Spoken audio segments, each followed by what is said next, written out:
it, my opponent's never on it. I ain't thinking about tomorrow, only thinking about the moment. Feel the rush from the butt jump. 20s in my loaded trunk. Watch me make another hit. Yeah, I'm tripping.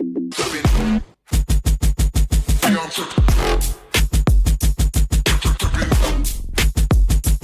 Yeah, I'm tripping. Watch me make another hit. Yeah, I'm tripping. Yeah, I'm tripping. Yeah, I'm tripping. Watch me make another hit. Yeah, I'm tripping.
Let me tell them one time, I've been on the grind, this my prime.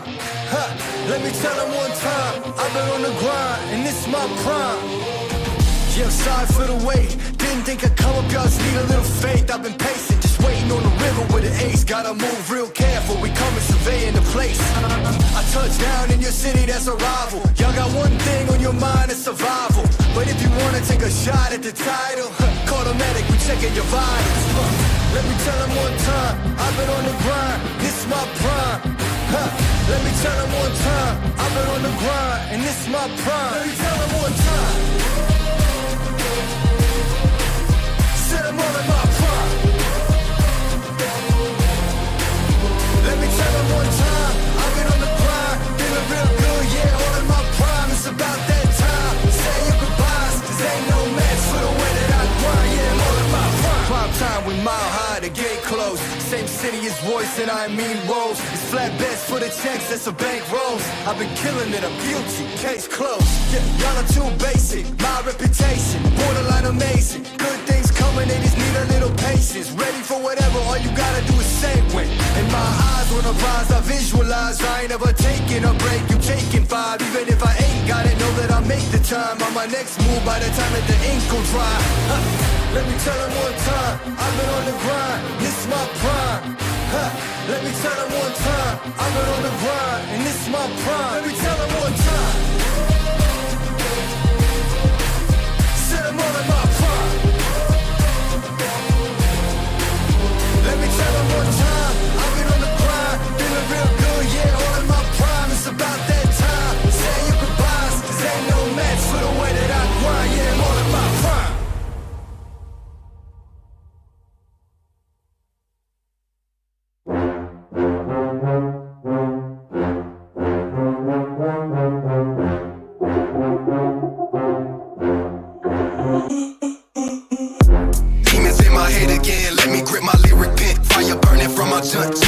pulling stunts. I won't stop, so don't confront too much. A boss to be a grunt. Watch my back and also front. You drop it off, I pick it up. Tupac is a mean one. Heavy like machine guns. Talking like they heard about me, they ain't never seen one. You ain't really bout it, I can see it through the screen, son. Taking lemon lane, busters never trust they jump. Like you want it, my opponent's never on it. I ain't thinking about tomorrow, only thinking about the moment. Feel the rush from the butt jump. 20s in my loaded trunk. Watch me make another hit. Yeah, I'm tripping off that funk jump. Like you want it, my opponent's never on it. I ain't thinking about tomorrow, only thinking about the moment. Feel the rush from the butt jump. 20s in my loaded trunk. Watch me make another hit. Yeah, I'm tripping. Yeah, I'm tripping. Yeah, I'm tripping. Yeah, I'm tripping. Watch me make another hit. Yeah, I'm tripping. Yeah, I'm tripping. Yeah, I'm tripping. Watch me make another hit. Yeah, I'm tripping. Demons in my head again. Let me grip my lyric pen. Fire burning from my chunt. Talking now I'm pulling stunts. I won't stop, so don't confront too much. A boss to be a grunt. Watch my back and also front. You drop it off, I pick it up. Tupac is a mean one. Heavy like machine guns. Talking like they heard about me, they ain't never seen one. You ain't really bout it, I can see it through the screen, son. Taking lemon lane, busters never trust they jump. Like you want it, my opponent's never on it. I ain't thinking about tomorrow, only thinking about the moment. Feel the rush from the butt jump. 20s in my loaded trunk. Watch me make another hit. Yeah, I'm tripping off that funk jump. Like you want it, my opponent's never on it. I ain't thinking about tomorrow, only thinking about the moment. Feel the rush from the butt jump. 20s in my loaded trunk. Watch me make another hit. Yeah, I'm tripping, tripping. Yeah, I'm tripping. Yeah, I'm tripping. Watch me make another hit. Yeah, I'm tripping. Yeah, I'm tripping. Yeah, I'm tripping. Watch me make another hit. Yeah, I'm tripping.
Let me tell them one time, I've been on the grind, this is my prime. Ha. Let me tell them one time, I've been on the grind, and this is my prime. Yeah, sorry for the wait, didn't think I'd come up, y'all just need a little faith. I've been patient, just waiting on the real Never with an ace, gotta move real careful. We coming surveying the place. I touch down in your city, that's a rival. Y'all got one thing on your mind, it's survival. But if you wanna take a shot at the title, call the medic, we checking your vitals. Let me tell them one time, I've been on the grind, this is my prime.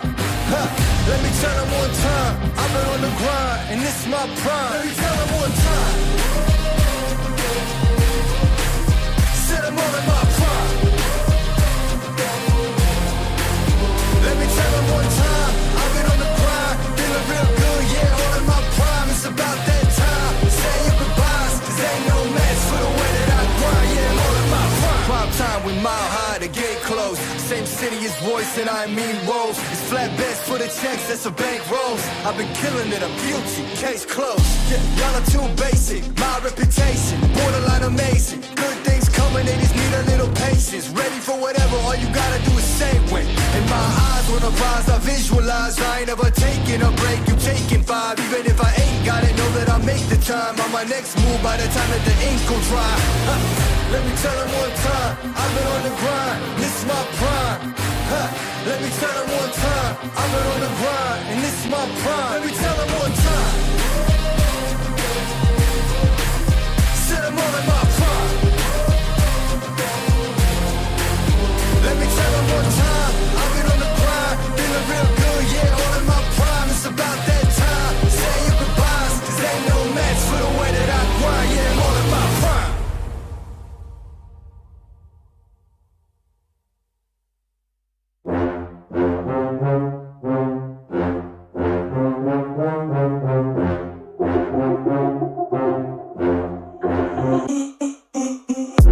Demons in my head again, let me grip my lyric pen. Fire burning from my junk, choking now I'm pulling sons. I won't stop, so don't confront too much. The boss to be a grunt. Watch my back and also front. You drop it off, I pick it up. Pockets a mean one, heavy like machine guns. Talking like they heard about me, they ain't never seen one. You ain't really bout it, I can see it through the screen, son. Taking limit lane, busters never trust they jump. Like you want it, my opponent's never on it. I ain't thinking about tomorrow, only thinking about the moment. Feel the rush from the butt jump. 20s in my loaded trunk, watch me make another hit. Yeah, I'm tripping off that funk jump. Like you want it, my opponent's never on it. I ain't thinking about tomorrow, only thinking about the moment. Feel the rush from the butt jump. 20s in my loaded trunk, watch me make another hit. Yeah, I'm tripping, yeah, I'm tripping. Yeah, I'm tripping. Yeah, I'm tripping. Watch me make another hit. Yeah, I'm tripping. Yeah, I'm tripping. Yeah, I'm tripping. Watch me make another hit. Yeah, I'm tripping. Demons in my head again, let me grip my lyric pen. Fire burning from my junk, choking now I'm pulling sons. I won't stop, so don't confront too much. The boss to be a grunt. Watch my back and also front. You drop it off, I pick it up. Pockets a mean one, heavy like machine guns. Talking like they heard about me, they ain't never seen one. You ain't really bout it, I can see it through the screen, son. Taking limit lane, busters never trust they jump. Like you want it, my opponent's never on it. I ain't thinking about tomorrow, only thinking about the moment. Feel the rush from the butt jump. 20s in my loaded trunk, watch me make another hit. Yeah, I'm tripping off that funk jump. Like you want it, my opponent's never on it. I ain't thinking about tomorrow, only thinking about the moment. Feel the rush from the butt jump. 20s in my loaded trunk, watch me make another hit. Yeah, I'm tripping, tripping. Yeah, I'm tripping. Yeah, I'm tripping. Watch me make another hit. Yeah, I'm tripping. Yeah, I'm tripping. Yeah, I'm tripping. Watch me make another hit. Yeah, I'm tripping.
me tell them one time, I've been on the grind, this my prime.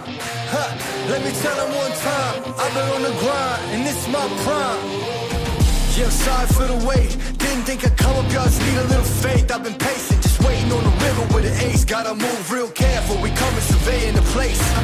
I touch down in your city, that's a rival. Y'all got one thing on your mind, it's survival. But if you wanna take a shot at the title, call the medic, we checking your vitals.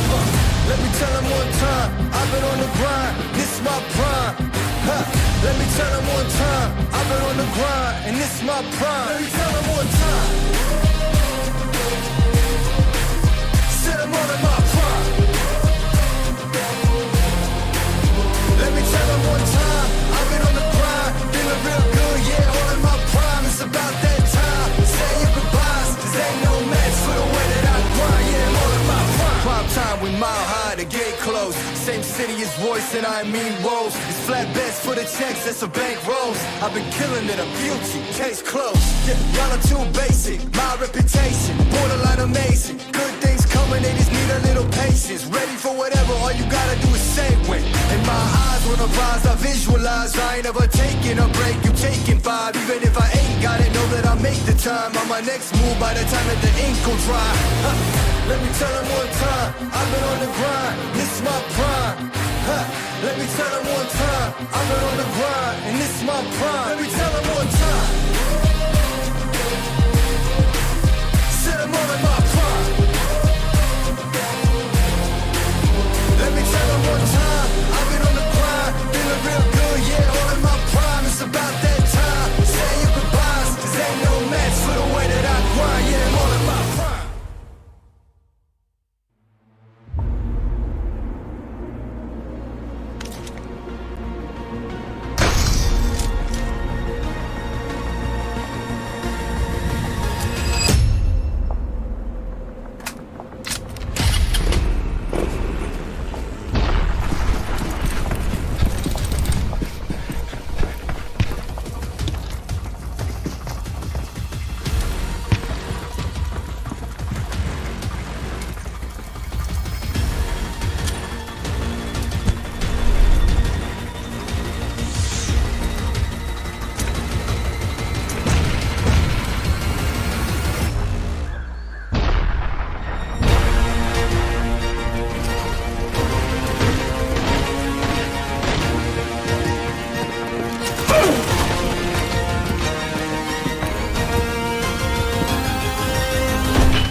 After witnessing the first day, one thing is for sure, we're up for a lot of new surprises. Welcome to BMPS 2026, where I'm going to be a host of Cast Necro. John alongside with me on the panel is Super Johnny. And Johnny, yesterday we got a lot of surprises. Yeah. Teams that we had expectations from were sort of not able to perform, and a fan favorite team was also not able to perform. Exactly. I think day number 1 has caught a lot of these names off guard. And of course, today it's day 2. We are going to see 2 groups complete their first set of 6 matches. Yeah. We will have those names that will be promoted to the group ahead of them, and of course names that will be taking a tumble to the group right below. So that promotion relegation thing happening on the second day, I think it's going to be an eye-opener for everyone watching this tournament, and of course the teams that are playing in it as well. Once again today we've got Group B and C duking it out for the remaining 3 games that they're going to be playing, and it's going to be really exciting. Watching those first 3 games, we did not exactly know what to expect, but then a few names like GENxFM were able to catch on in the upcoming moments. For the first game, GENxFM was lackluster, got eliminated off the rip, but then later on in the Game 2 and Game 3, they sort of picked up the pace. Yeah, they kind of were able to pick up the pace. I think that start on Rondo kind of it did not work out too well for them. that it was quite surprising seeing them be the first team to be eliminated inside of that map of Rondo, because GENxFM, I think later on as well in the Erangles that they played, they were very aggressive. They were getting finishes and they were comfortable in doing so. They were comfortable in those 4v4s. But again, today they don't have to worry about Rondo at all. They are not going to be playing Rondo. Their rotation begins with Erangle and then the 2 Miramars. So I think focusing on those Miramars might help them out. The goal is simple. If you can get yourself inside of the top 4, if you can get yourself into that promotion spot, go for it. Otherwise, just try to survive and stay in the same group. You know who's going to be really happy about the Miramars? It's Santa Esports. Because in the past, they were also known as the Alpha Esports. And we all know, once that team heads on towards the map of Miramar, you will see absolute domination. Looking at the overall rankings, currently M4 is on top with 46 points. Then you've also got T7xORION getting 37 points. And then we've also got Rapid Chaos Esports with 34 and Rising Esports with 28 points. We've also seen a bit of that dip in the performance from Rising Esports, and that's sort of a rising concern right now. Well, at least they're still being consistent in terms of placement. That start on Rondo was quite nicely executed from the side of Rising Esports. But I think as far as Group C is considered, for me personally, I think Mysterious 4 is a phenomenal team in this group. And of course, with 46 points within the first 3 games, it looks like they will be the top contenders, or at least one team that's quite comfortable in terms of saying that, yes, we are going to get promoted in week 1 itself. We will be taking 1 spot in Group B for the next set of 6 games they play. For me, the biggest shock was T7xORION's performance. I never expected T7 to do so good. Directly in the first game itself, we saw some signs of life from T7, and then second and third game, they instantly picked up the pace. But you know what? Enough talks about Group C. Let's head on towards Group B's overall standings. WINDGOD is currently sitting on top, 7 Gods on the second. Then you've also got 8-Bit, a team that we did not expect to perform so good, is actually doing really good in this group. And then you've also got Lastade Esports with 25 points. K9 Esports is not too far back. Yeah. I mean, K9 is in a position from where they can catch up. Same goes for H4K. Even for that matter, Naqsh Esports, RIOTNATIONz, they're not too far away. I think Group B is a little bit more close in terms of competition if you compare it to the teams and how the teams are positioned on Group C. For Group B, as we're talking about it, I think the biggest surprise was TAG, Team Apex Gaming. We expected big things from them, but day number 1 did not turn out too well for them. Other than that, Higgboson as well and White Walkers. These teams are there on the second page of the leaderboard. We know they can do better. And I don't even want to talk about MADKINGS, to be honest. I mean, 3 games, just 2 points. The fights they were picking yesterday, I mean, were very questionable. Yeah, I don't understand what exactly is going wrong with MADKINGS. Yes, there is a bit of a roster shuffle in MADKINGS too, but still, it should not affect this much of the performance from MADKINGS. They are quite a solid team. And you know what? Speaking of some of the best teams from that previous group, head-to-head between K9 Esports and Team Apex Gaming, K9 Esports leading the pack a little bit when it comes to the elimination aspect. Apex Gaming were not able to get in the groove yesterday. Yeah, Apex Gaming were not doing well. I think it was just the last game where they were kind of able to recover a few extra points, making that leap outside of the bottom 4. Yeah. Other than that, the performance on Erangel and the first Miramar was not the best outing. It was, well, I heard this yesterday. It was an apologetic effort from the side of Team Apex Gaming, wherein, I mean, you just do not know what to make of it. They just did something. It wasn't good at all. Hail Mary, maybe that's what you'd like to say. It wasn't even a Hail Mary. I mean, at least with a Hail Mary, the condition is that you have nothing else left to do. That was just the start of their journey. That's one way to put it. But you know what? Speaking of these two teams, we also have to look at the highlights. K9 Esports, this was one of those compounds that was filled with a lot of problems. K9 Esports came in with a quick third party. Then later on, we also did see TAG sort of finally breaking that silence, heading on towards K9 Esports. It was such a back and forth going on. And then we had those 2 individual solo players just hiding there. Yeah, pretty much. And again, I think K9 Esports, with the kind of players that they have, and considering that, of course, there are these players like Somraj and Smoker, they have that synergy built up within them already. They've been playing together for a while. So I think things, we were expecting things to be refined from the start. For Apex Gaming, I think it's just Jelly and Jonathan that have had that sync between them for a while, and everyone else, I think Jonathan is playing with them for the first time. So it is going to take them a while to get the groove going. Apart from these 2 names, though, I think, as we mentioned, 8-Bit was the team that was surprising for you. For me, it was WINDGOD Esports, by the way. sitting at the top of the leaderboard in Group B. That is a name that I did not expect there to be specifically on the first position. Yeah, WINDGOD Esports too is definitely a big surprise, right? Because if you just go back a few years, WINDGOD Esports was a banner that was struggling so much, always down in the slumbers. They were not able to find those good performances, and right now it's a good sign that they're finally rising up from the ashes. We're seeing some good performances, but it might just be too early to say anything. We have seen a lot of these teams also take a massive tumble, even though they've got the first spot in their hands. And I guess Rising Esports in the previous tournament has to be a prime example of that. Pretty much. Rising Esports, and of course, if you take the transition from how they were during BGIS and how they're playing right now, I think 4TR is also one of those names. Because you remember, I mean, this roster used to represent NoNx back in the days. Not back in the days, like a few months ago, they were playing for NoNx. And they were very, very aggressive, phenomenal in their performances. They were consistent. Other than the semifinals going wrong for them, I think throughout the entire tournament, NoNx was one of the most consistent teams of BGI's 2026. And now you see them play under the banner of 4TR. Yesterday was quite a big contrast to how this team used to be. And in particular, the star players of the team weren't really able to show up on day number 1 for the side of 4TR. I'm talking about Rapido and Arthur. Yeah, I mean, Rapido and Arthur, they are definitely someone that do possess a lot of firepower, but on the broader side of the spectrum, they've also got the map of Rondo to actually go forward to. So that means there's a big chance that they might just mount a massive comeback and directly propel themselves in a good spot in the overall standings. The second map is also going to be the map of Erangel. The third map will be Erangel as well. So we've pretty much got Group B playing the first 3 games and Group C playing the latter 3 games. So it's definitely going to be an exciting affair. Maybe even TAG can make a massive comeback. They can take a leap. Maybe even White Walkers can instantly just propel themselves on a decent spot. Pretty much. At least, I mean, from White Walkers, it felt like they were trying to be aggressive. And as you said, Rondo is there for the teams of Group B. It's a big map. With those recalls being there, you have potential to go for a high frag game. And we'll have to see which one of these teams succeeds, because Rondo also gets very chaotic. I mean, our discussion began with GENxFM fumbling on Rondo, and that's how their day began. And the rest of the day, they were playing pretty much trying to catch up to the rest of the competition. So I think that is something that is also going to be there in the heads of these teams. So let's see how this first map goes, because that pretty much sets the pace of how the next 2 Erangel goes, especially for the teams in the bottom 4.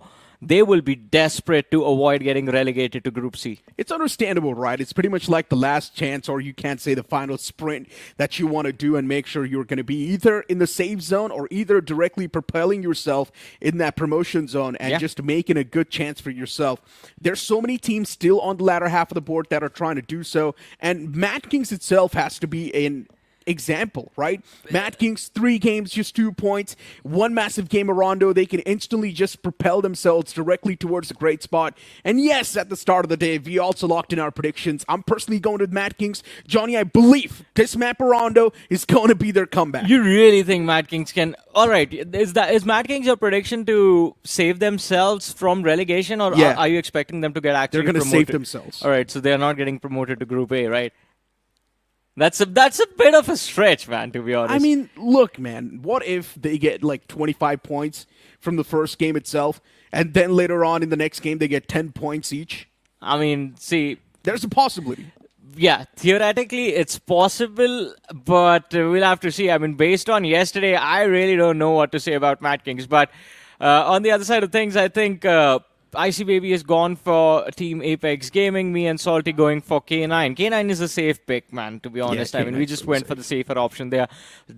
They're 5th on the overall leaderboard. And of course, with the kind of players that they have, it's not too difficult for them to just be a little bit more aggressive on that map of Rondo and get themselves inside of top 4. You know what would have been a really good pick? I think RIOTNATIONz would have been a great pick, because there's a chance RIOTNATIONz can actually bounce back. They do possess that firepower. They, of course, do have the guts as well.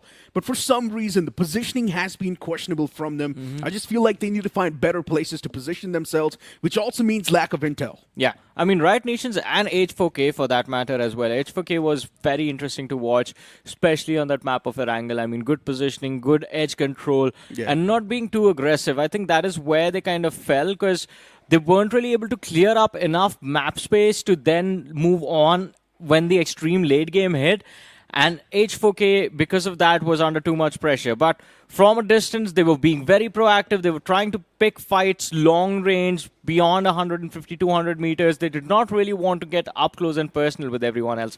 So I think that is something that H4K has to deal with. Hopefully they figured it out, because Rondo, I mean, begins with close quarter combats between the entire lobby pretty much. I know, right? Rondo is pretty much just like a free-for-all deathmatch at the start, and then later on you sort of stable things down once you get those recalls done. But I really hope we're going to see every single team utilize the recalls. It's not just that one or two teams are going to be playing from the corner of the map and then hoping for the best, and then later on they get eliminated. Because we all know the previous K9 Esports, I'm speaking of the Omega and the boys, they used to play the map Rondo safe, which is so uncharacteristic. It is, and I mean, it kind of worked out for them because they were able to do quite well, but that's a very, very exceptional scenario. But let's see how today turns out, ladies and gentlemen. Game number 1 of day number 2 of our qualifier stages, BMPS 2026, map of Rondo for Group B. Here we go. Exactly. The plane's also in the sky for the first game of the day, and this time the plane flat path's going to be starting all the way from Longho towards the opposite side. Now this plane flat path a little bit tilted on the left side of the map. If the teams do want to head on towards Test Track Neox Factory, it's going to be a bit of a stretch, but still it's completely fine. Well, let's see how things turn out. As you mentioned, the Test Track NoNx Factory, not really a position where the teams can go for that early clash, but guess what? We have alternatives like Stadium. Jiaotin is going to be available. Yulin, another big city towards the south. Hongshan, you have a recall tower over there as well.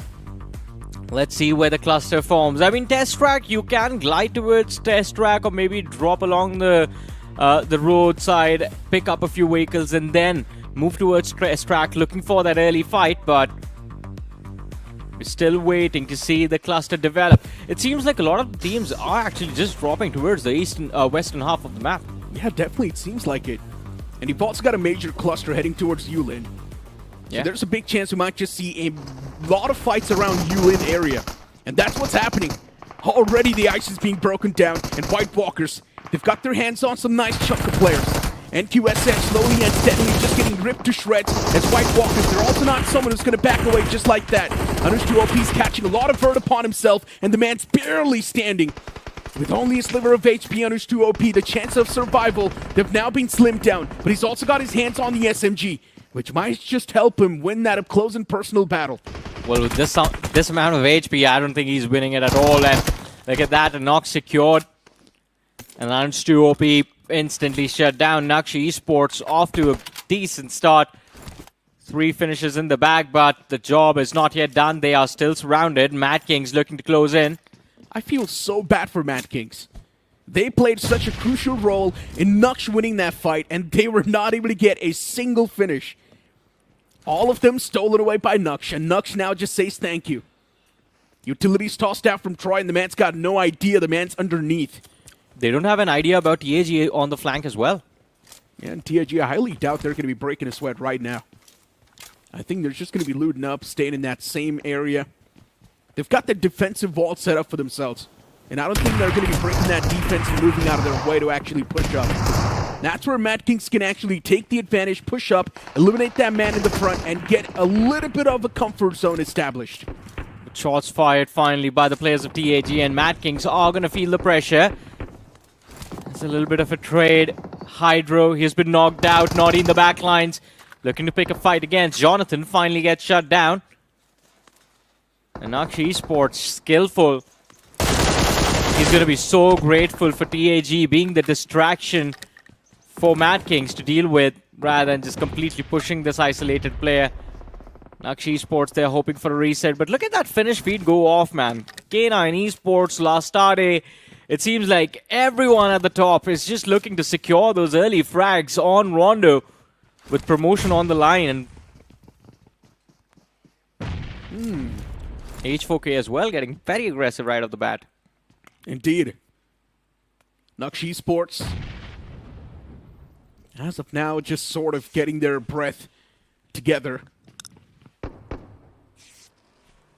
Taking their sweet little time to actually heal up. Skillful is the only person alive in this vicinity, and he knows he can squeeze out a lot of elimination points if he plays this properly. Third party, a few players.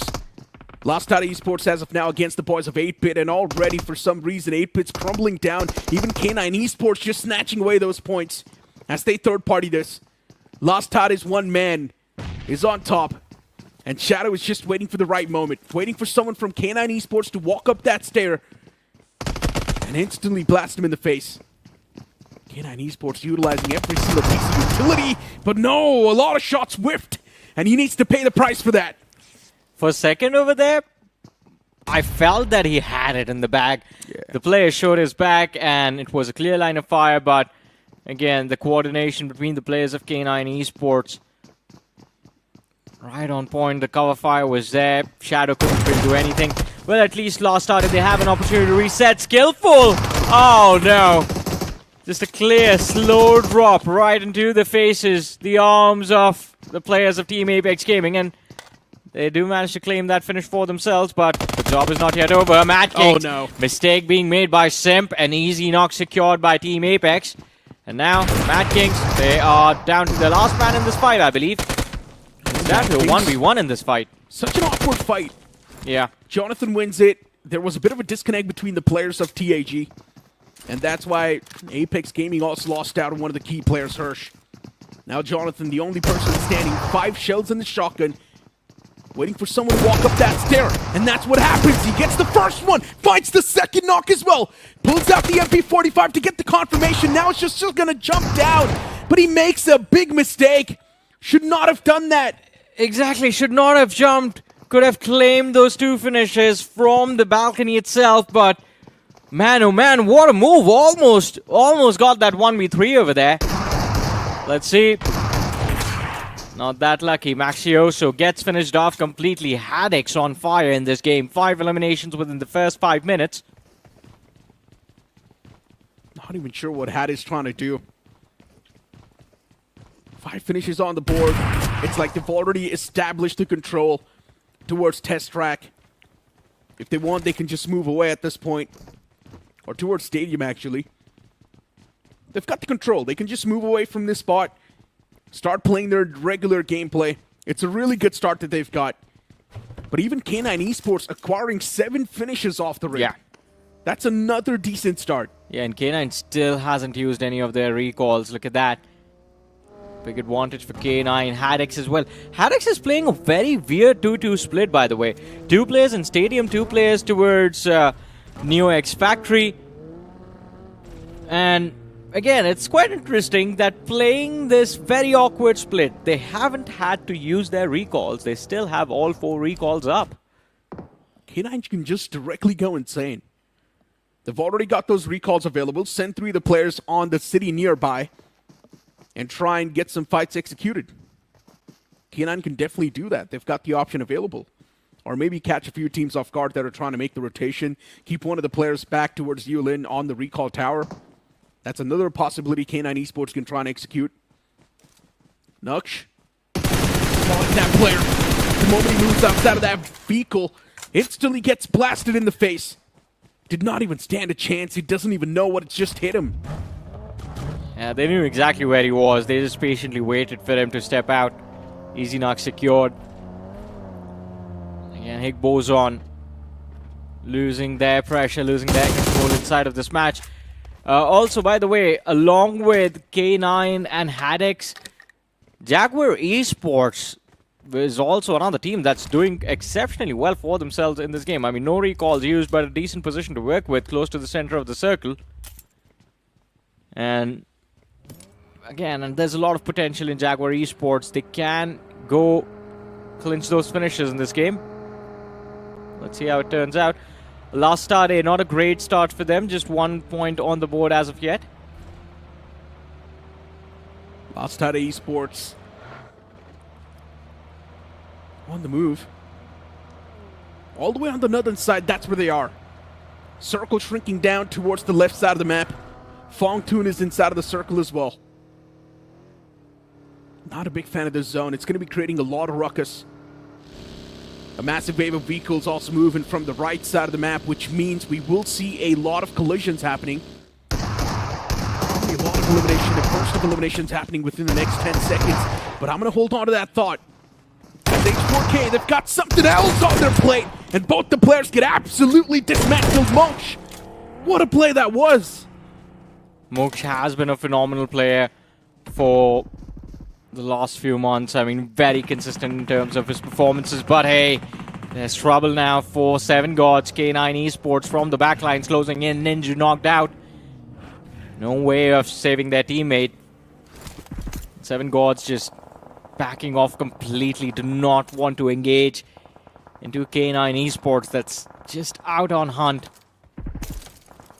Oh, 7 Gods. That player spotted. Taurus has locked him in the sights.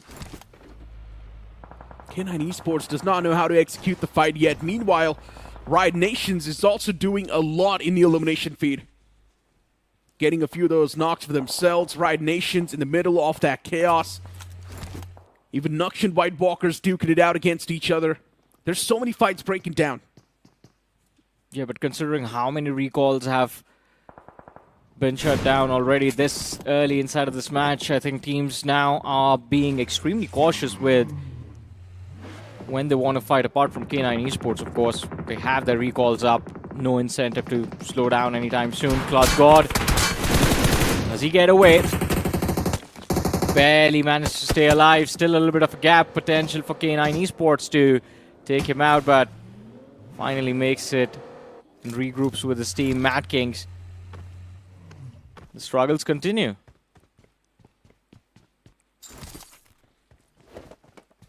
MADKINGS, as of now, 2 points in 1 game. That's already a big improvement.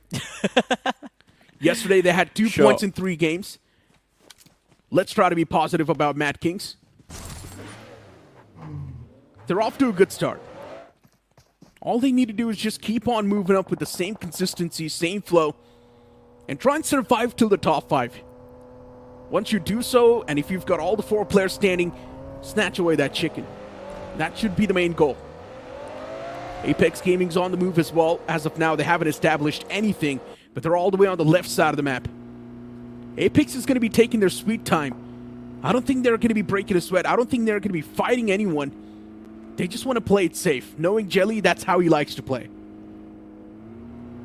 Well, let's see. I mean, I heard this somewhere. Someone was saying that Jelly usually takes about a day to get used to the lobby. Well, you do not have a lot of time here. Yeah. You just have 2 days, 6 games. If you aren't able to survive, the lobby is going to change. You don't have time to adjust. And Apex Gaming, that middle pack performance yesterday, I mean, the first 2 games were a nightmare, to be honest. But let's see, today we are hoping for things to be different for them. And I think WINDGOD Esports, they want to do things a little bit more different this time as well, considering it's Rondo. A little bit slow in the early stages, just 3 finishes claimed. The fight's not really working out for them, although they do manage to convert the numbers over here against HADX, picking off Jax. I've never seen the map of Rondo being this passive. It got very aggressive. Look at the recall counter. No, it's just 3 teams that have their recalls still up. Everyone else has completely used them up. So now if you go out, you're just not coming back. Unless you're K9 Esports. Unless you're K9, HADX, or Jaguar. That's interesting. 13 teams, no recalls for them. Oh, K9 catching a bit of that hurt. Having those recalls is definitely giving them a second shot at life, and K9 is making the most out of it. Taking as much risk as they can between rotations. They just want to find a good spot inside of the circle. That's what the goal is for K9 Esports. There's also a massive disconnect between the players. K9's Taurus and his teammate is in the smack center, while the remaining 2 still split apart, trying to make it towards that spot. And they're now finally going to reunite. White Walkers, yesterday's day wasn't too good either. 17 points in total so far. Expectations are definitely there from this banner and from this lineup. Dreams is also a part of it. Anish2OP is also a part of it. Experience is definitely there. Experience is there for White Walkers, but it wasn't put on display yesterday. Recap of the showdown between K9 Esports and TAG from earlier on in the game. And I think from that fight itself, there is at least some hope for TAG.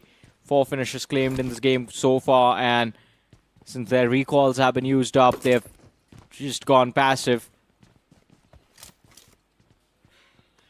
White Walkers, I think this is a decent spot for now, but there's a massive cluster towards the southern half of the circle. So if the circle takes a northern shift in stage 4, then there might be some trouble for White Walkers, 8-bit, Troy Tamilan, these teams that are playing the southern and the southeastern edge. And it is a northern shift. Look at that. Yeah. Circle on top of K9 Esports and 7 Gods. RIOTNATIONz as well, a part of it. Interesting shift, though.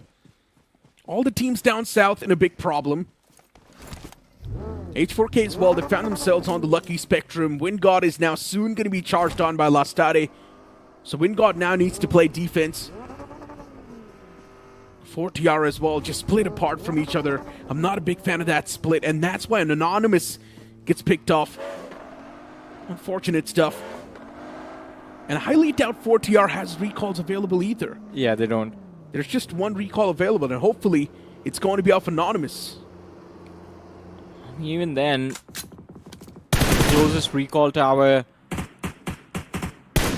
is right behind them. They have to fall back to bring him back. Rapido is there as well with Anonymous. Apex Gaming, they have a line of fire, but they can't really make that push. It's too exposed, too out into the open.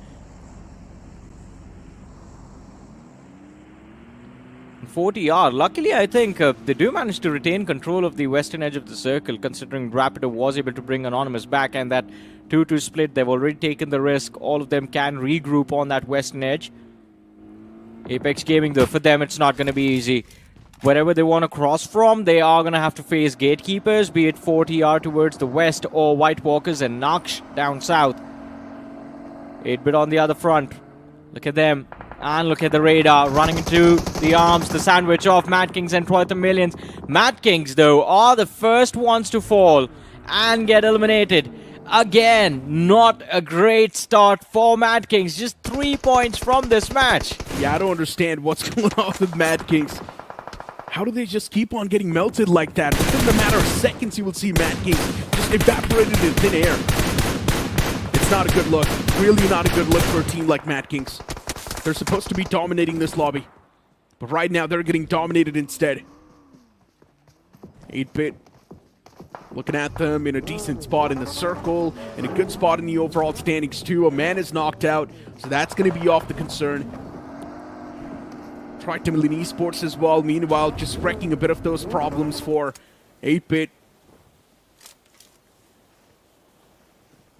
And now 8-bit's on the move. Just trying to find a good spot in the circle. But doing so is also going to make sure that Tamilan Esports applies more pressure. And it's not just Troy Tamilan, by the way. Higgboson as well are there, sitting just a little bit north of where the players of 8-bit are, but they're still making that dash. High risk taken by the players of Team 8-bit. They have avoided RIOTNATIONz, they have avoided Higgboson and Troy Tamilan, but now into the arms of Lastade they go. The run over fails. Sarang, he still finds a trade somehow, but this could be the end of the journey. 8-bit, unnecessary casualties taken, and the elimination right there. How unfortunate. Lastade played that so well. They got lucky, that failed run over. I don't know how that happened, but somehow Shadow just survived. Shadow instantly went inside of the vehicle, ejected out, and then popped him. Yeah, it was the vehicle that Sarang himself rode in. Yeah. Unfortunate. Lastade definitely played that pretty well. Defense was on point. TAG, Naqsh, locking horns. Oh, what a nade. Unfortunately, it just ricochets off his own vehicle. And it just blows up. Apex Gaming as well in a bit of a trouble. Jonathan getting confirmed. It's not a good look. 4TR from the sidelines as well, applying more pressure. TAG on the verge of being extinct. From the side, 4TR creating more problems. Naqsh, even they're taken care of. And somehow Apex Gaming, they still survive by the skin of their teeth. Yeah, that was just lucky, man. I mean, Naqsh Esports overcommitting over there, and TAG, all thanks to the pressure of the teams above this ridge.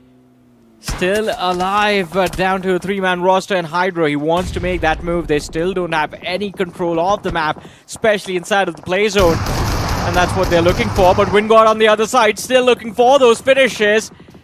And, well, they have had it with the players of HADX. Just completely eliminating them from this game. WINDGOD Esports on the run. 5 finishes on the block already. I'm liking how WINDGOD Esports is playing, trying to be the opportunistic bunch. They know there's a lot of chaos currently inside of the circle. They're staying outside of the circle for as long as possible. And then in the late moment, that's when they're making the pounds. Just sticking to the edge, sticking to the blue. And WINDGOD Esports is doing a phenomenal job in avoiding all the eyes on top of themselves.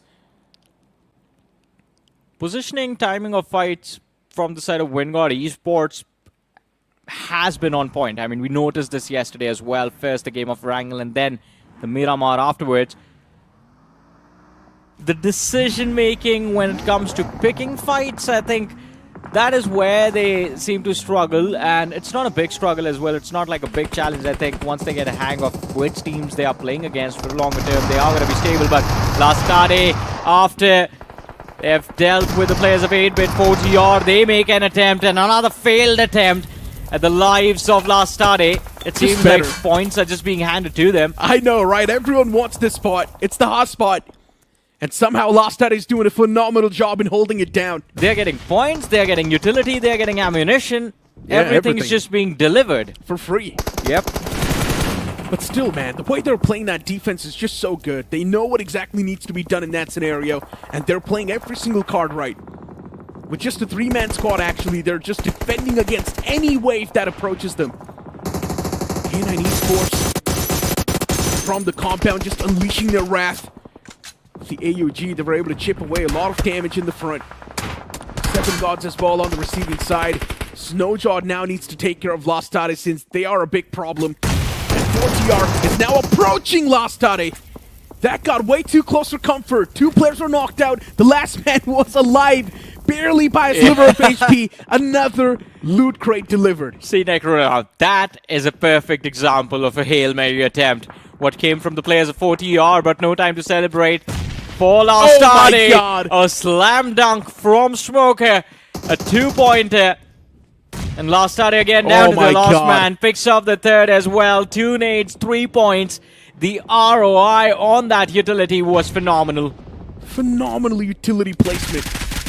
Great stuff coming through from Smoker. And now a bit of a drive-by on top of the players of 7 Gods. That man is in the smoke, and Smoker knows himself that heading inside of the smoke is also going to be a big problem. But he still dives deep in that problem, and somehow his teammates are there to save the day. But no, K9, now they're getting melted. They found themselves in the middle of a massive crossfire. Too many teams with their eyes locked on K9. Can they recover? The answer is going to be no. They have been eliminated from this game, but they still managed to get 16 points. Yeah, I mean, I don't know what happened over there. K9 Esports looking extremely solid, but it seems like all of a sudden there was a bounty on their heads, and anyone who saw K9 was free to take those shots. There was RIOTNATIONz on the finish feed. There was WINDGOD Esports. The players of JAGUAR Esports were taking shots at the players of K9 as well. That straight line of fire, too brutal to deal with. But no. RIOTNATIONz against White Walkers. And Unstoopy has drawn a lot of attention on himself. Finds the opener in this fight. Punish to OP, the man still got it in him. He's got that spark. 4 shields in the shock, and White Walkers, they can still do it. This time, the conversion, the transformation, it needs to be there. Punish to OP from the back lines, he needs to do a lot for the boys. Veyron in the front, even that man possesses a lot of firepower, but this time heading against a team that's known for their defensive approach, which is RIOTNATIONz. Cracking this defense is going to be tough. And I'm already liking what Punk is doing. He's tossing out smokes and proning inside of that smoke so he can have the jump on top of White Walkers. And White Walkers has no clue. There's a man up close and personal. He's just getting himself into an off angle. And White Walkers, they are not going to be prepared for this. I think now, if only Easy can be a distraction, just draw their attention towards himself, force them to overcommit. It sounds easier than done. And I think understood. He knows something's a little bit off. All of a sudden, Riot Nations have just gotten way too calm in this fight. Waiting for the right moment. Riot Nations know Punk This is scary, has got a though. good spot. And yes, this is really scary. The moment WINDGOD Esports spot out Punk, he's done for. And that's what he realizes. Now tosses a smoke. That might just give his position away. Or maybe not. Backline secured as of now for Punk. At least it denies vision. I think it might just lead the players of WINDGOD to believe maybe that's a smoke just to cross on the other side. Maybe. Another smoke was tossed out, which means Punk's vision is now limited. And look at this. The man from Higgboson, Hero, behind one single vehicle. He's got 3 of his teammates still standing, including him. So Higgboson can definitely do good in this game. Hero is the only person inside of the circle, though, and that's a concern. H4K as well, just with one man trying to squeeze as many points as they can. Managing to push themselves in the top 6 is a good thing. But getting in the top 2 will just reward you with more points. Pretty much. And of course, a little bit of safety net for the next game as well. Right now, I think we were talking about the fact that White Walkers, this is the map where they can hope to turn things around, and it seems like things might work out as well. A lot of eliminations for White Walkers, and now they find themselves inside of the top 5. WINDGOD Esports, though, getting shut down very late in the game. And it's JAGUAR Esports that do end up getting a few extra points for themselves, picking off WINDGOD, picking off Higgboson. This is such a weird circle. Whoever moves first loses. Yeah, pretty much. It's very open, very exposed, and not a lot of variation in elevation as well. What is he doing? Well, see you later. Ryzen eliminated from the game. WINDGOD Esports, they've done good. Yeah. 10 points off of this game. They're doing a phenomenal job maintaining that consistent average. So that's going to keep them on the first spot. Riot Nations still in that shack. They haven't moved the muscle, but they're also taking those shots against the man from Higgboson. Want the confirmation, and that confirmation is now going to be fed to them. Hero, not so heroic after all. JAGUAR Esports, all the 4 players on the block. What is going to be the game plan? There is an airdrop available on the left. If they want, they can definitely spread. Also, by the way, every single team right now, all 4 of them are just towards the edge. The next shift of the circle now is going to finally force everyone to step out into the open. So this stage 8 is already the end game, pretty much. Seems like it.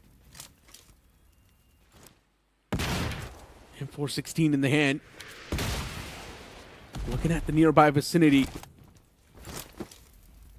of Niche from JAGUAR Esports. He's got the high ground. He's also someone that's constantly giving the intel to his teammates. And on the back of that, JAGUAR Esports is on the move. JAGUAR knows there's no one around them, so if they want, they can move freely from the north. The only thing they need to worry about is right in the front. And White Walkers and Riot Nations right now are busy duking it out. Z-Punk is not even opening that door, but now Z-Punk knows the enemies have already entered the territory. And Z-Punk moves outside of that house. Shots are taken from Z-Punk, but none of them connect! And White Walkers, they find perfect connections! White Walkers down low as well. The man from White Walkers backs away because he was on critical HP. Another shot connection from White Walkers as they wipe out Riot Nations from this game. What was that, man? That has to be heartbreaking. Punk, that failed opportunity, a golden opportunity that he failed to seize. In fact, had he taken out Where on Riot Nations, could have definitely taken out White Walkers. Trade places with them between 4th and 3rd of this match. But I think the winners of this game are pretty clear. JAGUAR Esports, for all 4 players left standing. It's going to be difficult for White Walkers to deal with. Although White Walkers, I think they've done quite a lot for this match. 12 eliminations on the board. Yeah. They're inside of the top 3. And same goes for JAGUAR Esports, by the way. This is going to be a good start of that momentum. Maybe at the end of the Erangel, they are going to be in the top 4. Let's see. They just have to be consistent in the next 2 games. Hey, so at least one of my predictions actually good. Yeah, White Walkers. Yeah, White Walkers is doing really good. Anish2OP gets another frag. 13 finishes on the board. And adding those 6 placement points, that's just going to get even better. 19 points in total as of now, secured by White Walkers. And JAGUAR Esports, they need nothing short of a chicken dinner. If JAGUAR Esports somehow mess up a chicken dinner like this, oh my god, everything is going to fall apart. And they almost did too. At this point, Anish2OP is just searching for the confirmation, but even that gets denied. And JAGUAR Esports with a winner-winner chicken dinner. This is going to help them push themselves in a good spot in the overall standings. But are they going to be in the top 8? The answer is no. JAGUAR were still short of elimination points. Yeah, they were short of elimination point, but I think they will find themselves inside of the top 5 after this match. Yeah, they're not going to be in the top 4 though. So, yeah. They'll be close. Considering there's so many teams now extremely close towards that barrier of top 4, it is going to be so competitive in the upcoming games. I think within the top 4, 7God Esports got taken out early. 8-Bit was, well, 8-Bit was there. 8-Bit was on the 5th spot. And K9 got a lot of eliminations. Yeah, K9 is currently on the 2nd spot. So K9 is definitely there. WINDGOD did well. Yeah. WINDGOD, of course, did good enough. They had 10 points in this game itself, so they're pretty much going to be on the 1st. So the 1st and the 2nd is confirmed. Yeah. The 3rd and the 4th, I'm not exactly sure how that's going to look like. Lastade as well did have an okayish amount of finishes, so I think Lastade will be there in the top 4. I think so too. It's getting very confusing, man. I mean, the teams at the top did very well for themselves very early in this match, and then the teams that were struggling on the overall leaderboard ended up doing well in the late game stages. You look at White Walkers and JAGUAR Esports, so I think the standings are not going to change a lot. I think they are going to be in the top 8, but the difference in points is going to be much more closer.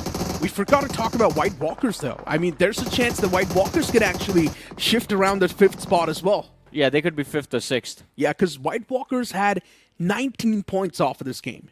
13 finishes, 6 placement points. Yeah. That's 19 points in total. So, yeah, White Walkers might just be around the 5th or the 4th.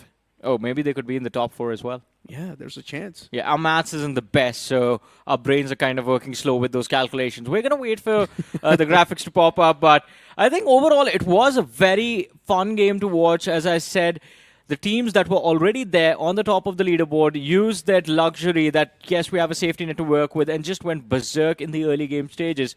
And then the teams that were struggling, because White Walkers was outside of the top 8 bracket, JAGUAR Esports were kind of in the bottom 5 of the overall leaderboard for this particular group. And both these teams played it to perfection, one going very aggressive, the other one utilizing the fact that, hey, we don't have to force a fight, we'll just play for the chicken dinner, kept their numbers intact, and walked away with the chicken dinner and a decent amount of point, to be honest. I really thought that maybe even MADKINGS can do a lot better. But the way MADKINGS played was, just questionable. Once again, getting caught off guard in that rotation. And that's what I'm saying. It's not what you expect from a banner with that caliber. Yeah, true. Looking at the past performances, I mean, they have represented themselves in the IC. They were doing so good inside of the showdown last year. And now the transition is different. Now, a lot of people are going to say, yes, it's a different roster. But still, the people who are picking the players are also going to consider this thought themselves. I think they would, but I think then again, MADKINGS, I think the best player on that roster was pro the entire time. And then since he left away, I did not know what to expect. And this roster just is struggling with, as you mentioned, communication, coordination. We do have Veron on our screen. I am glad that I did not say this while the match was live, because at the start of this game, when I saw Veron, I wanted to mention that Veron feels different from the OG Veron that we used to see. I think you were a big supporter of him being pushed inside of the top 4 at that time. And yesterday it just felt completely different. But today, in Game 1 itself, 6 finishes. So I think he just needed a day to warm up. I was a big fan of Veron because in the BGS 2025, this man was under the banner of Team Aru. Yeah. And the way Team Aru played was incredible. Now, of course, Team Aru is also known as OG, but the moment that transition happened towards OG, Veron was not in the playing field. They benched him, yeah. He was benched. And that's why I was a little bit sad over the fact that, man, he did so well in the first roster, and now you're going to bench this guy. I understand, yes, OG as a whole has a lot of potential as well, but even this guy packs a lot of punch.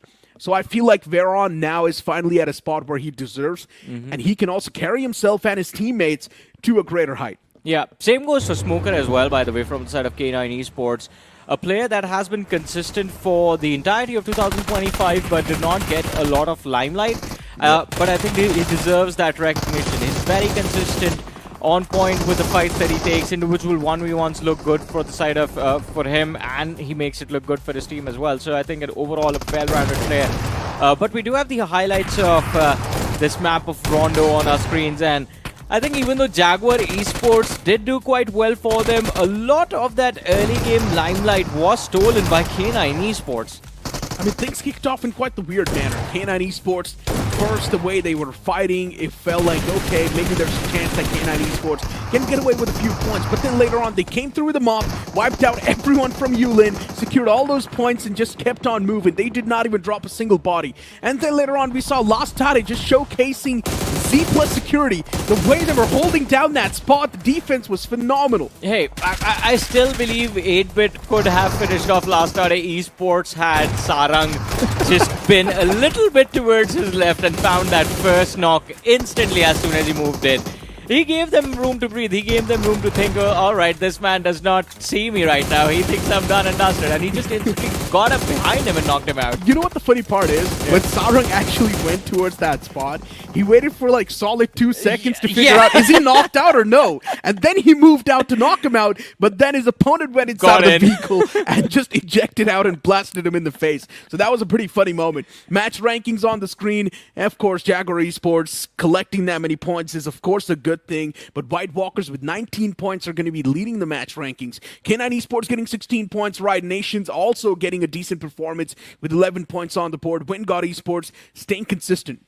I think one of the teams that actually really need to do well inside of this matchup, now maybe hope is going to slip away for that top 4 promotion, has to be Higgboson.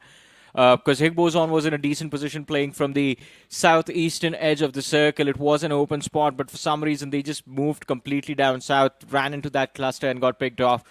On the next page, we have HADX, Naqsh Esports, 7 Gods. Had a decent day yesterday. Today, not really the best start, just 5 points secured. We'll have to look at the overall leaderboard and see exactly where they end up. Are they still going to be in the top 4? Yeah, we're seeing some performance drops from those teams. And now looking at the overall standings, yes, Lastade Esports has been kicked outside of the top 4. And White Walkers is directly inside of the top 4. What a propel that is. Lastade on the 5th, and you've also got 8-Bit on the 6th spot. Riot Nations also making a slow and steady comeback. Necro, from the 2nd till the 11th, they're just 12-point difference. 12 points is a lot, Johnny. I mean, 2 games to go, man. Look, and Rondo is done. It's just 2 Wrangles. You also need to understand, right? It's going to be the map of a wrangle, and these teams are probably going to try to stay consistent. So you can say all of these teams might be getting some sort of points in their hands. Okay, 12 points you say is a lot, but 5 points isn't, right? 5 points isn't. Yeah, 4 to 8 is just 5 points. So maybe one spot for promotion is up for grabs with 2 games to go. Yeah, I mean, 12 points still you can say that it's a lot to make a comeback, but 5 points is not a lot. All you need to do is just survive till the top 4, top 5 with an okay amount of finish points, and you've pretty much just nailed that spot down for yourself. But once again, anything can happen. Maybe the team on the top 4 can instantly keep on solidifying their lead. They can just move on with a positive momentum, or maybe someone else from the latter half of the board, maybe MADKINGS, can actually get a massive chicken dinner with 30 points and make a comeback. Yeah, I don't think that's going to happen. What if it happens? If it happens, we'll see. We'll figure something out. You and I have a bet going on that. But we do have the eliminator as of now. It is Sarvar. Hasn't been dethroned. He was there at the end of the day, the top performer for his team. And again, I think today maybe he might be up for a challenge with how things have kicked off, and especially considering that Group B is playing their Rondo. They're done with their Rondo. Now they have 2 Wrangles to deal with. This team is so weird, right? In the early phase of any sort of a tournament, they do so good. In the past, they were also known as NRI Esports. Then later on, they came through with Rivalry NRI. And in every single tournament, they did so good in the first couple of halves. And then later on, once the late stage approaches, for some reason, something happens to them, and they just completely break down. That is true. I think as soon as you reach the late stage of the tournament, everything gets a little bit more refined. You see even the big names that are struggling, they always instantly lock in where as soon as you reach the quarterfinals, because things are so intense, you have to unleash the beast. And one thing that definitely helps out is Monster, ladies and gentlemen, our official energy drink partner. If you want to unleash the beast as well, do make sure to grab yourself a Monster. Necro has already kicked things off with his can. That Rondo got a little too much for him to deal with. Johnny, have you tried the watermelon flavor? It tastes so good. Yeah, I have. It's really good. I like the original one, though. We've got the schedule popping up on the screen. Now the upcoming map is also going to be the map of Erangel. And since Erangel is also one of the classic rounds, you can expect good performances from pretty much every single team here. Yeah. As I mentioned, even a team from the latter half of the board can make a decent bounce back. Jaguar Esports, the amount of points they got in the previous game was not enough to actually put them inside of the top 4, but they have found themselves really close. And even RIOTNATIONz is actually making slow and steady moves. Exactly. As you said, the points they got from that map of Rondo might not be enough to instantly push them in the top 4, but they have the wind in their sail now. Yeah. You just need to keep the ball rolling, play it the same way. For Jaguar Esports in particular, I think just stay calm, stay composed, protect your numbers for the early game. And then once you go towards stage 5, stage 6 is when you start picking up those fights. As you yourself said, you do not need to get those big numbers in terms of finishes. It's just in angles now. Just make sure that the aggregate at the end on the point standing of the match, it looks about 8 or 9 points for the next 2 games back to back. I mean, look, still things are quite vague. We do not know what sort of a standing it's going to look like after the next game ends. That is true. But the way White Walkers and a few other teams have sort of got the sail for themselves in the first game itself, it definitely does feel like things are going to be off for better. But looking at the plain flat path as of now, this plain flat path is definitely going to be quite a nice one for these teams. Starting from the southern side, if the teams do want to head on towards the Snoka military base, then it might just be an easy stretch. But if you do want to head on towards Severny, now that's going to be an extremely difficult stretch. Because heading towards Severny means also traversing a lot of ground, means also heading towards a long field, and overall, if you try to pretty much just understand the entirety of the games, things haven't been looking that great in the early stages for a lot of these teams. They're relying on late games, and since there's so many teams alive in the final few moments, things are getting way too random. Beautiful evening for sure. But of course, as Necro said already, it seems like it's time for a refresh as well, ladies and gentlemen. Myself, Salty, back on the panel, and this time Icy Baby is going to be joining alongside with me for this game over Erangel. The flight path seems to be extremely decent, in my opinion. I think does give majority of the teams a chance, a fair chance, to give a shot towards the chicken dinner. We saw Jaguar Esports actually did that in the last game as well. MADKINGS in this one. Just Simp out there does have a couple of those players in front of him, but it still remains to be seen. Can Godsend or Higgboson tries and pounces on them? But of course, I need to welcome the old man back on the panel. Icy Baby, how you doing, man? Feeling good, you know, extremely excited as well, considering the format is going to be a little bit of a tricky situation here as well. 6 matches in total. That means a chicken dinner is the bare minimum if you want to stand a chance to actually make themselves in the top 4.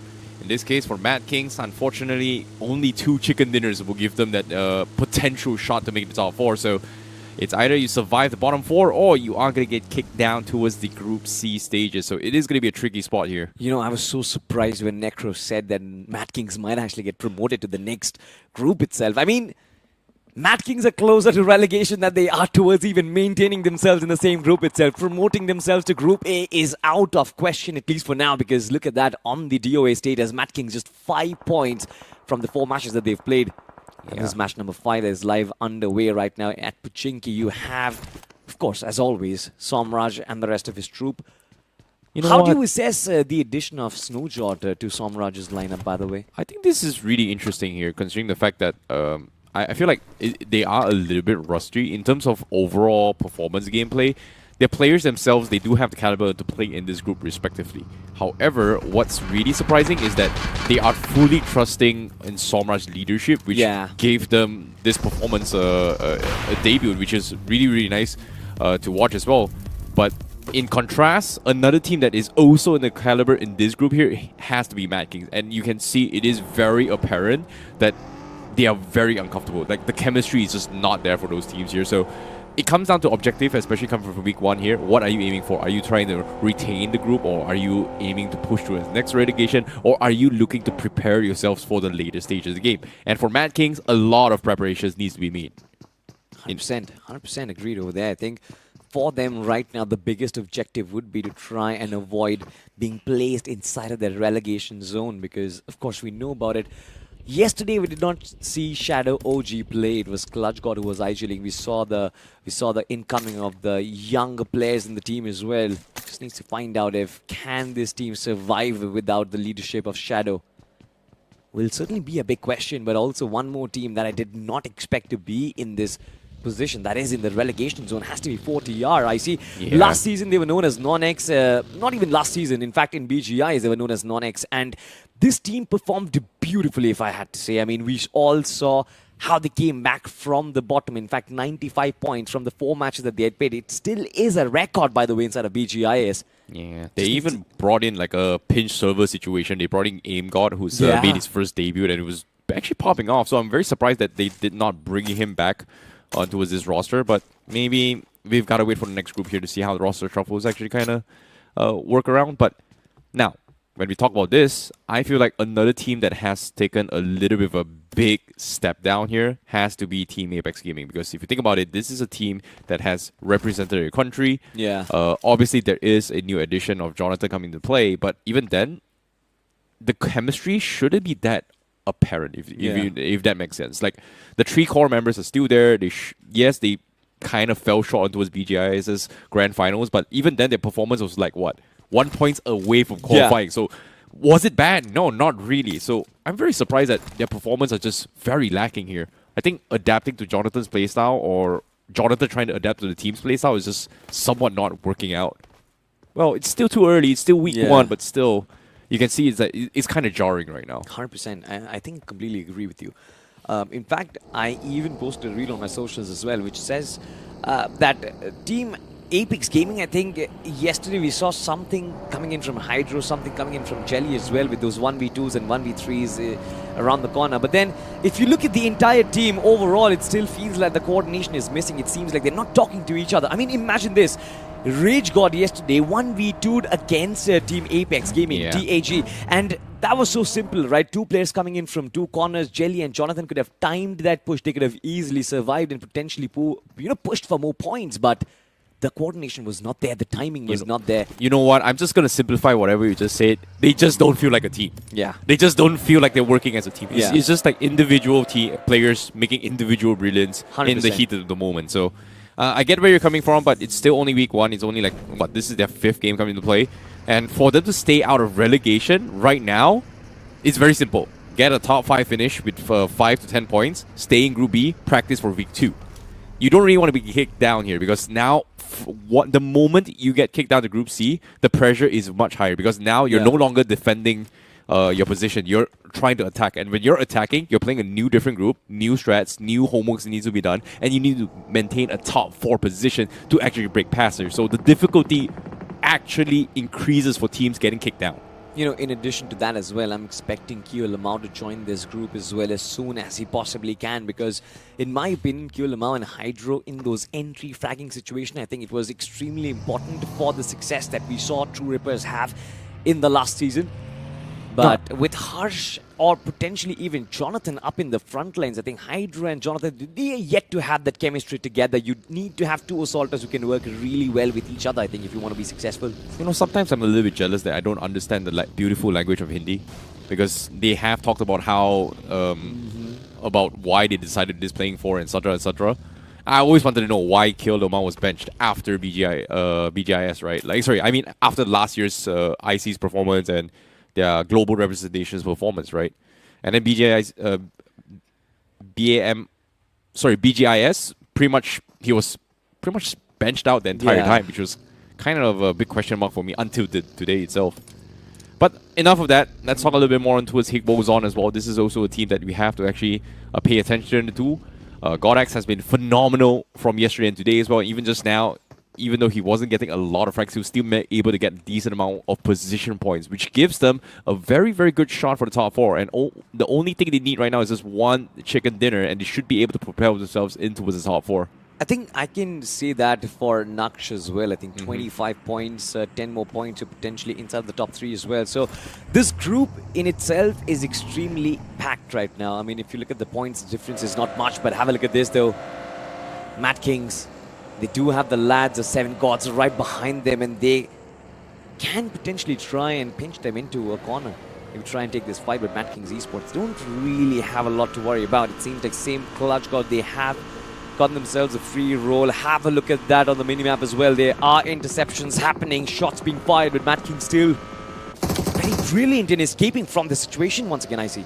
Yeah, and it's going to be tricky, but they do find themselves a point in the bag. That's going to be Wizard getting taken out, and they are going to be on the hunt here on the PIP itself. But with the circle pushing all the way towards Milta, it's still uncertain whether or not it is going to be pushing down towards the city itself, or maybe towards the Forest of Rains, maybe even prison itself here. So it is going to be a little bit tricky, but from MADKINGS' perspective, they are coming in from the northern side here, so they do have to find a decent amount of spots to kind of hunker down and reset and gather their bearings here. Just as of yet, going on a wild goose chase isn't exactly a good strategy, but may work out in their favor. But we shall see based on their performance. But 4TR, they just made into the outskirts of the city. They're forced to disembark. They do find themselves a decent amount of compound. But there is going to be one player right on top here. Caesar is all by himself. Needs a little bit of backup here.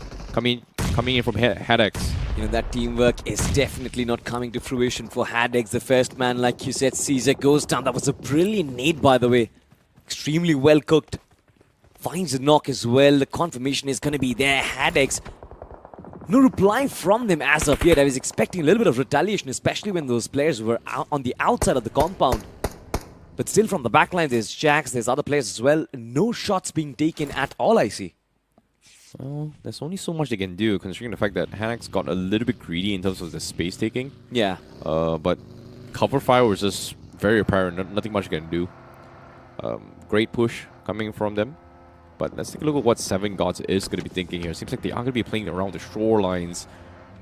Weren't able to find an entry point because WINDGOD was just intersecting them from the side. So they decided to take a little bit of an off angle to try a different entry point. It is still stage 2, pretty early into the game itself, so there is still a lot of wiggle room. But compared to yesterday's games, I feel like this game, it's a little bit tougher to play just because, number one, 16 teams are still alive. Yesterday's games, what? I think by Circle 3, 6 teams was just taken out. There's just so much space to work with. Remember that. That was painful to watch as well, because in the end game, you want these players to stay alive, potentially have chances for the chicken. And this time, I think the teams are afraid of losing the shot towards that big glory, the big chicken. Everybody wants the golden duck.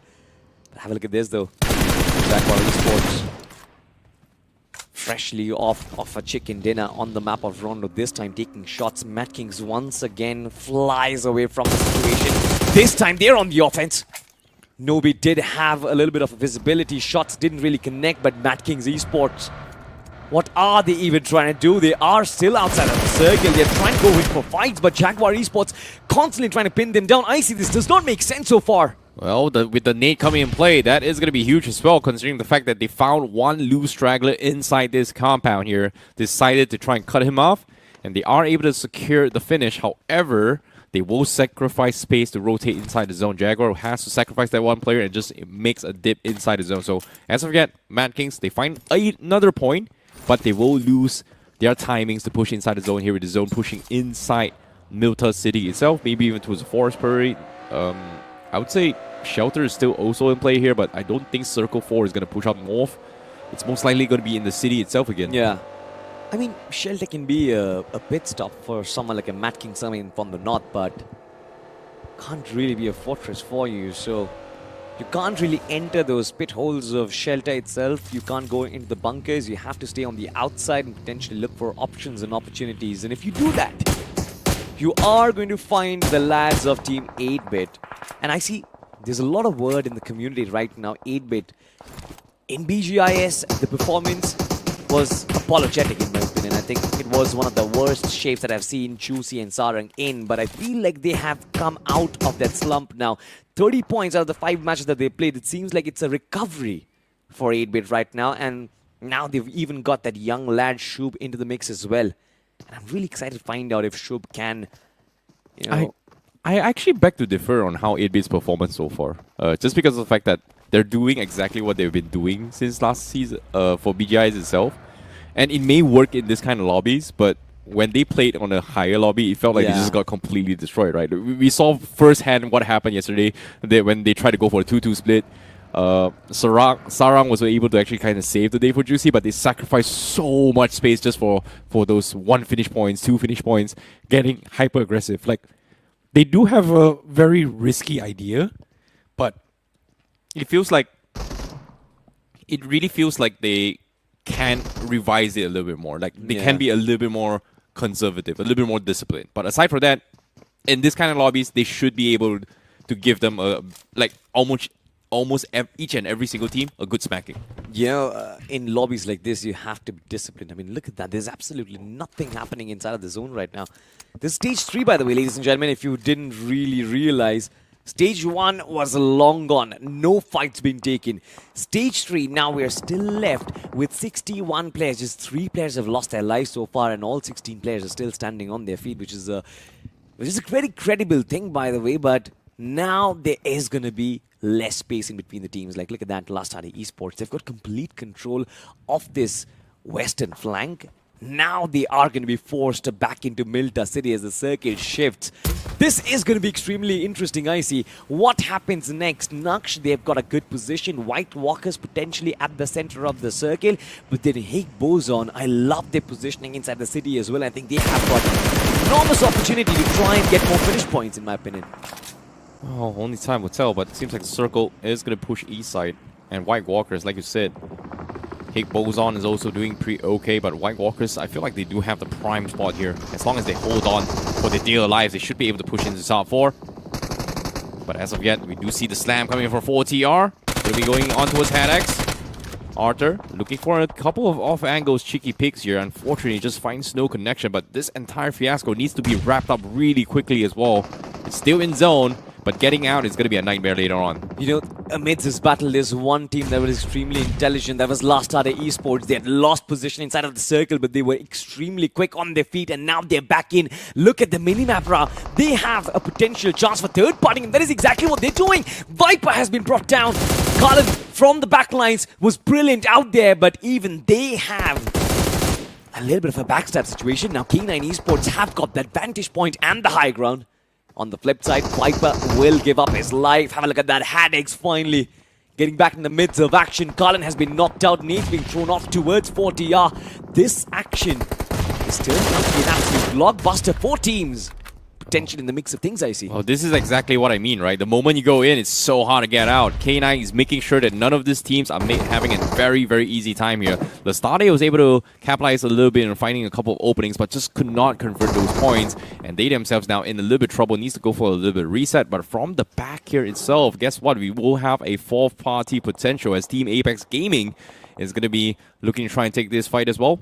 Evo did hear a couple of commotions coming from their direction. Maybe they just might disengage from trying third-partying both between 4TR and HADX in this situation here. So it is going to be a little bit of a stalemate here to decide who is going to be taking the first move, while K9 on the outskirts will be looking to try and observe any teams coming out of Milta City from the outskirts. A little bit of a stalemate situation between HADX and 4TR this time now. Sneed gets lobbed in, Jax finds the connection on the other side. Rapido gets brought down on his knees. 4TR don't really have a lot of numbers advantage right now. And the Molotov is right on the money. Anonymous is under fire. Man needs to run away for his life, but for how long? From the backlines, it's going to be Naqsh Esports who shut him down. PMWI IGL. Brilliant recovery from this lad. It's been a long time I've seen him, PMWI IGL and Owen, in the top flight. Welcome back, Naqsh Esports. They still left alive. 4TR gets bowed out, but HADX, now they have a bigger threat in the form of Lastade Esports, and I like the way Lastade is moving, I see. They look super confident. Exactly, and now with this nades coming in play, it makes it even easier for them to try and flush them all out. They know for a fact they need to clean house. And here he comes, Rishi, smoked up. He knows they are walked in close and personal. He needs to wait for the perfect bomb. He finds the first, looks for conversion, finds the second, unfortunately gets sprayed down as well. Lastade, they will lose one, and the knock comes through as well.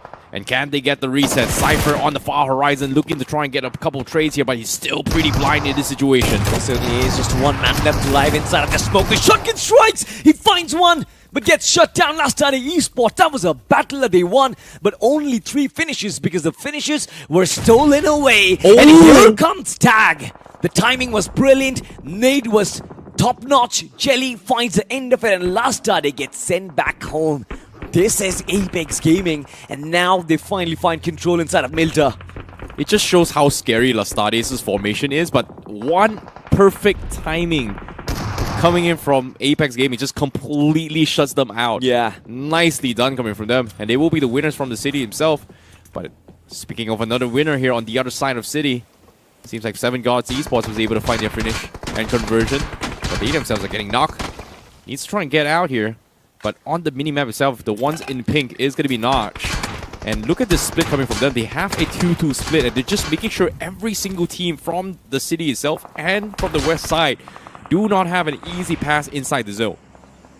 My word, it's such a commotion inside of Milta City, ladies and gentlemen. Of course, we will have to look on the flip side towards the north side of the circle. K9 Esports and 8-Bit, they're going head-to-head, and in fact, K9 Esports, they have such a big vantage point.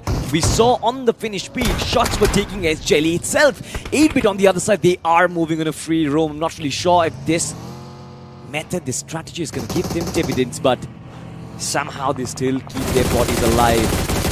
Simp on the other side this time finds a connection, and knock has been found, but MADKINGS Esports now, it seems like they're going YOLO. They don't really have a set tactic or a strategy inside of the play. They just find space, hold on there, and push wherever they feel like.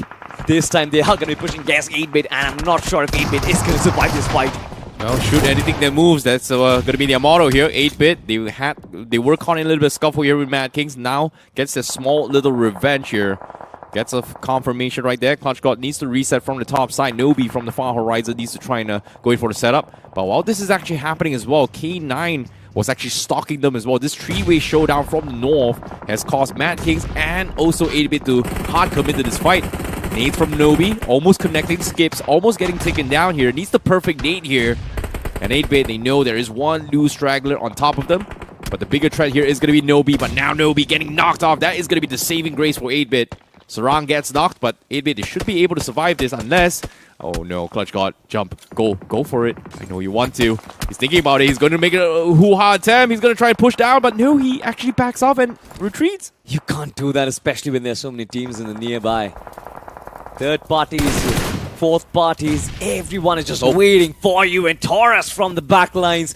K9 Esports walk away with the finishes. Nade lands right on the money, and MADKINGS get wiped off. Yet another attempt to try and resurrect back on the overall standings gets failed off as K9 Esports defending off everyone. And look at this man, Taurus. 7 finishes on this lad. Who is this guy? Yeah, nicely done as well. He may have had a little bit of oopsie yesterday's performance, but this time, this game is stepping up big time. And K9, beautiful interception with them as well. They were rotating alongside with 8-Bit. And as soon as they got caught in a little scuffle and realized that 8-Bit was also getting caught in the process of MADKINGS, they backed off, observed the situation, and then capitalized on that. So yeah, very, very good shot calling here coming from K9. And surprise, surprise, nobody actually took shots at them. Yeah. Right now there are teams who are taking shots at them, by the way. Naqsh Esports, who still hold, by the way, the biggest part of the circle right now. The 2-2 split on 2 ends of the circle is giving them a lot of control, but what remains to be seen is, can they retain those positions? On the other side, Higgboson, they are now taking guest H4K. Now this is going to be a battle and a half. Yesterday we saw Bunny and the rest of the team being extremely lucky. In fact, Godx yesterday had a great game for himself with 6 eliminations as well. But can H4K find a way to nullify their threat? On the flip side, have a look at this. White Nations, they are under ambush. The cavalry strikes. Sunuj falls. The other team, they're making light work of them. WINDGOD Esports, for a second I thought that they're going to win this fight. But White Nations, what a fabulous defense I see. Wow, but at the same time, RIOTNATIONZ, they're still out in the open. WINDGOD with the zone pushing them at the back, they're just scrambling here. They may have dodged the bullet with WINDGOD, but with the teams outside shooting through, it is just a complete disaster for these two teams. And just like that, they both get wiped out. And Tamilan Esports might be the next hit from the east side, but we are going to put that on a stop because teams in the south here needs to cross this no man's land. And that's going to be Higgboson with H4K. Have no choice but to duke it out and settle for a better placement. But while they're duking it out from the far horizon, we do see shots coming in from the sides, coming in from Seven Gods, making sure that they do not get out of this unscathed. You know, all of that is fine, but you've got a feel for RIOTNATIONz out there. That defense at the edge of the circle when you're so close to the blue zone, that was brilliant against WINDGOD. But somehow Probot got the better of those two players. RIOTNATIONz got choked up for space, but unfortunate here as well. I think Higgboson Esports would have cleaned up this fight quite early, but they did not be able to do so. RageGod this time once again in a 1v2 situation. Is he going to shine again? RageGod apparently does. He finds one. Bunny has been shut down. Godix on the other side is going to put the final lane in the coffin, and H4K gets packed and sent back to the lobby. Nicely done. Coming from Higgboson, taking advantage of the chaos being set up by Seven Gods from the sides, but now their biggest problem is, yes, they may have won the south side, but they still need to cross the road, and on the road, there's not really a lot of space to work with. But now, shifting their focus in towards the east side here, White Walkers, who has been gatekeeping these houses for the longest time, finally gets snapped in by Tamilan Esports, and they were not able to hold on, so Tamilan Esports is able to clean out a majority of the teams, or in this case, the players of White Walkers, leaving Veyron all by himself. Veyron, one of the stars from the map of Rondo this time. It's got a lot of heavy lifting here for White Walkers if they want to qualify for promotion into his Group A. They need the top 4 position, and they are currently sitting on the top 3. Any points is going to help them here, but Tamilan Esports is not going to make it easy with the nades comes through. That is going to be the end for this game here for Veyron, as White Walkers will bow out on 7th place. You know, Veyron has a very unusual career trajectory arc, by the way. I mean, imagine this. He was with Aru, he was with Atanki, he was a part of the team that made headlines, by the way. Was also a substitute for Orangutan, but could not really last over there, and now he's trying to prove himself. Meanwhile, the other team, they're trying to prove themselves against the rest of the world. We'll talk all about them, Orangutan inside of Group A, but for now, this fight, Jaguar versus Tamilan Esports. One man on his knees. Jaguar don't really have any space to fight back, and it seems like from the backline, Maxi, the shotguns, they do find the target inside of the smoke as well. He doesn't really care. He just keeps on spamming that trigger. Yeah, Jaguar Esports, they're pretty much blinded from the smoke. The rush comes through, and Tamilan Esports will clean out Jaguar as well, and they will make it themselves in towards the top 4. And with the chicken dinner, if they secure it, Tamilan Esports should be able to get out of the bottom 4. This is a big, big game coming from Tamilan Esports. Yeah. However, an even bigger game for K9 Esports to solidify their spot and make themselves in towards Group A. K9 have played like pure champions, to be honest. This is Somraj at his absolute best. Yes, inside of BGIS there with a shaky start. Phoenix Esports wasn't really looking as confident, but all of those things have been worked on, and now K9 Esports look like an absolute machine. There's no doubt about the fact that they might just get promoted inside of Group A, and they deserve it so. But have a look at this. 7God Esports. They're like, we are not too far behind, lad. K9 Somraj gets put down to his resting face. On his knees right now, there's no way K9 can survive as 7God Esports now spread their wings and start asserting authority in the final circle, I see. My goodness, they're pretty much stuck as well. 7God Esports has just got so much room to work with. K9's only got those vehicles to work with. They're pretty much stuck behind 7Gods. They don't really want to overcommit their ammunition to blow up those vehicles, knowing that they've got other teams they need to focus on. Seems like they shift their focus onto his Higgboson. Finds one. That's going to be GONX down on top 4. But final 3 teams though. What was that connection I see? I don't think he spotted GONX out there. It was just pure instincts. He saw the hit mark and he's like, oh wait, I don't believe that I actually connected a shot over there. Goes back and finishes him off. That was just outright brilliant coming in from 7God Esports. But have a look at this, Tamilan. Hesperos now with his nades, looking to put an end, a final journey, a final pin to K9 Esports right now. And seems like K9, they're done and dusted. There's absolutely nothing that they can do right now. Yeah, Taurus is last man standing. Zone not in favor of K9. Not exactly in favor of both Tamilan Esports and also 7gods, but they are slowly inching their way in for space. So Taurus, he might be able to capitalize on this while Tamilan Esports is distracted here as they try to inch in 7god Esports. They shift their focus on towards the main targets here. So that might be the saving grace for Taurus. He might put a wrench on either of these teams as of yet. You know, on an individual level, I think Taurus has been phenomenal in this game. Man has about 8 finishes under his belt right now so far, and if he gets a few more position points, potentially just one more position point, I think his team would say, lad, you've done the job, you've done more than enough. Have a look at that, 11 finishes for K9 Esports, 8 being in the bag of Taurus. Now, of course, in a sneaking mission, he wants to slide inside and does not want to interfere between 7gods and Tamilan Esports. Tamilan, in my opinion, they're looking much better. They've got a much bigger control of the zone as well, I see. And it seems like they can potentially take the game away from 7gods. Yep, Taurus eventually goes down. Tamilan Esports, they've got the eyes of the prize. Get as many points as possible, get out of bottom 4. And that's exactly what they have done. They clean out Taurus.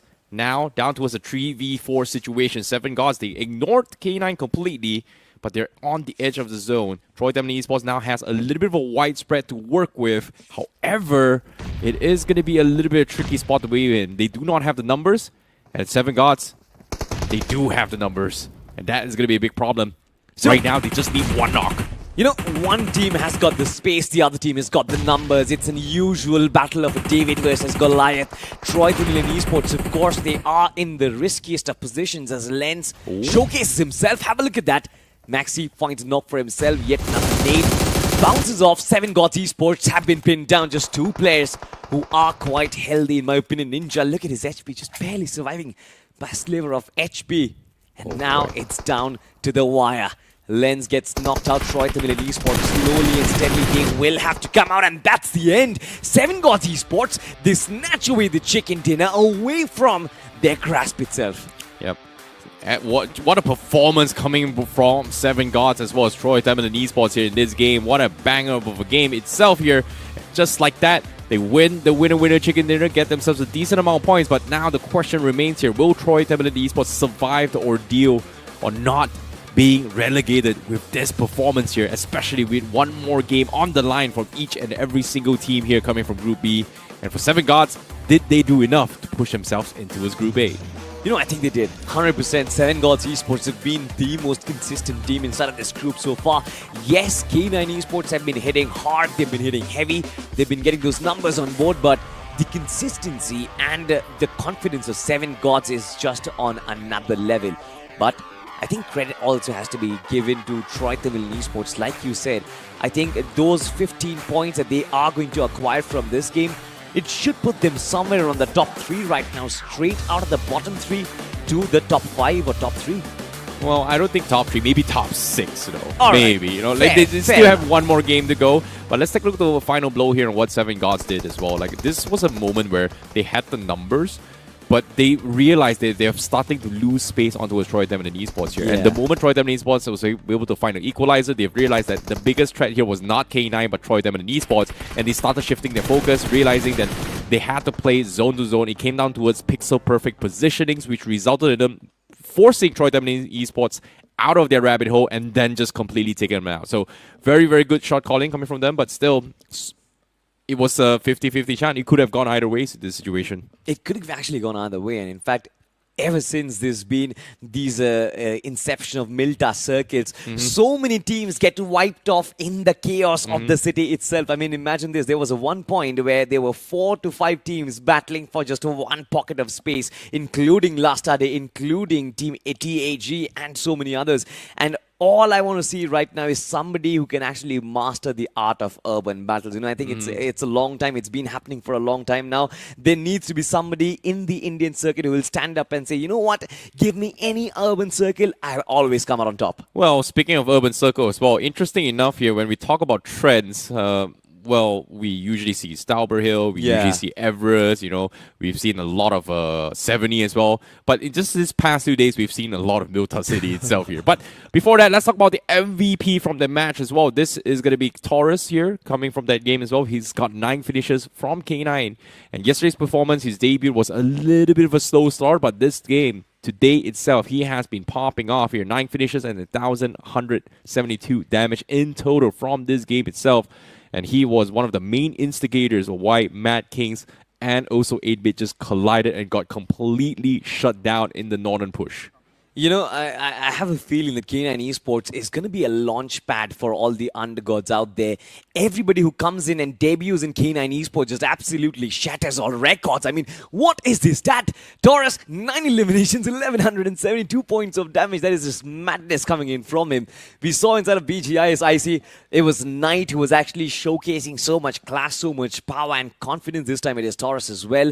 And K9 Esports, their scouting has been top-notch so far. Troy Tamilan Esports, Maxi and Hesperos also did phenomenally well, and 7 Gods Esports, Ninja and Ninja. I think they are brothers in arms. But we move on to the highlights for sure, and I feel like this was one such example, I see, where teams are going to start taking things extremely slow now in the initial part of the game and try and play for the end game. I think when it comes towards the last game here, you just gotta YOLO, man. Like, I feel like Troy Tamilan Esports YOLOing this match was a very, very important, crucial one here, because it does retain them in towards the Group B after Week 1 itself. But let's talk about the interesting switch that has happened in this earlier stage as well. MADKINGS has finally decided to switch up the strategy, to take fights and see anything that moves, and decided to take fights here, which gave them a decent amount of points. However, not enough placement points. But as the game progresses as well, this is very interesting for me, is because finally we get to see MADKINGS starting to play like a team. It took them 5 games to get a little bit more prepped up, but it is very, very concerning. But this clash between RIOTNATIONz and also WINDGOD was pretty much necessary because the zone kind of forced them out. But I have to give credit for both WINDGOD and RIOTNATIONz here. Just because both these two teams got taken out, but they made each other work for it before getting taken out by the teams outside. Very true. I think Probot was brilliant from the side of WINDGOD Esports. This is going to be one of those lads I am going to keep my eyes on. And if you are looking for a team to potentially keep your eyes on as well, I think it's time we call it 7 Gods, because they've just been outright brilliant. 20 points from this game of Erangel. Once again, supremely consistent performance, and now they are starting to build up that lead, potentially making it towards Group A as well. If you move on to Group A, I think life becomes so much more easier, right? You only have to be top 8 to qualify directly for the grand final. Such a wonderful format for all of these athletes. But K9 with 16 points, Troy Tamilan with 15. I think very important games coming in from them. MADKINGS not in the top 8, not even 3 points for them. Signs of concern is still there, I see. I definitely agree. But at the same time as well, as the match rankings progresses down below as well, MADKINGS only got 3 points here. I thought they actually got way much more here, considering how aggressive they were. Unfortunately, still not enough points to actually get them out of the gutter for now. Lastade also taking a little bit tumble this game, which means their positions on the top 4 is currently in jeopardy. So I'm curious to see how the overall standings is going to affect here from this performance, because I'm pretty sure it comes down towards the last game on who takes the final slot in towards the top 4. And as of yet, on the overall ranking, 7 Gods now on the number 1 spot here with 55 points. K9 on the second place here with 53 points. WINDGOD with 49 points. And White Walkers still retaining the number 4 spot here with 38 points. So that means it is still up for grabs here. So technically, I would say only 1 slot is available for promotion. But for the relegation side here, look at this. Team Apex Gaming is currently on the hot seat, with Troy Tamilan Esports taking a very decent outing with top 2 performance here. Now gets out of the gutter, but only 3 points ahead of Apex Gaming. Absolutely. And in terms of the biggest movers, I think Higgboson, they moved up 4 places because of that last performance. Now they are inching closer to that promotion position. The close competitors is, of course, going to be White Walkers with 38 points. But like you said, towards the relegation zone, there are going to be signs of concern. Now, for Team Apex Gaming, somewhat it's not understandable. I don't really get it. Due to the sheer quality of the players, I thought that even if the coordination is not on point, they're still going to pass through. They're still going to at least get some decent performances, avoid relegation zone, might not get promoted, play in Group B for yet another week and understand the lobby a little more. But I don't really know what's going wrong, and something is terribly going wrong. I'm just afraid that the phase of godlike Jelly does not come back. I don't want that to come back. I have always liked Jelly in his red colors, now in orange. I don't mind the color, but I do mind the phase because that style of play inside of Troopers was just on a different level altogether. See, I get where you're coming from, right? Like, on paper, this is a team that deserves to be on a T1, T2 team, right? Logically, this is the first time ever in the entire BGMI ecosystem where we have this relegation system right from the get-go. They should feel somewhere between Group A and Group B, and for them to be kicked out of Group B feels just very, very weird. But now, on screen, we have a new eliminator on screen so far, and that is going to be Taurus currently leading the pack here with 20 finishes. However, Savar was yesterday's eliminator, but he has not played yet. So he is going to be playing the next 3 matches, which is, sorry, the last 3 matches of today itself. You know, I think Sarwar is looking back at these matches from home right now and thinking, the lead is too big right now. Nah, bro, it's only five finishes for him, 5 bro. or 6 finishes. It's not too easy, by the way. I see. I take at least a month for me to get 5 or 6 finishes to my career stats, by the way. I'm just too bad at this game.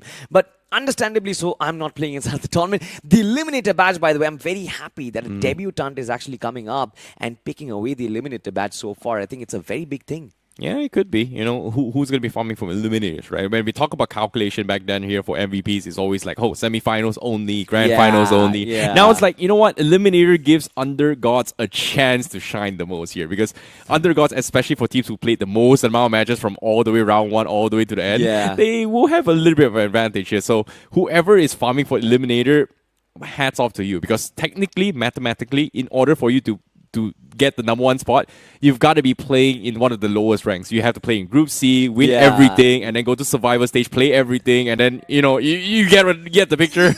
Understandably so, ladies and gentlemen. Of course, the conversation is going to continue.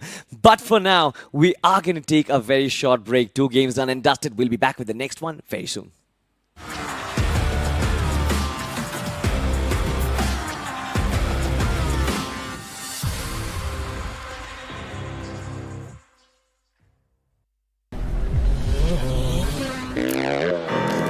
Do not get in my way, you cannot drop in my lane. Tires is burning the pain, you don't have nothing to say. This is how legends are made, I know I got what it takes. And I'm not popping the brakes, and I'm not popping the brakes. I'm too competitive, I like the narrative, that on no place in the league. Who you comparing with, that is offended, top of the throne, it is me. How you moving so on the speed? I just been bringing the heat, I just been bringing the fire.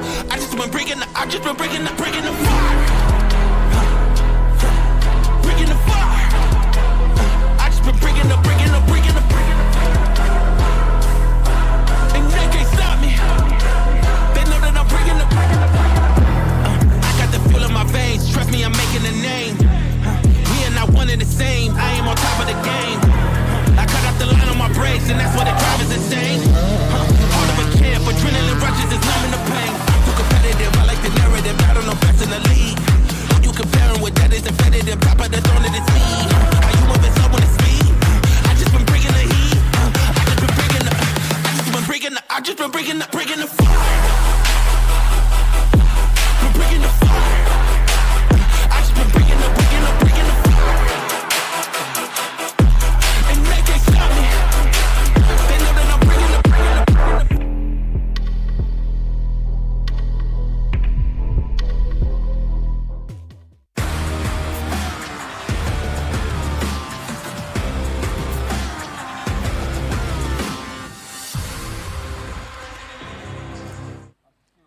Ladies and gents, boys and girls, welcome back to BMPS 2026. And today is day number 2, of course, and Group B is underway with their matches as well. And I'm pretty sure you are waiting for your favorite team to actually get that big chicken. But to discuss about that, we've got ICB back on the panel, of course, looking dashing as usual.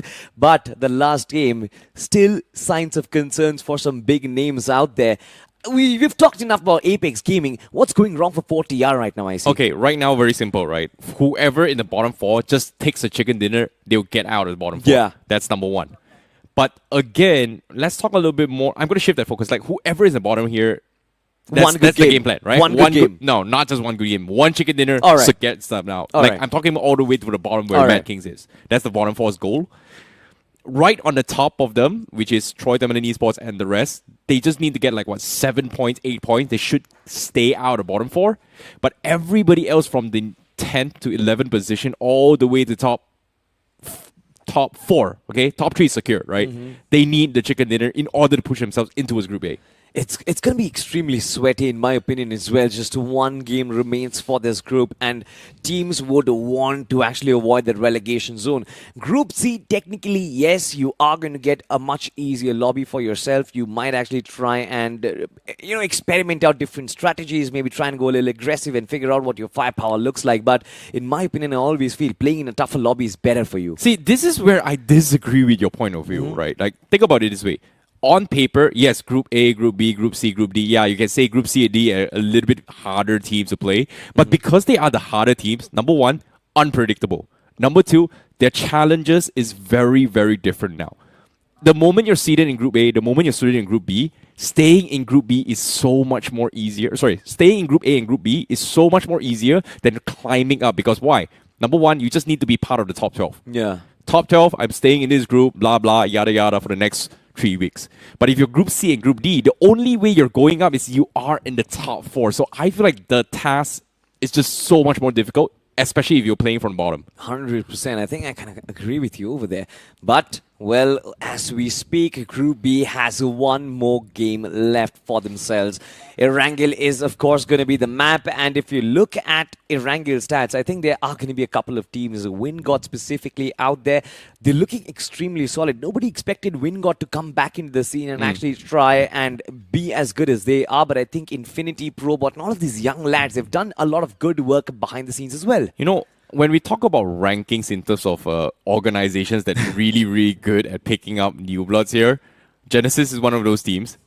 For some reason, WINDGOD has been somehow consistent in picking up decent amount of teams to make it into tier 2 lobbies. And right now, even with a new shuffle, okay, yeah, they're still doing pretty okay. I was very surprised with this. One more team I think I would add to that list has been K9 Esports. Oh yeah, K9, 100%. I think they've one of the greatest scouting missions because yes, they do like to have one great leader, one experienced leader. They had Omega in the past, now they have Somraj. But then the youngsters that they picked, Knight in the last season inside of BGI, like Taurus, I think it's been phenomenal. But ladies and gentlemen, enough of waiting. Wrangle is underway and we are back in the skies as the big bird flies. And this time, our journey is going to start off from hospital and we're going to move towards Yasnaya Poliana. Well, this is going to be a tricky one here. One final game from each and every single team coming from Group B here in Week 1 itself. Who's going to be making their way into his Group A in Week 2, or who is going to be kicked down to Group C in Week 2? It all decides from this one final game, and it seems like the flight path is going to be coming in from the west side of Hospital and then ending towards the outskirts of northern section of Lipovka, passing through school and Rozhok. So that means military base is going to be very, very far off of some of these teams. Novo is going to be completely far off as well. We are going to be expecting a little bit of drop clash. So I'm curious to see how this is going to be happening here. But from the north side here, it seems like we do have a little bit of nosy neighbors here with both MADKINGS and Apex Gaming. Might have a little bit of a scuffle later on here, but so far we haven't seen that direct confrontation between these two teams yet.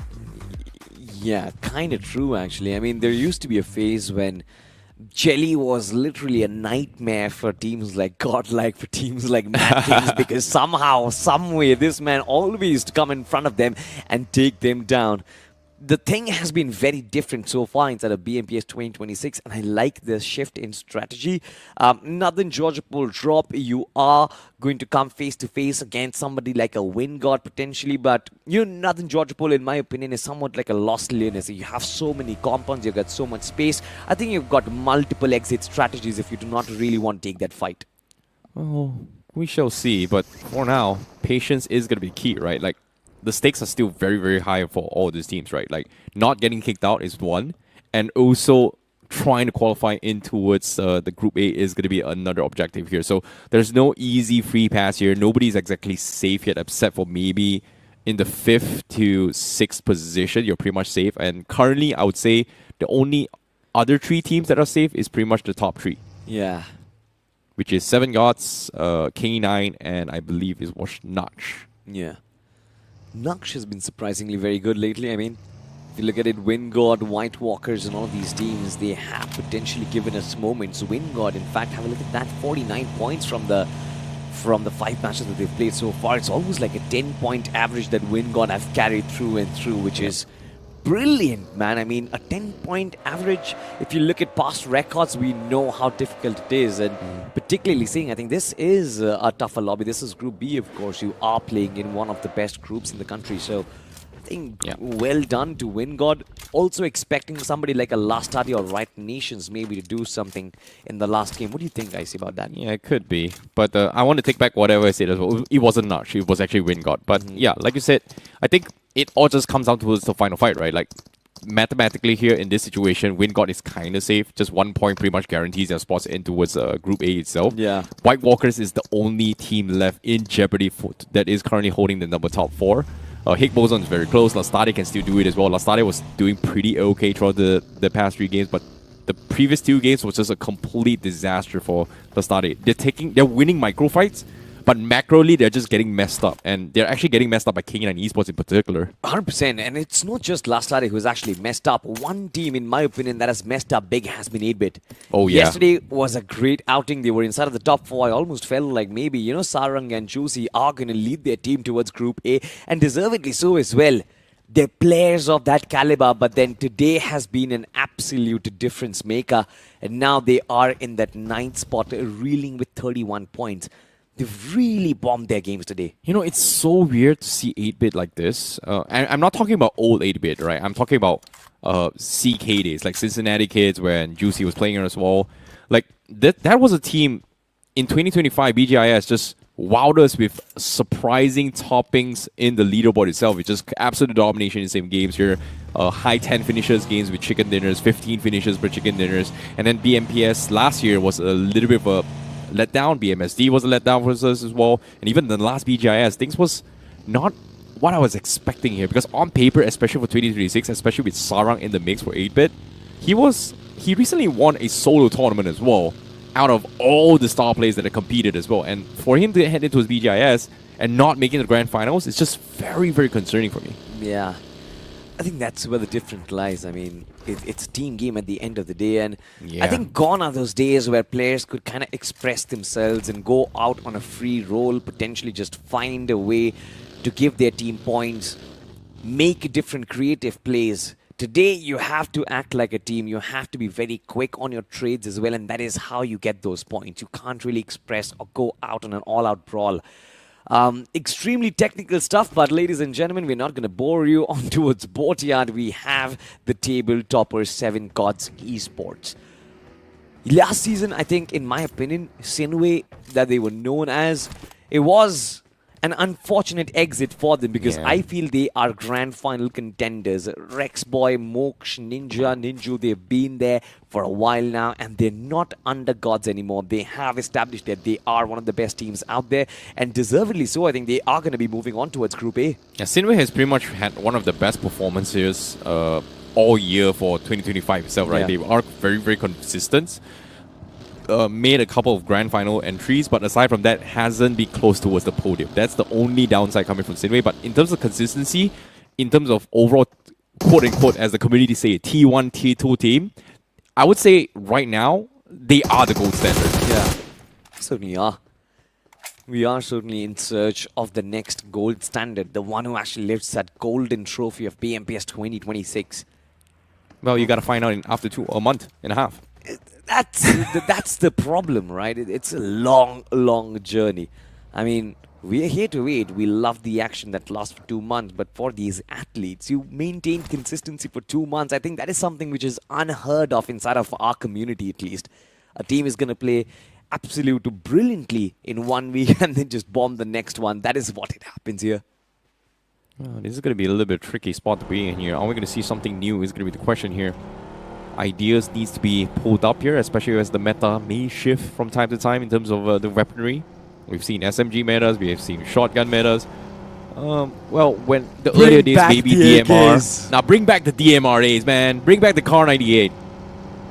I never liked the snipers. Yeah, but imagine if a K9 can actually one-shot a level 3 helmet. Yeah. Even though it has never happened before, AWM does that, but if that were to happen, the meta completely changes. It actually does. I mean, to be very frank, Not really sure if you're ever going to see sniper rifles back inside of this game, but True. at least the 7.62 assault rifles, bring them back at least. The AKs were the gold standard of weapons in close combat. Well, we did see a couple of AKs back in, previous BGIS, but still, it seems like a lot of people still double down. It's like, you know what? Let's not go for the AK. DBS is still better. S12K is still better. You know what? It's a controversial opinion, but I feel the players love the RNG factor. Oh, trust me, playing ranked games on the AK is just amazing right now. Yeah. Like, it's just broken. Yeah. And your normal classic matches, not many people play shotguns. Yeah. And AK is just such an easy pub stomping gun. Yeah, I absolutely love the AK. I actually managed to find a finish against MADKINGS' Neo as well in a tournament that I had played. So yeah, man, I do have some things to flex on in my career. But nonetheless, ladies and gentlemen, back inside of the tournament, Jaguar Esports, the first game chicken dinner, it's still kind of struggling to keep them out of the relegation zone. What is this inconsistency that we are seeing from them? Well, speaking of relegation here, it seems like the Zerko is going to make things extremely difficult for everybody right now.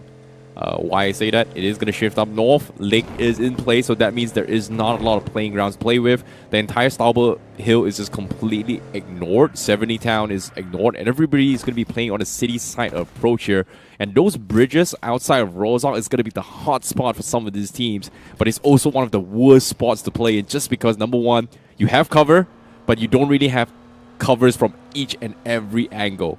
Teams will not push you because it's such a high-risk scenario, but it does guarantee you some sort of position point. So I'm curious to see how this lobby is going to approach this game just because of the fact that relegations is online, promotions is online. Stakes are just very, very high for some of these teams, except for the top 3 as of yet. 100%. But if you look at the approach towards the circle, I think there has to be only one thing: try and hit the northern hemisphere. More often than not, we've seen circles like these, they never really come down towards Rozov. They never do come south. They always go up north. And Team TAG, they are in the best of positions, in my opinion, right on the south side of Severny. The problem is, though, they are in the open and they don't really have the compounds to protect themselves. But they do get into fights, and if they do convert the fights, I think TAG, that position can be your saving grace. It can actually put you out of the relegation zone and potentially push back Troy Tamilan or somebody like a Jaguar Esports. In my opinion, I still want 40R to actually, jump out of their slump as well, because we saw the talent of Rapido and Arthur as well. These are amazing assaulters. I don't really know why this team is not really functioning well together anymore. Yeah, kind of agree. Same can be said for Lastade as well. Ever since their departure from Los Hermanos in towards Lastade from BGIS, things hasn't been the same. Like, in terms of team fights, they still really, really solid. Their comms are on point. Their chemistry is still on point. But they always messed up on the macro aspect. And even today's games, yesterday we had to see just raw firepower. They brute force their way all the way through. Came out on top. Great run for them day 1. Day 2, they just got completely destroyed macroly. They won their micro fights, but the third parties, the timings, the gate caps here just ruined their game today itself. So they're not out of the race yet. They still have 4 points to chase. And right now, White Walkers is on defense. So technically, as long as White Walkers doesn't mess up, they should be able to go through. And so far, Veyron's performance in Rondo has made things possible. But now it's all about taking home the win and pushing themselves into Group A. Absolutely. Like you said, it's all about taking home that qualification, taking home that promotion badge, and just sit tight inside of Group A, try to be inside of the top 8 and try and move towards the grand finals as quickly as you possibly can. There's also an opinion where you might actually try and blaze through the semi-finals, be in the bottom 8, and then try and get yourself hand-adjusted with the LAN environment, to play a couple of those LAN games and then move on to the grand finals. But all of that is fine, ladies and gentlemen. As of yet, the circle, it seems like it has taken a southward curve, and it's right in the middle. There is a river that flows right across the circle, which makes things extremely difficult. IGLs will have to choose right now. Do we go north or do we go south? Ooh, tricky spot to be in, but like I said, the hotspot for the bridge no longer a hotspot. It is going to be in the compounds on the north side. Just because, 60%, almost 58% is going to be on the northern hemisphere, while the others are going to be south side, but it's still circle 3, so it's a little bit uncertain. I feel like it could go either ways, But personally, I like what Lastade is doing right now. They're playing around the northern side here, knowing that, especially in the northern side of this map, it's pretty much a lot of dogfighting here. So having those vehicles and trying to kite people and forcing them to kind of spin off is exactly what Lastade is intending to do. And we saw mess-ups from some of these teams as well in these past 5 games. Speak of mess-ups, only one team comes in my mind. That is 8-bit. But as of yet, Team 8-bit will have a chance to at least try and propel themselves. They're 7 points away from qualification, from promotion actually towards Group A. So it shouldn't really be that difficult. But from the way that 8-bit plays or their approach towards their game has been so defensive that it feels hard for me to even believe that they can get 7 points in one game. Well, okay, if you want to talk about 8-bit, let's talk about it, right? Like, I think now on screen, for those of you who are not watching, if you guys have been watching their map rotations for this past 6 games, personally, I like what they're doing. They're choosing a lot of good rotation spots. They're choosing a lot of good holds, but execution is just lacking, that's all. Yeah. I mean, in terms of executes, have a look at this. WINDGOD Esports, Kaiser did try to execute the player who was trying to whiz past him. They were still back in the blue, yet to move inside of the playing area as well. And how do they do so? As soon as they move inside of the circle, they will come under fire from TAG, and that is something which you have to avoid. Understandably so, WINDGOD has been performing phenomenally and TAG not on the flip side. But WINDGOD, they will have to vary. I mean, Hydro, Harsh, Jonathan and Chelly, they can change the fate of your game any day. You are safe right now. You have to retain that slot. On the other side, have a look at this. Higgboson, a little bit in trouble. Yet another player gets knocked out. JAGUAR Esports actually spoiling their hopes and dreams of moving on towards Group A. There is White Tiger still standing, and he does one finish. But that's all. MADKINGS still on the prowl. I don't really know if Higgboson will be able to survive for long, I see. Okay, Jaguar, what were you doing, man? What were you thinking? What a slap down coming from White Tiger. But seems like Jaguar Esports now also having a little bit of a potential third party. And that's going to be MADKINGS finally looking to try and join the fray.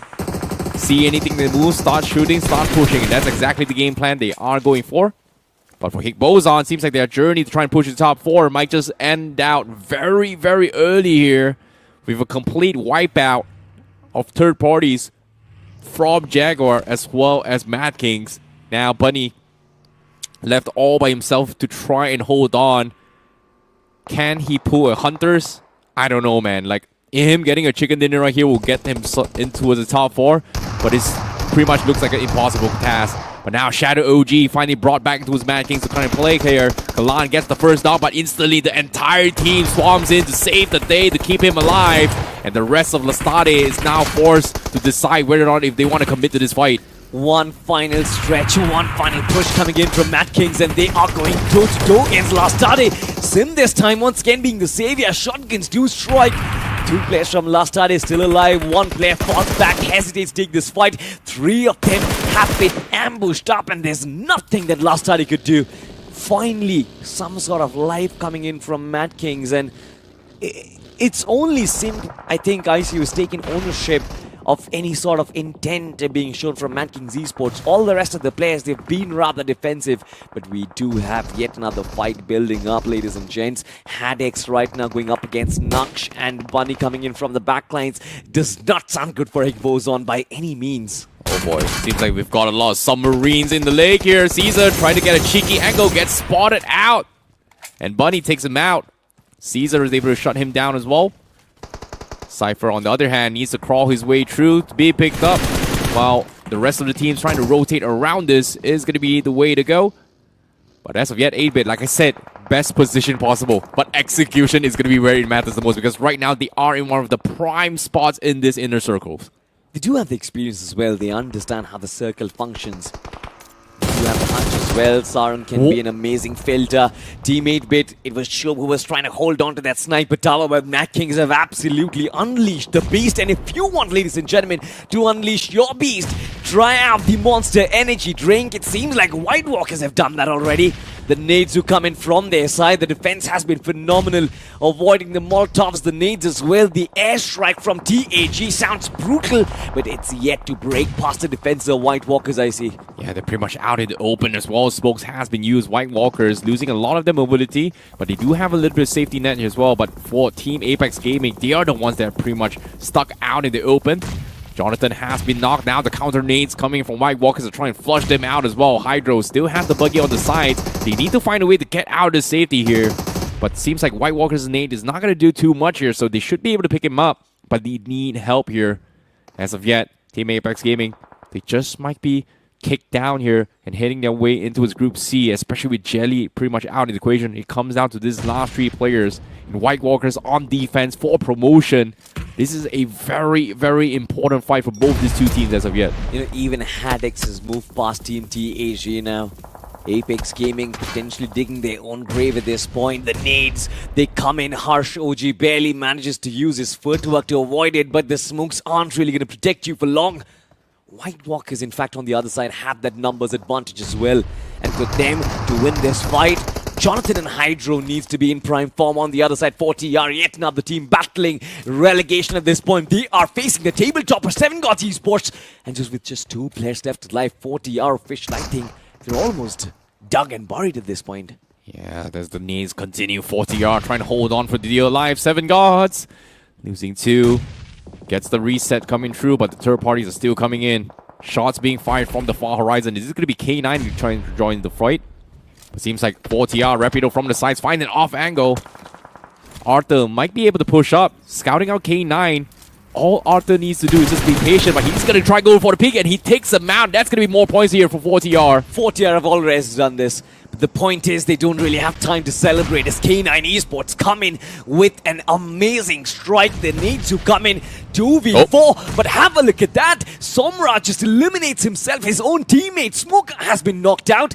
It's the most weird push that we've seen so far, and 4TR official have been handed a boon right now. Oh boy, mistakes has been made. 4TR, can they capitalize on this? Did they spot him? No, I don't think they spotted out Smoker's body yet. So K9, they backed out. Finally, he sees it. Oh, that's my point. Thank you very much, 4TR says. Rapido will be able to secure that. Samraj, well, you're the reason why Smoker is down in the gutter right now. Yeah, I mean, he's going to regret that, but for sure, I think K9 Esports needs to move out of this fight. 4TR official, they are in the zone. Snowjaw inside of the smoke might just get converged from 2 different angles, but he's still willing to fight. And I think this decision can be questionable. K9 Esports needs to move out of this place, try and find a spot inside of the circle if they want to win this game and secure their slot potentially towards Group A.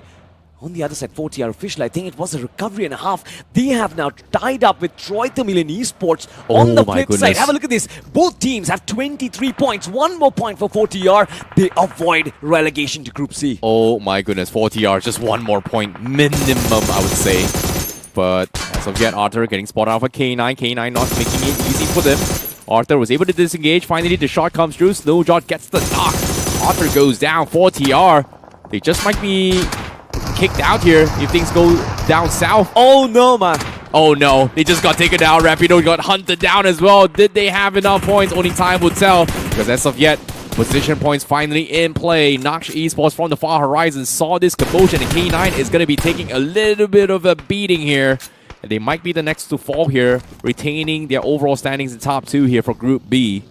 You know, but still moving back to 4TR and Tamilan Esports. I feel now the ball is going to be in the court of HADX Esports right now. 22 points, just 1 point shy.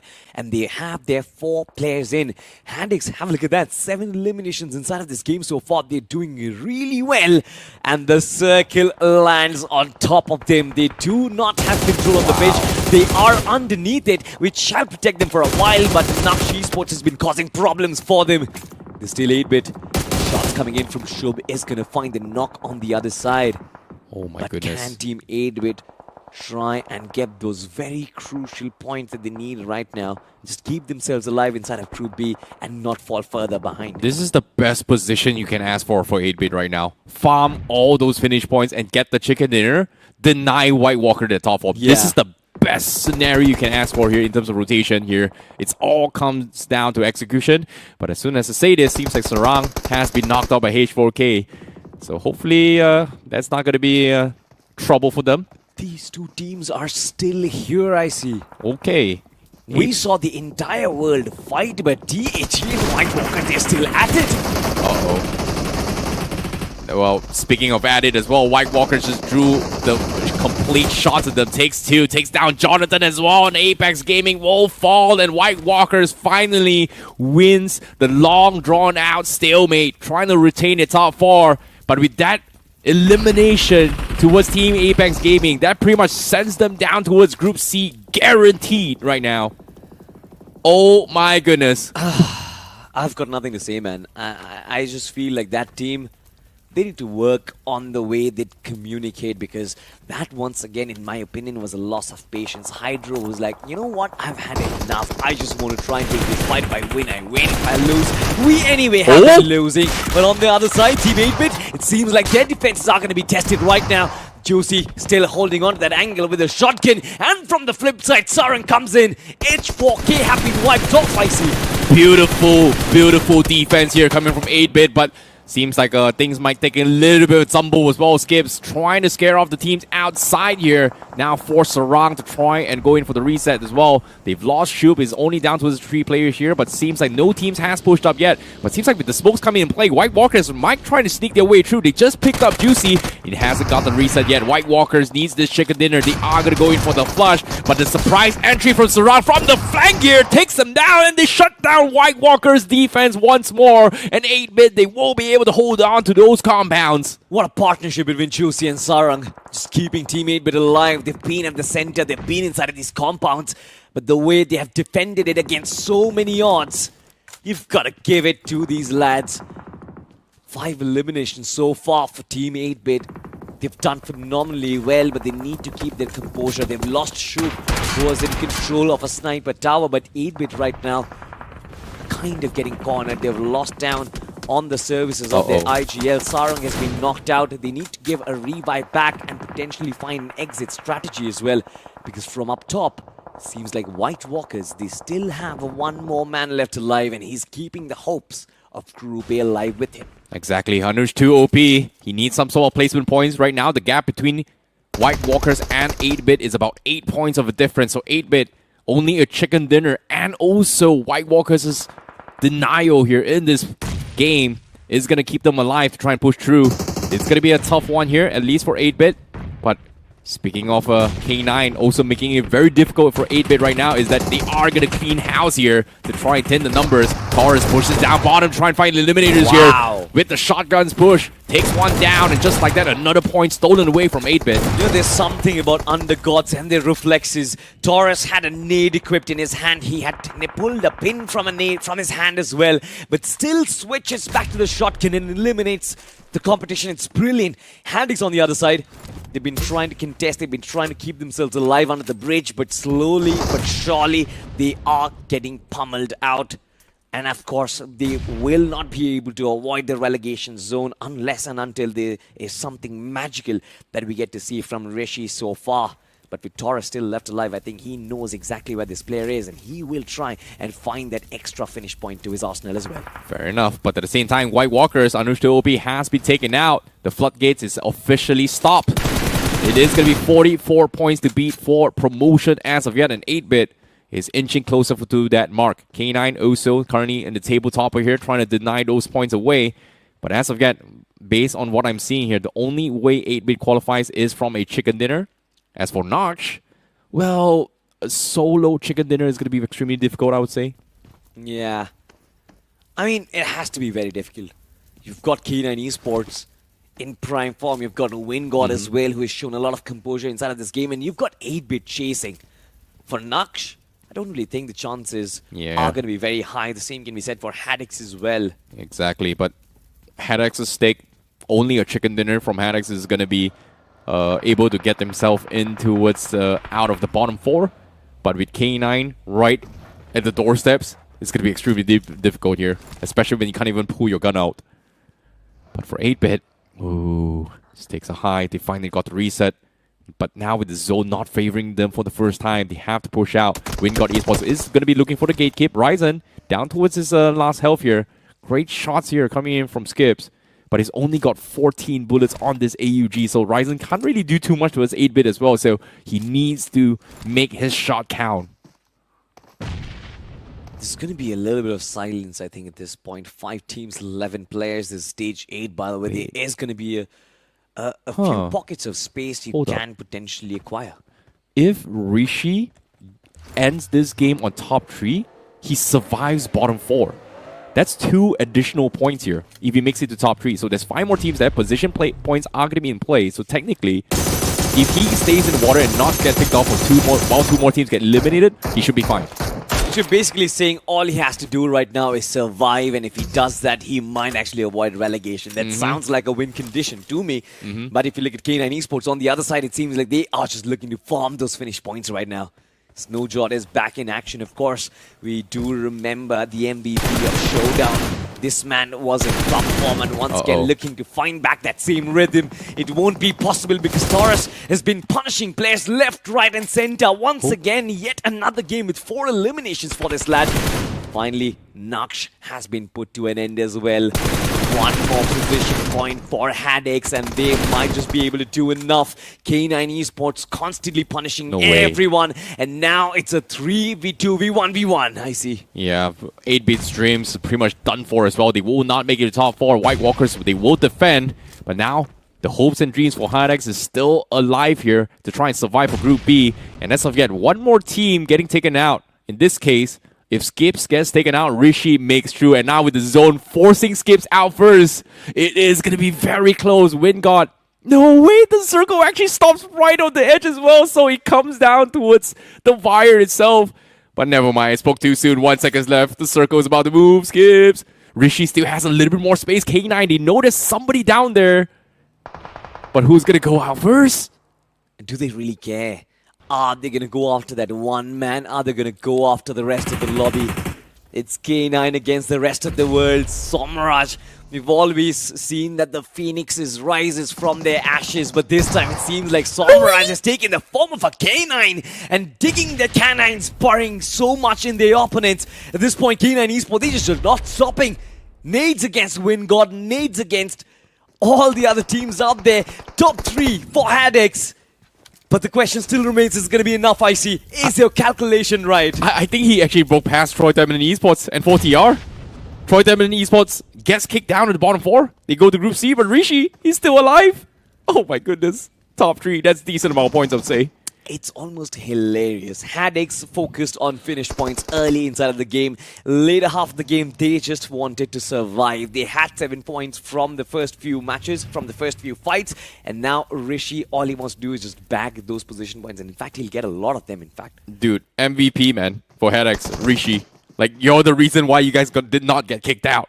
Yeah. 100% right now. And of course, courtesy of K9 for just demolishing all your enemies for you. But all things considered here, final winner chicken dinner on his place. K9 Esports has got WINDGOD completely choked out. Kaiser now bleeding out his zone. K9 looking to try and close out this game with a bang. And they will take them all out. And guess what? Rishi survives top 2. And now he's going to try and return by the final farm here. He gets the knock and now he looks for the second one as well. He might be able to snatch the chicken dinner. No, gets denied. He does not get those points. But a top 2 finish for HADX will keep them out of the bottom 4. And to actually bring back the final fight from a 1v3 to a 1v1 from a position like that, give it up for Rishi, ladies and gentlemen, from HADX. This is going to be a name we are going to watch for a while. But K9 Esports, they were simply unbelievable throughout this entire game. 10 eliminations being shared between Taurus and Snowjord, and that is the power of the Assaulters. And of course, Somraj and Smoker doing the IGL ship and the filter roles. They just do everything right at this point, I see. Yeah, they just do everything right. But K9 Esports, they are here for a reason here. Somraj still trying to prove themselves why he's one of the best IGLs in the country. And regardless of whatever players that he plays in as a team, they will definitely perform. Unfortunately, last BGIS wasn't a great performance, but they still almost made it into the grand finals. But now with a completely new roster here, they're still doing pretty good here. So I'm liking what I'm seeing here. I'm liking what I'm seeing for sure, but I like what I will see in the future. That is K9 inside of Group A and fighting against the rest of the best. But ladies and gentlemen, WINDGOD Esports, I think they've also been phenomenal inside of this group so far. Bagging the top 4 for themselves, bagging the promotion rights. They have all the bragging rights to themselves, but this final blow, this is what I was talking about, still getting those 2 finishes, those 2 knocks, I think. It was extremely important. I almost thought that he might actually get away with the chicken dinner. Yeah, I thought so too for a second here, but all things considered, I'm out of bottom 4. That's all that matters right now because I'm still in Group B. Because like I said as well, at the start of the day, right, like being inside Group B, retaining top 12, it's still easier for fighting for top 4 to push for promotion here. 100%. I completely agree with you. And in my opinion, I think this guy, Rishi, should be the MVP of the game. I'm not sure who it is going to be. In fact, it has to be Taurus on the basis of the stats. But if you look at the way, the impact that has been made because of this one man, it's so much different from the stats of 5 finishes. But still, kudos to Taurus, kudos to the 5 finishes that he has. And now Sarwar has an even bigger job for him. Well, as of yet here, Taurus has got a 10 finish gap over Sarwar in 3 matches to go. So Sarwar, in order for him to retain his spot, he's got to get more than 10 finishes in this next 3 matches, which he is going to be playing here in Group C later on. But joining him in the top 5 in this game here, we have Snowjot, we have Rapido for 4TR, we have Ryzen coming from WINDGOD, and we have Rishi. Thank you, man. We've got him in the top 5 now. Yeah, at least. But you know what? The points and the numbers can never showcase how much Rishi actually fought for to avoid relegation. Ladies and gentlemen, we'll have a look at the highlights once again. And there were some great moments, to be honest. For a sec, it was also Higgboson who was trying to fight for promotion, and they were going up against White Walkers. But somehow, I think even White Walkers will manage to survive, I see.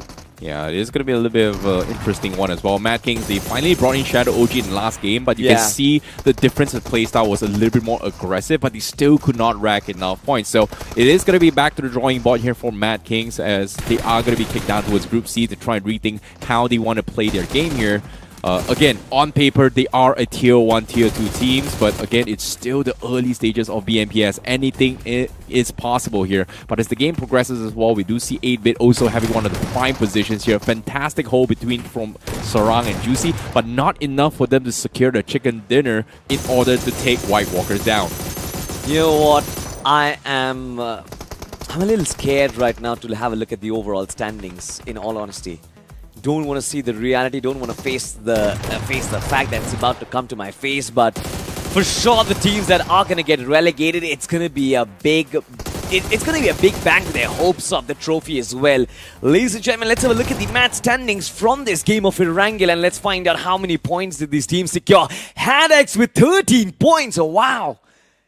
I did not expect this team to walk away with 13 points. Hey, 6 position points, all because of Rishi. Hey man, Rishi needed only a top 4 finish to actually qualify out of the bottom 4, retaining Group B. That's going to be the right word here. But ending in the top 2 in this performance as well, getting 6 position points, which arguably should, even if it's a tiebreaker, they should have a decent amount here. Yeah. So this 13 points from HADX will give them, well, at least get them out of the bottom 4. But for WINDGOD having 10 points, 8-Bit 10 points, again, not enough to deny White Walkers because they had a little bit of a 10-point deficit behind White Walkers. And just this game, White Walkers were able to secure 8 points, shutting down Team Apex Gaming, which resulted in Team Apex Gaming only getting 1 point for this game.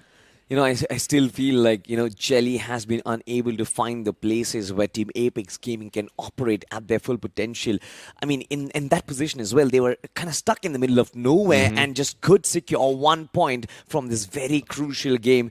I don't really think Team Apex Gaming will avoid that relegation zone, ladies and gentlemen. Let's have a look at the overall standings and find out which are going to be the first set of teams getting promoted. Well, there you have it. 4 teams, K9, WINDGOD, 7 Gods, and White Walkers who move up top, and the bottom 4. We have Tamilan Esports, 40R, Team Apex Gaming, and MADKINGS. I see potentially the 4 biggest names inside of this group is getting relegated, and I don't understand why. Well, it all comes down to the drawing board, right? New season, new team, new chemistry, new work needs to be done here. Team Apex Gaming and also MADKINGS, definitely a lot of things that needs to be done as well. They will be playing in Group C in week 2 onwards here, so well, they are going to be taking the slots of whoever from Group C advances, which is going to be shown right after the end of today itself here. Yeah. So they are going to be taking the spots of who's going to be promoting up to Group B. While for K9, WINGOD, 7 Gods, and also Windwalkers, congratulations to them. They will be advancing in towards Group A in Week 2. However, like we said, right, Week 2 is a completely different problem here, especially for Group A. The goal for Group A, stay in top 8. You know what? I love this format because every time you get to see a fresh face, every time you get to see a fresh energy. And speaking of energy, I mean, all of these 4 teams who actually got promoted to Group A, they need a lot of energy, ladies and gentlemen. And to unleash that monster, you can actually go for the Monster Energy drink. You have the black one and the white one. In fact, there are a lot of new flavors as well. I see you should try the watermelon one. Necro actually suggested me that one. I mean, you know, he's a foodie and his choices are always brilliant. But you can also try the white one, and that is actually much good as well. But ladies and gentlemen, Group B is done and dusted. We are going to proceed towards Group C and the next set of 3 matches, Erangel and the 2 sets of Miramars. I see one team that I am very, very excited to look out for has to be Santa Esports, because on the map of Miramar, this is a team that can actually dominate. Well, most of us kind of predicted on Santa on the English desk as well, but I'm surprised nobody on the other side actually predicted that as well, because for this, you guys know, our insider information, well, it's not really insider information, right? It's public knowledge, but in terms of our expertise of watching all the games coming from Santa, they have the best track record in the map of Miramar. They were previously known as Team Alpha from back in the days, even prior to BGI's 2026, even for last year's VMSD, they only do well in Miramar. And today, guess what? They've got 2 Miramars at the end of the day. But without further ado, we're going to be jumping straight into the game. Well, ladies and gentlemen, it is going to be the last wrangle of the day as the Big Bird goes back up the skies. But the passengers, they're going to be different. It is going to be Group C on the map of Erangel. And joining alongside is going to be one very, very experienced commentator back on the panel. It is going to be iQOO. But Johnny, how are you feeling, man? Dude, I'm super excited for this one. I mean, after the fiasco we have had with the teams of Group B, it's going to be interesting to see the lessons that were picked by the teams in Group C. And now, of course, a few of these names are going to know the names that will be relegated from Group C, will show up as a part of Group will be relegated from Group B, my apologies, and will show up as a part of Group C in the upcoming week. And, well, I've said my take on it. I mean, earlier on in the day, there was a little bit of a bet between me and my co-commentator back then, Necro. He's back again on the panel. Necro, MADKINGS. They did not make a comeback, bro. Yeah, it was not even close. Yeah. They were still at the bottom. But hey, luckily enough, he's got someone known with him now in that relegation zone. Oh yeah, former so he's not teammate. going to be he's not going to be feeling too lonely over there. So it's all good in the hood for that man. But jokes apart, I really do hope that in the future we will see proper comebacks from that team. Definitely on paper, that lineup does have a lot of potential. But with the way they're functioning right now, there's a lot of problems. I just want to ask this to you. Are you talking about MADKINGS or Apex Gaming? I was talking about Apex Gaming. All right. From MADKINGS, I mean, that is terrible. Look, I understand even agreed. if you're not taking the competition seriously, even if you're playing this 6 games as an experimental phase, still you cannot be that bad. Yeah, I mean, you got to start in Group B, and now next week you are going to be playing in Group C. But talking about Group C itself, they are playing their first game of the day, 4th game of the opening week of the qualifiers of BMPS 2026. And of course, we did see that flight path leaning towards the eastern half of the map. Also heard the shots being taken in the early stages. I mean, there was a massive cluster present towards Milta, a cluster towards Yasnaya Poliana, and also School and Rozok. And I wonder which one of these clusters was the one to initiate that early fight. As of now, though, look at the esports. Another one of those teams yesterday started off in quite a bad manner. They were not looking too good in the overall standings. Rondo was off to a bad start. But look at the esports knew exactly what was needed to be done to catch up that pace. Pretty much. And they did so pretty well. 15 points in the span of 3 games. Yes, that does not sound a lot, but still, they're in the fighting chance, and that's what matters. As long as you've got a chance to make it inside of the top 4, that's more than enough for you to keep that hope alive. For sure. I mean, 3 games to go, 15 points to cover up. And look at the esports. They have a lot of potential, especially as you mentioned with the roster that they have. But so does this team. Zero Arc official. As we saw at the start of the day, Sarwar OG, he was leading the charge as the Executioner, the executor, in fact, the man with the top or highest finishes Yeah. in the matches that happened yesterday. Today, I wonder if he will be able to regain that spot at the end of the last Miramar. But again, Zero Arc, a lot of potential within that team. Not just Sarvar, Pain is live as well. Has been quite phenomenal in the past. Hopefully, they can regain that form. Not too far away from breaking into the top 4, by the way. I'm pretty sure a lot of these players don't even care about that Eliminator batch. Yeah, They not just in wanna Group C. Yeah, they just want to focus on getting that promotion first. True. And then later on, they would think about, okay, yeah, maybe I'm the Eliminator. Yeah, of course, it's a great thing. Because let's not forget, even if you are the Eliminator, you got to qualify towards the Grand Finals first, which is pretty far away. So just make sure you're performing well. Make sure the consistency's there from your side.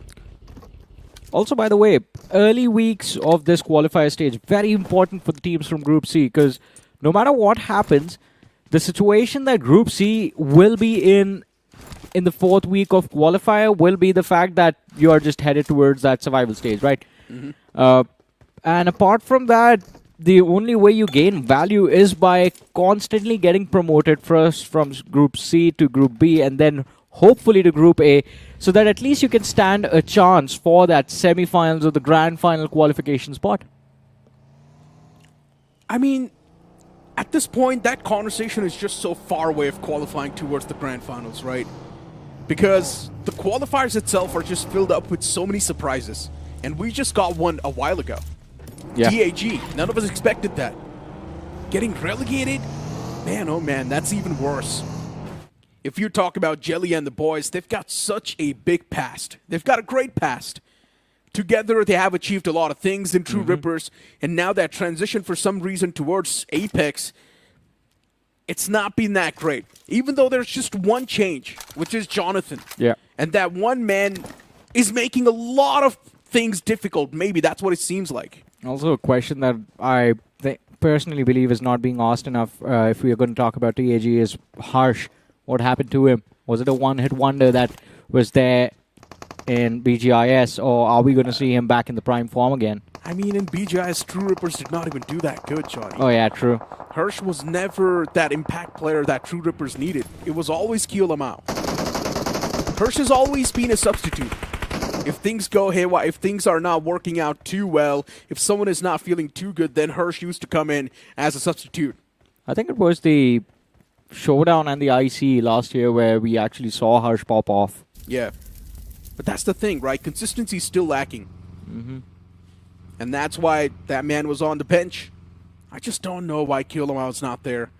Yeah. I don't understand. What is he doing? Is it because something personal? Or is it just because the IGLs made the call? Quite unfortunate. Only 4 players are allowed to play. A lot of these names, especially in Group A, I mean, you look at the players that are sitting on the bench and you could just form a power pack roster just off of the substitutes of the other teams. But action kicks off in this map of Wrangle, and it's not a big surprise. Mysterious 4 looking to secure the first finish of the game. NON, same for them on the other side as they collide with the players of Rapid Chaos. They found the knock. In fact, they find 2. Oh man, NoNx. What am I even watching? 2 players down. Rapid Chaos Esports on the receiving side, and this time it feels like they will be ripped apart. Last man is taken down low, barely surviving on his liver, and he still somehow runs away. That one last player standing, is it going to be the difference maker that Rapid Chaos Esports needed? Maybe the answer is no. He's just ran away. He's going to try to play for survival. The great betrayal. Yeah, the great betrayal, but Rapid Chaos, I think, a very awkward fight for them. Although NON, good for them. Today, it seems like a little bit more confident. And sticking together, all the players circling. Rapid Chaos, like vultures, do find value of that fight. 3 finishes on the board, but considering yesterday was nothing short of a nightmare. They're still playing catch up to the top 4. 7 ace. They also have 2 finishes on the board. And right now, just a little bit off center, south of shelter. It's an open field. Not a lot of threat around them, as we saw on the radar. Godsend Legions 3 points in total on the overall standings. They're like the Mad Kings of this lobby. Look at the esports getting that trade initiated. One finish even on their side, 1 for 1. It's not a good trade to have. But look at the esports now need to work with that. The circle shifting up north. Ares Esports, there's a big chance they could instantly move down south now inside of the circle and actually get a great spot in their hands. But instead, Ares is moving all the way up north. I'm a bit confused. Yeah, I agree with you. I think this was the perfect time for Team Ares to actually take control of that northern half. And multiple options for them to actually position themselves, be it the hill of Yasnaya Poliana, the Stalber Hill, or the shoreline towards the east. And again, they went completely uncontested in the early stages on that Stalber Kameshki drop, so they are going to have ample loot, ample utility to fight their way through the open fields as well. On the other side, look at that massive cluster that started to form in the southern half of that play zone. Stage 3 shift, if it is, again, a northern shift, oh, there's going to be a bloodbath on Erangel then. Indeed, there will be. Looking at this, T7 in the smack center. They've got a decent spot, but now they also need to play defense, and that's what they're doing. Shooting turrets inside of a house. And these turrets, they're way too precise. Rising Esports this time on the receiving side. You cannot stay alive against laser beams. Rising Esports gets a reality check. 3-man squad left over for them. They were trying to get their hands on another centric spot, but it was not too easy to get. You mentioned this yesterday, not yesterday, today itself, T7xORION being in the top 4, and I agree with you on that. I mean, a big surprise considering they were able to outperform Zero Arc, they were able to outperform teams like Santa Esports. But love the confidence that T7xORION have put on display. Series 4. Yeah, just playing Lipovka. Apart from that early finish, I think anytime Mysterious 4 are spotted out, everyone just chooses to avoid them. They've just been too brutal. Yeah. They've got things laid out pretty well. Mysterious 4, it's not like they're fighting for the centric part. Instead, they're probably going to be taking their sweet time to understand what exactly is happening towards the center. And then think about it, and then make the first move. Which is pretty mature.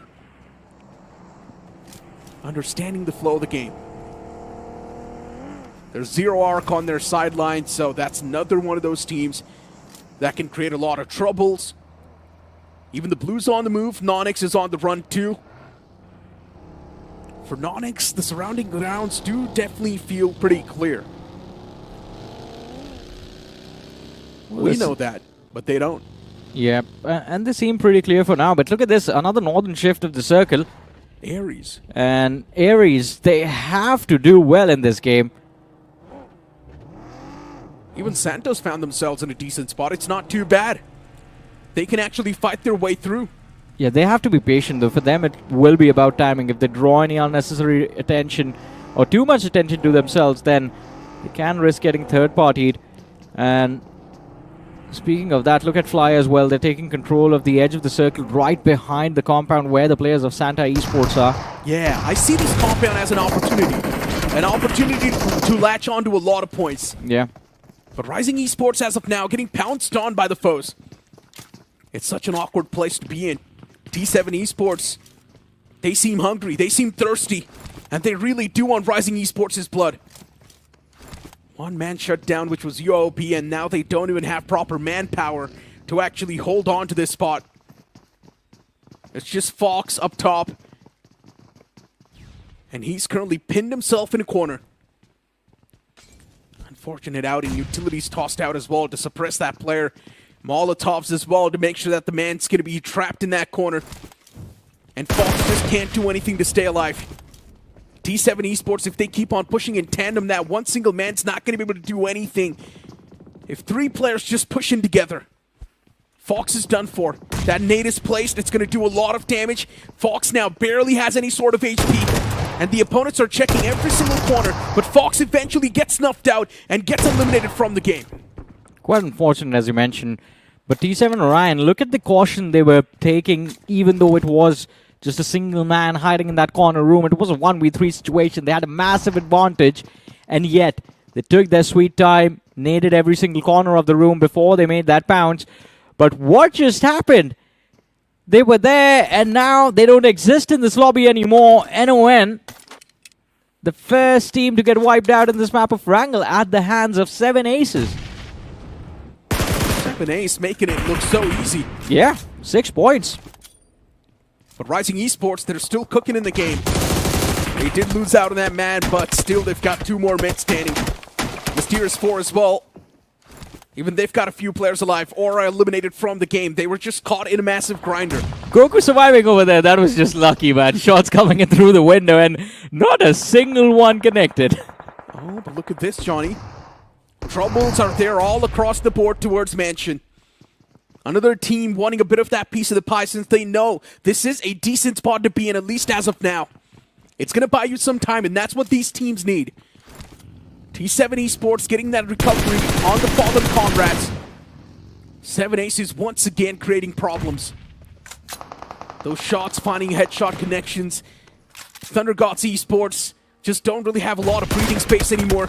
And the utilities as well perfectly placed. 7aces once again finding the opening that they needed to. And that means 7aces now might just activate themselves and make that push up close and personal. Which also means that T7 can third party this. Yeah, but T7, they've lost 2 players already. It's just down to the final 2 remaining. And I think at this point, Phantom, he's just trying to see if he can steal those finishes away from the players of 7aces. But as you were talking about 7aces, I think brilliantly done. Perfect execution. They took their sweet time, saw the players of ThunderGods, and chose to third party from a distance. Now it's a 2 versus 2 versus 4 situation. And ThunderGods and T7xORION are just completely pinned in these buildings. 7aces also, by the way, have just moved a little bit further towards the play zone. And from the looks of it, it seems like they have chosen to abandon this fight. They have enough points from here. Indeed they do. T7xORION. 3 finishes on the board. They're thirsty for a few more. Oh my god, the man's position. Compromised ThunderGods Esports. They're not going to spare them just like that. Unfortunately for ThunderGods, though, the table still flipped against him, and Mudit is there to save the day. T7xORION still alive in the game, barely breathing, but the blue is doing too much damage, and now look at the Esports. They've got their sights locked onto Mudit. T7 somehow still surviving, barely hanging on a thread, as the man is trying to make the great escape, and he survives! Oh, what a play coming through, but look at the Esports. They're still aware of where he is. Look at that, shot still being taken, and Mudit, he has no heals available. Not a single first aid, not a single booster. And the finish gets stolen by the players of GENxFM. That's the end of the journey in this game for T7xORION. But still a decent outing considering they were already in the top 4. They got 5 points from this game. They've used up that safety cushion that was there. GENxFM, those shots really close, whizzing past the opponents. That rotation is way too far away. Just can't do anything about it. Flying Esports is going to be safe. Santa, though, still alive on the northern side. This is probably the longest I've seen Santa stay alive on a wrangle. And the moment I say so, they start falling apart. Oh no, Santa. They're currently on the receiving end, but they're also doing a lot of damage to Ares. The firepower, incumbents out of the picture, and Coffin, he shuts down another person. Santa with the man advantage, the tables and the odds now in their favor. But Ares, they're not someone who's going to back away just like that. They're the gods of war, and they're here with every single force they've got, but they still get eliminated. And surprise, surprise, it was a third party that claimed that finish. 7aces. Perfect timing to get involved in this fight. A few moments ago, this team was down towards the southern edge, and now they are present towards the northwestern edge of the play zone. That's the fight done and dusted, wrapped and packed. 10 finishes on the board for 7aces. Brilliant presence of mind. They might just move into the top 4 if they end up finishing in the top 4 in this game as well. This was such a good decision-making from 7aces. Man, oh man, whoever made that call, he's a genius. Yeah. And now because of that, 7aces actually can control a lot of that circle. They can just control the entirety of northern side, spread themselves out, go for a 2-2 split, play it. The moment you shut down that man from Rapid Chaos, you have a lot of control available for yourself. Pretty much. They do have Flying Esports towards the western edge, but yeah, that's a team that does not really look to get involved in the action a lot. Zero Arc on the other side. Quite close to the players of Lastade Esports. Both the teams looking for some space inside of the play zone, but it's not going to be easy. Shots being taken on Daniel as he circles around the edge. No contact though between the two sides, or at least no confirmed contact for a fight. GENxFM is also on the move from the southern side. And Rising Esports, they might just lock horns. Rising Esports' firepower has always been questioned, but that M249, it can mow everyone down, but instead he pulls out the shotgun and he whiffs all the shots. Rising Esports, a lot of questions have always been raised on their firepower, and now it makes a lot of sense.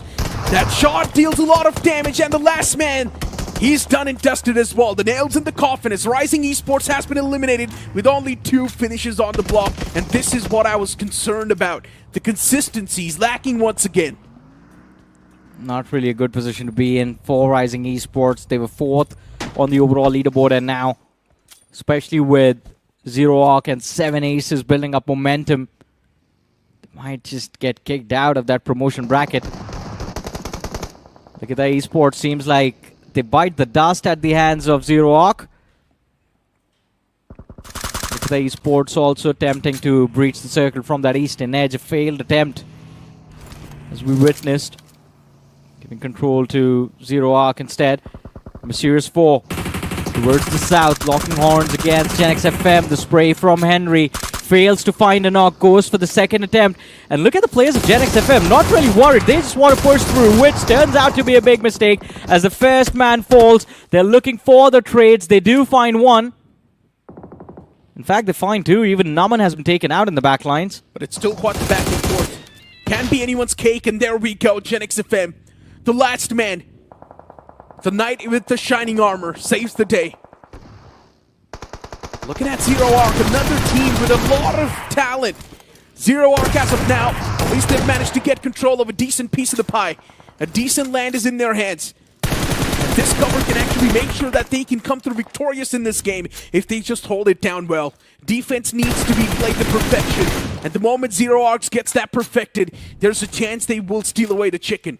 Also, it's not just the fact that this team is getting finishes, it's about who they are finishing off as well. They've just gone ahead and picked off 3 players from the side of 7aces, and that just gives them more value. Look on the leaderboard, Zero Arc moving up on the 5th right now, not too far away from pushing or pulling Rising Esports outside of the top 4 and trading places with them. The circle unfortunately abandons that northern half and shifts down south. Team Flying Esports looking to claim some space. Zero Arc on the other side want to wrap things up. Last man alive from the side of 7aces gets executed. Zero Arc now looking pretty good with 7 finishes. Once again, the same domination that we wanted to see from them. And ironically, it's the top fragger from the side of Zero Arc that's not getting any finishes in this game, by the way. Sarvar has 0 right now. Maybe he just does not really want that Eliminator badge. He does not want that special limelight on top of himself. He wants to stay anonymous, but hold on! God sent Legion. What just happened here? A complete battlefield, and somehow they end up wiping out the existence of GENxFM. But GENxFM too did pretty decent in this game. They got 9 points in total, which is not bad. GENxFM can continue the same string of consistency in the future. And getting back to that conversation of Zero Arc, now they're also getting challenged by Flying Esports. We'll have to see how that turns out. Zero Arc, they have the upper hand and they find the opening as well. Vibro completely shut down. Flying Esports down to 3 men. And with more spotted out, they need to find this trade. It was a move made out of desperation. Even that fails. Team Flying Esports not doing too well in this game. 2 players now completely shut down. And they're just moving out into the open one by one. What is going on? This is very confusing. Just giving points to ZeroArk. Gifting it to them on a silver platter. ZeroArk just played this so phenomenally well. They're brilliant. They actually wrapped up all the way on the back lines of Flying Esports. And Flying Esports was just left out in the open, trapped. And now they're just getting eliminated. 2 exposed. ZeroArk just played this perfectly well. They created a flank angle, sent 2 of the players there, and the opponents were left exposed with no cover on the back lines. And now ZeroArk knows they control the entire terrain off that other side, and all they need to do is just keep themselves over here, pinned down in this spot, and the game will just crawl into their basket. Pretty much. I think it already has to be theirs. Because other than them, it's just Blink and Godsend Legion that they have to deal with, and ZeroArk also have all 4 players intact. Looking to isolate these fights. That's the only way they can have a clean win. And Godsend Legion on the other side of that ridge, still avoiding any contact with the 2 teams up top. Blink Esports, though, looking for any way find anyone from the side of ZeroArk, maybe just get some sort of an advantage against this team. It's not going to be easy, though. It indeed won't be. Blink Esports. Mayank. Man's on top of the roof. While Godsend Legion's on the southern side. Even they're just waiting it out patiently. But they're not inside of the circle yet. Just 1 man barely inching in, that's Toxic. Hirsch and Master still outside. ZeroArk controls so much of the circle, but ZeroArk has no idea that there's a man from RC right on the back. And Flash right now is the biggest threat for ZeroArk. He can actually take away 1 or 2 players of ZeroArk with him. Blink Esports patiently lying in wait for whoever they are able to spot out, be it Godsend Legion or be it the side of ZeroArk. As you were talking about Flash, I think he is definitely going to ruin the day for ZeroArk Esports. They don't know that their back is exposed to the single isolated last survivor from Rapid Chaos Esports. And as the name of the team is Rapid Chaos, I think he is going to look to cause some chaos towards the last few moments of this match. Or maybe he's going to win. Oh, he's spotted out. Nicely done. Sarvar. Brilliant way to shut down the opponent. He was jumping constantly, spot out those snakes, and eventually gets his eyes locked onto him. Sarvar played it well. ZeroArk official, they've got eyes set on every single piece of land, and they've got a lot of intel to play this one. Blink Esports, that's the only compound available, and Blink Esports knows Godsend Legion is pretty much done for. Out in the open, no proper cover. Everyone's waiting for the zone to collapse and the next zone to pop up. That's going to be the main dictator of who's going to be the one to come out on top. And there's a big chance that it's going to be supporting the boys of ZeroArk. Big possibility, but this is going to go down to that last stage 9 collapse, it seems like. A lot of hesitation to committing into these fights.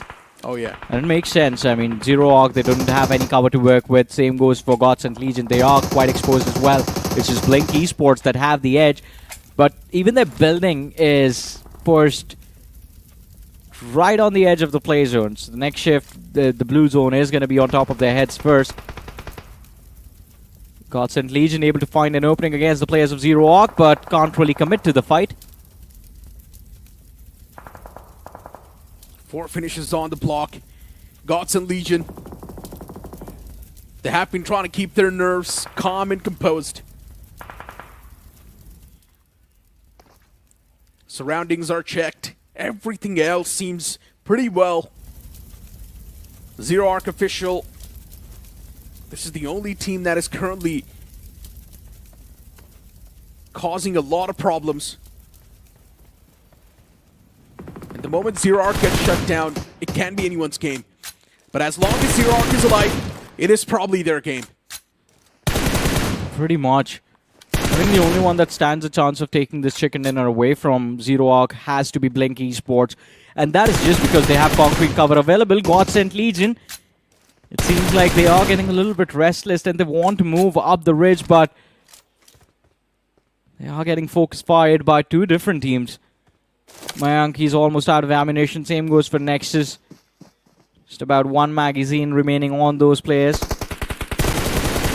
if they keep on spraying like this, it's not going to be enough. But Zero Arc almost finding that opening against the players of Godsent Legion. As Harsh has been dropped extremely low, but now they don't have any cover to work with. And two players instantly shut down. They're down to the last man, Morty. And there goes the hope for the chicken dinner. There goes Zero Arc Esports from this game. Although it was a phenomenal performance. 17 points secured from this map of Erangel. 12 for finishes, 5 for placement. I mean, they definitely did get away with a lot of points. But still, Zero Arc getting eliminated. I never thought of this. But Blink Esports' compound is really a massive thing that's currently giving them that victory. But the Blues on the move now. Blink Esports is also going to be out in the open, which means Godsent Legion can actually surprise and shut down Blink. Utilities are being tossed, and they're just hoping that at least one piece of nade lands. And that's what happened. That nade was pretty well placed as one of the players from Blink Esports gets knocked out. But still that revival is coming through as Joyer sticking it. Hirsch cooking up another nade, and this one needs to get the refrag. Nade's not tossed to perfection. It was not lobbed at the right direction. Even flashbangs are being tossed out. Now the opponent's completely blind. And Godsent Legions, they've got things under control as the first man falls apart. And even the third one gets ripped apart.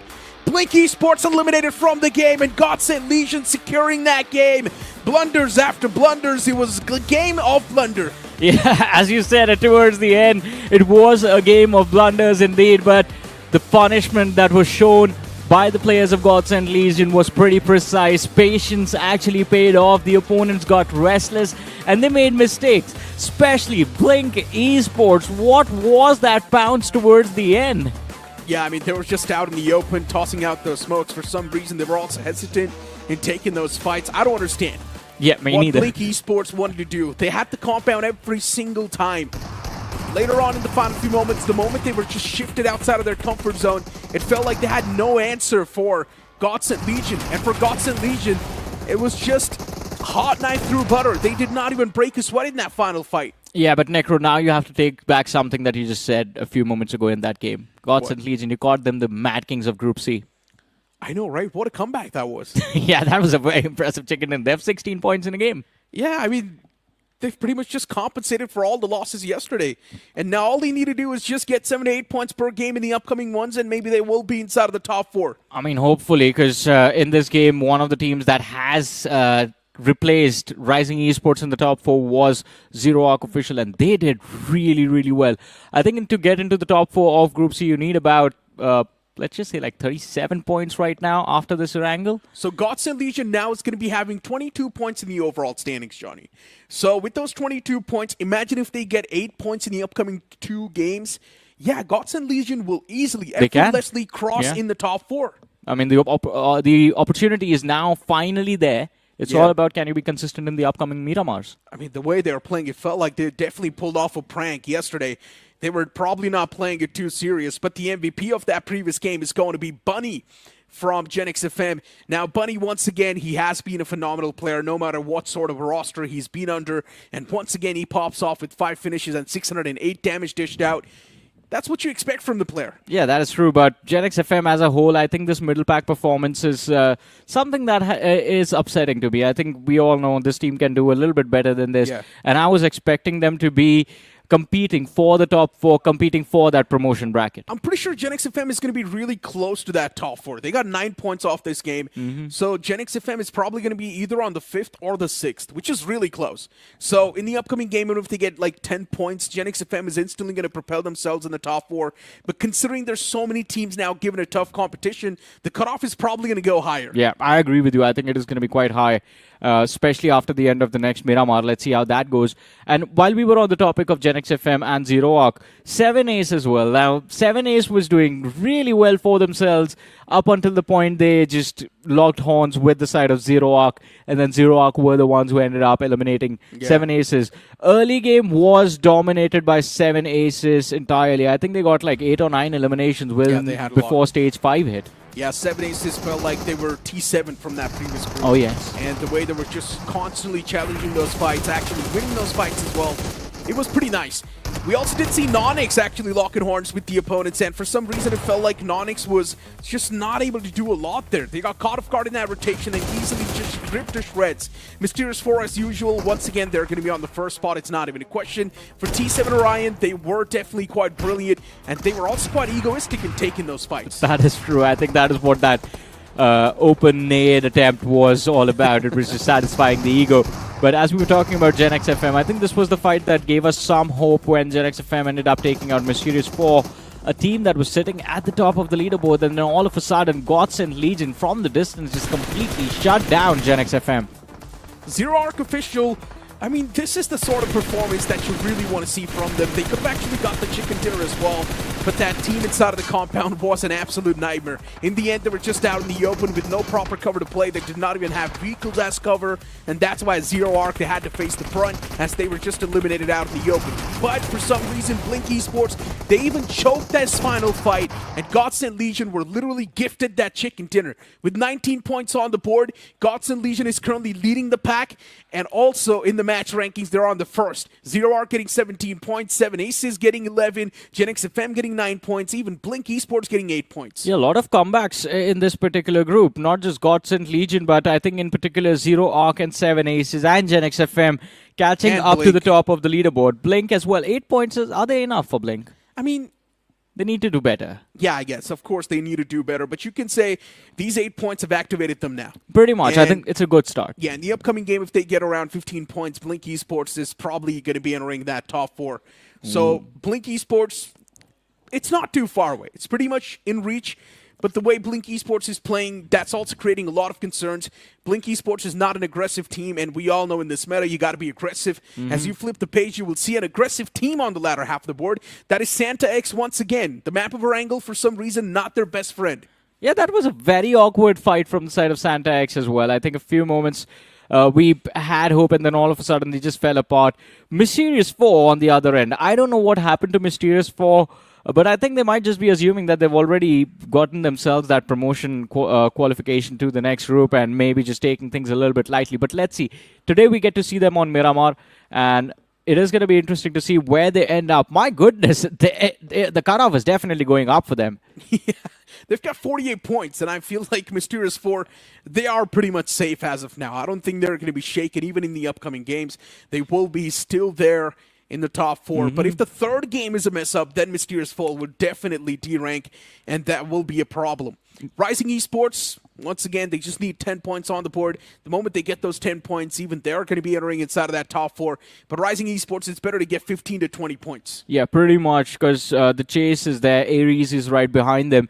And Rapid Chaos, they have a nice little safety cushion to work with, by the way, against Rising Esports as well. There's an 8-point difference there. They have a 12-point difference between Ares and GENxFM as well. Santa Esports on that 8th spot with 25 points to their name.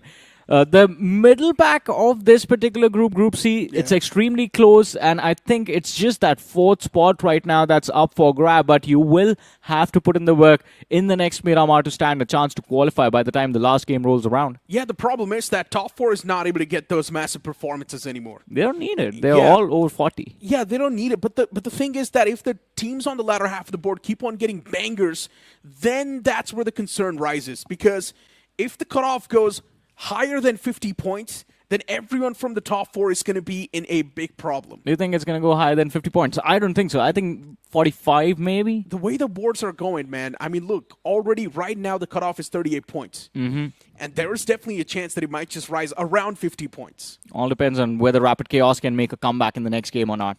Yeah, I guess maybe that's one way to put it. Or maybe someone from the top 4 also performs really well, and then someone outside of the top 4 also does really good. Then the cutoff is going to be matched evenly. Yeah, I mean, it is going to be interesting. I mean, that there's a lot on the line now, especially the door is wide open for at least 3 or 4 more names outside of that top 4 bracket to try and clinch a spot. And it is going to be very important that the next Miramar, you grab yourself that double digit. But only time will tell how things go down. But for now, a very short break.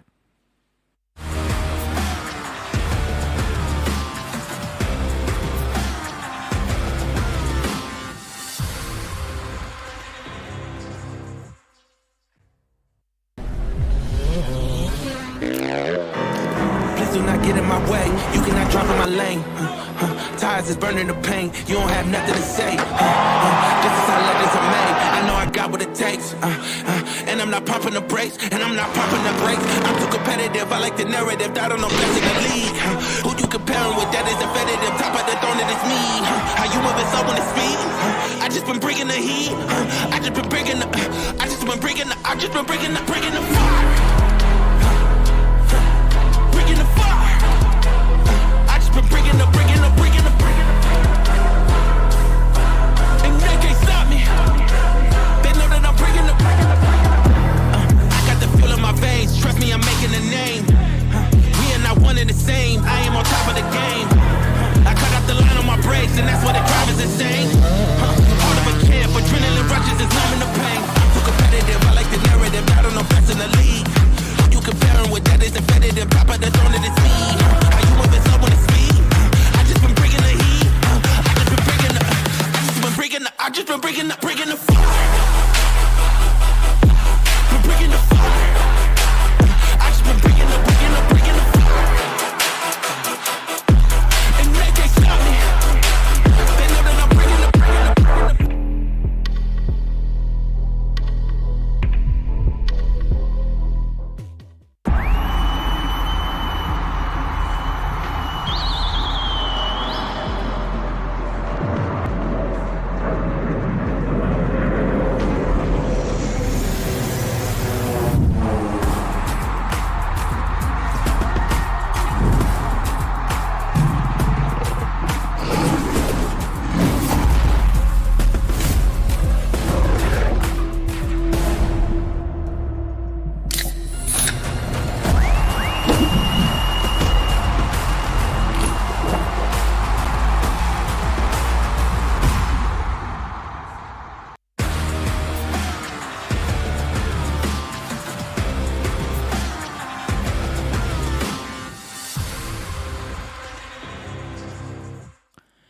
Well, the teams are trying to forge their future for that promotion into Group B. And, of course, it's off to a very interesting start with a lot of teams from the middle pack and, of course, from the bottom 4 actually doing quite well on that Erangel. But 2 more maps remain. And joining me for the next Miramar, it is going to be none other than Icy Baby 1-2.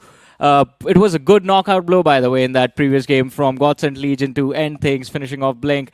But I think the biggest blows were landed by Zero Arc. A lot of eliminations, securing, what, like 17 or 15 points? Well, and at the same time as well, Savar might just lose his Eliminator crown here, which he held for a day so far here, because as of yet, Taurus is going to be sitting in the #1 spot here with 20 finishes in, the span of 6 games. So that is very, very impressive stuff coming from him.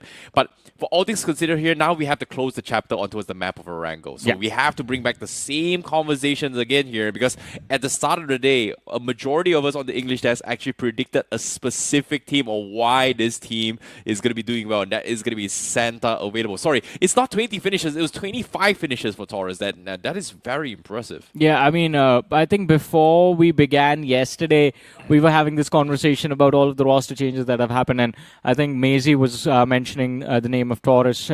He said he's a player that has a lot of mechanical skills. And with the roster of K9, there was hope, at least from Maisie. He had a lot of hope for Taurus. And I think he has lived up to those expectations, doing really well right now in terms of getting those finishes for K9 Esports. Well, that's coming from Group B himself. I want to see whether or not he can maintain his consistency in Group A when they are going to be playing Week 2 in particular. But of course, Week 2 is going to be happening, I think, about 8 to 9 more days away here because we are going to be concluding Group A and D later on as well. But for now, let's conclude Day 2 itself here. It's still a little bit far off here towards the coming weeks, but this final 2 games in the map of Miramar, this is going to be a signature for a specific team that a majority of us on the English desk has predicted, and that is going to be Santa ESP. They were previously known as Team Alpha. This was the team to watch out for when it comes to the map of Miramar. They are the team with the best performance in all their Miramar maps, actually. Pretty much, but that angle was definitely okay-ish enough to keep them in the middle pack, to still keep them in a fighting position. Now, all they have to do is, as you keep saying, I think even their journey as Team Alpha in BGI started off by their day not off to a great start, and then as soon as that Miramar came on, they just went for a chicken dinner straight up with a lot of eliminations as well. And I think that is what we are going to expect from them in this Miramar as well, because the difference is not a lot. If you can get about 15, 17 points in this one Miramar, that gets you very close to the top 4. Doesn't matter if the teams in the top 4 do well for themselves or not. All you need to do with this first Miramar is just get as close as possible. The best case scenario, of course, will be inside of the top 4, but if you can get yourself on the 5th or on the 6th, that should be good enough. It sets you up for success going into that last game. Now, considering the fact that this is the first time in BGMI history that we have this promotion and relegation format here, so there's not a lot of cut-off benchmark for us to lean on off. And as of yet, because Group B has concluded as well, the cut-off was somewhere around 47 points. So technically, if you get 50 points, you're pretty much safe, guaranteed for top 4 in the promotions here to go towards the next stage here. I think for here, for Group C in particular, there's one more important thing. It depends on what mood Mysterious 4 show up in. In that previous game, I think one big reason why a lot of those finishes were distributed between the top 8 quite nicely was because Mysterious 4 weren't really there. But if this manages to survive in the Miramar next, then you never know. A high fragging performance from Mysterious 4 drops the cutoff a little bit as well. That is what the other teams at in the bottom 4 are hoping for. Because if there's a vacuum at the top, bottom becomes volatile, and maybe, just maybe, they can avoid getting relegated to Group D. Now, when we talk about consistency as well, obviously more matches and more predicaments, or in this case, repetitions here will give us some sort of a pattern, right? Like consistency is going to show us some sort of data and ratio to actually work with all these teams. The first week is still kind of a hit or miss for all these teams, right? Like, yes, there is going to be teams going up, going down, but eventually, after the span of week 4, we will have a very, very clear picture on who is going to be top contenders for the grand finals, who's going to be top contenders for the semifinals as well. And that's going to be a much more important factor. Like, we saw near misses just now coming from Group B, where a team almost got kicked out in the bottom 4, and things were just a little bit messy. I mean, things were messy, but either you can look at it as mess or as exciting. But we keep the excitement going after this very short break.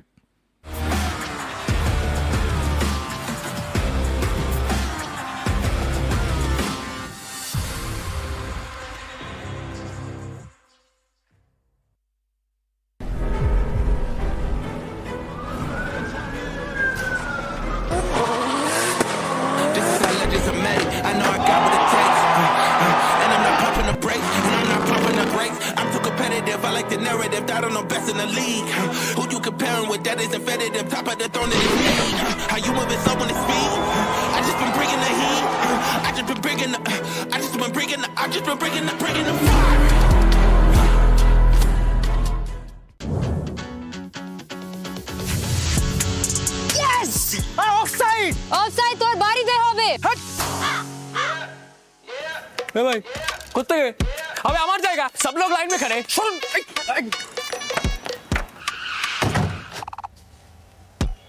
पहले मैं चल निकल ticket ticket ticket ticket ticket ticket দাদা লাভে ticket কোথায় আছে তো দাদা কতবার কাটবো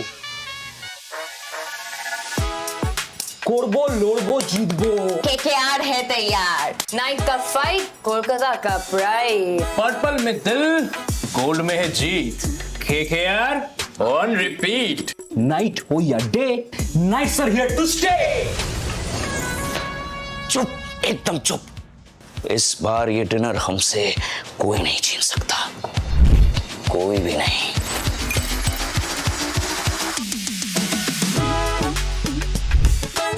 केकेआर का swag now in battle ground आमी कॉन्करर आमी KKR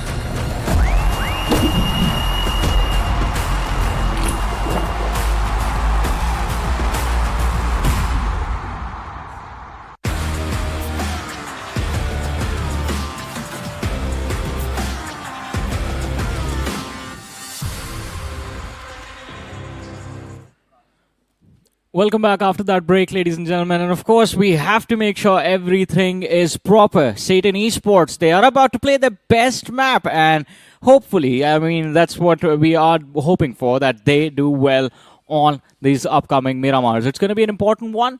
An opportunity to get promoted to Group B. And of course, first of all, I want to say I love this format of promotion relegation happening every single week. It gives us a lot of freshness every single week of the qualifier stages. And of course, an opportunity for the teams that are there in Group C and Group D to just get promoted and have a much better placement in the later rounds of the tournament. Yeah, I'm curious to see how Group C and how Group D is going to be playing as well here, especially when God's Ring is going to be all the way down there and they have to pull their way up all the way to the top. So that's going to be a risky one as well. There has been, ever since the announcement of Destro's retirement, things has been a little bit shaky start here, but hopefully things are a little bit better here. I want to see how the Land Demon is going to be bringing to the table with Aquanauts down there, but we have to leave that for tomorrow. So that's going to be something that's going to be happening tomorrow, whether or not can they live up to the expectation we did have as well. But so far, this past 2 days, a lot of expectations has been set by the community and also us, and there has been a lot of expectations that were not fulfilled. So one of them, obviously, Apex Gaming being sent down into its Group C for Week 2 itself. But for this game, now our expectations is going to be Santa ESP doing well in their last 2 Miramar maps. Yeah, Santa ESP, Zero Arc, and Mysterious 4. I think I have a lot of hope from them. Rapid Chaos as well. I think we should talk a little bit about Rapid Chaos, because yesterday they had a pretty decent run, but today not a great start. Got taken out super early, because of which they're there on that 4th position. And a team that Necro personally does not, or well, let's just say he's very critical of their performance and their decisions inside of the matches. Rising Esports were there on that 4th position. Now they're not. Exactly. And even then as well, I think we saw moments of brilliance coming from Beard Baba yesterday as well, right? Like and today, even just now, we didn't see too much. Beard Baba just whiffing that entire push coming in from GENxFM was just a little bit of a big question mark. But again, it's still one mistake as well. We can still put it into consideration. But let's talk about consistency. I think a team that we didn't really talk too much here is going to be also T7xORION ESPORTS alongside, like you said, Rapid Chaos Esports as well. Because their debut into its BGIS, they came in swinging. None of us kind of knew who they were. But they were able to tabletop their respective group. Unfortunately, just not enough to make themselves in towards the semi-finals. But even then, it was a kind of a big shocker for me. But right now in Group C, they're doing exactly that right now. Yeah, pretty much. But let's see. I mean, 2 more maps to go. Let's see what the end result is, because at this point we're just waiting to find out which teams get promoted from C to Group B and which teams get relegated from C to D. 2 more maps remain to decide, and it is going to be an intense set of maps. The map is going to be of Miramar, and here we go, kicking off the action with the first one of the 2. Well, this is going to be the first Miramar map for Group C. And obviously, we are going to be focusing on towards how or whether or not Santa EXP is going to be able to deliver their results here, because it seems like the flank path is going to be coming in from the northern side of the map, of the outskirts of Torre Amomada, and then ending towards the outskirts of Valdemar. A pretty northwestern shift, I would say. And based on this trajectory, I think the majority of these teams hasn't exactly settled on a drop location as well here. So I am going to be expecting a lot of drop clashes, especially coming from Group C, because little do we know, even from yesterday's performance and even just now's games, first game in Marango, we have seen a lot of teams getting eliminated prior to a Circle 4, Circle 3. Yeah, and I think that might be the case over here as well. Rising Esports, a very questionable decision right off the bat. Look at that 4-man widespread drop coming towards Cruz del Valle and ending just a little bit north of Truck Stop. And it is not going to be an easy position for them to survive. And look at that cluster. Look at that Esports.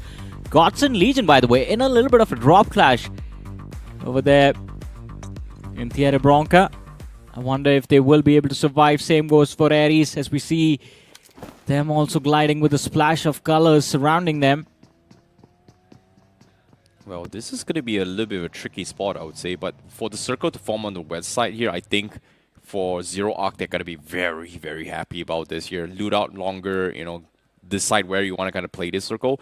But I think this circle is going to be a little bit tricky to play just because number one is divided into 4 quadrants. So that means each 4 quadrants is going to be a completely different playstyle. Having vehicles is going to be great, but my eyes is going to be set on towards the mountains on top of Crater, El Pozo, or maybe even on towards the east side of Monte Novo. Those are going to be prime positions to kind of figure out for next circle. But for on screen now, we do see Team Flying Esports having a little bit of a run in. And Flying Esports has been pretty aggressive in all their games so far. They love those early aggressions, going for hunts, but just could not wrap things up quickly in time because they somehow always get third party. Yeah, they're not doing too well on the overall leaderboard. 14 points and on the 14th position, but here they are. Santa Esports, 8th on the leaderboard right now, 25 points to their name. Not too far away from where they want to be, but they need a big performance. And in the distance, 2 names. Gods and Legion, of course, spotted out mid-glide by the players of Santa Esports. And Likita Esports as well, present south of their position. But Gods and Legion not really wanting to fight, to end up just picking up those vehicles and moving out early. Well, speaking of cutoff as well, I think we talked about the cutoff for promotion was somewhere around 50 points just to be safe. But the cutoff for bottom 4 was 27 points just now, and the people were 20 on the last 4 were 22 points. So technically for Godsend, they should be somewhere in the safe zone here. So getting like 4 or 5 points would pretty much guarantee their spots to retain their spots inside Group C in the respective. But again, do you really want to be in this situation?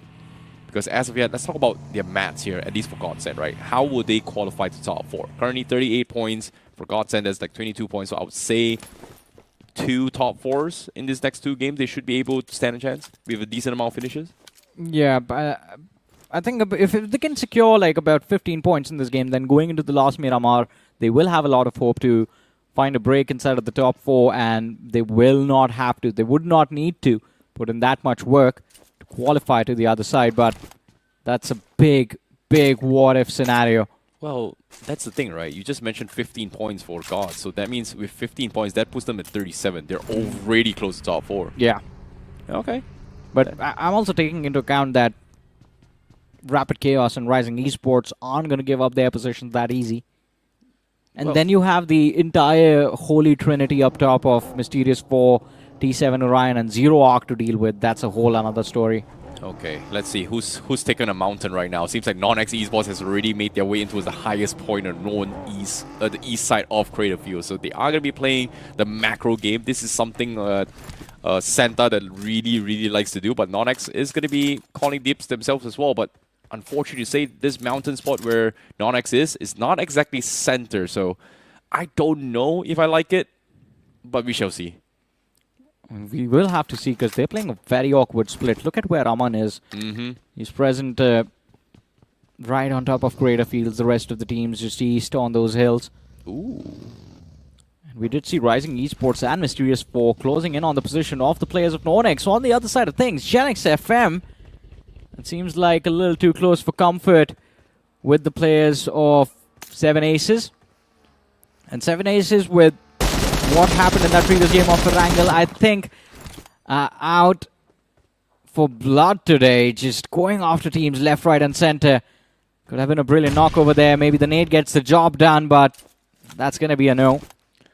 Well, seems like a lot of teams are starting to pay attention to the strats here coming from Santa ESP, because GENxFM has pretty much taken away one of Santa ESP's favorite mountains to actually climb up here. And 7 Aces as well is going to be looking to try and take the spots for themselves, but they are a little bit late now. Coder, he's pretty much lost his vehicle. I don't think he's going to be able to retrieve that, so pretty much GENxFM has got him completely locked out. He needs a teammate to save him right now. And there's not going to be any escape options.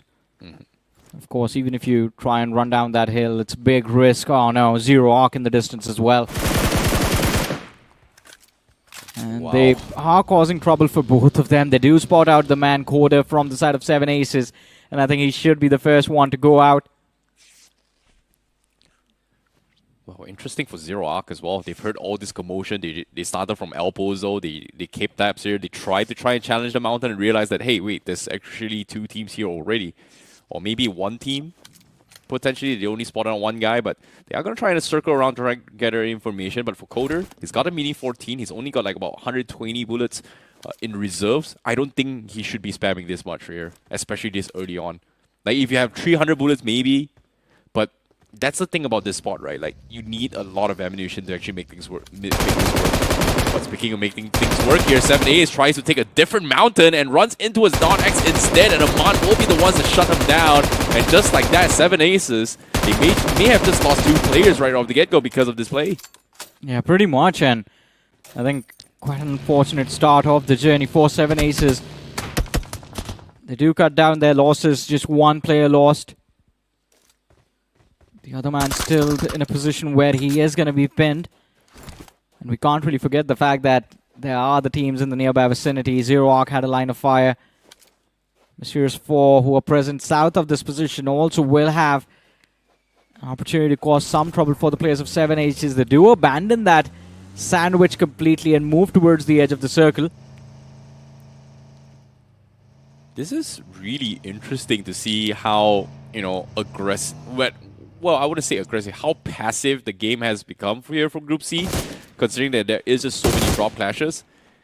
And as soon as I say this, Rapid Chaos Esports, they will find a finish themselves. Seems like a lot of those checkpoints, a lot of homework has been done by all these teams, and they are trying to take away their usual strategies from each other.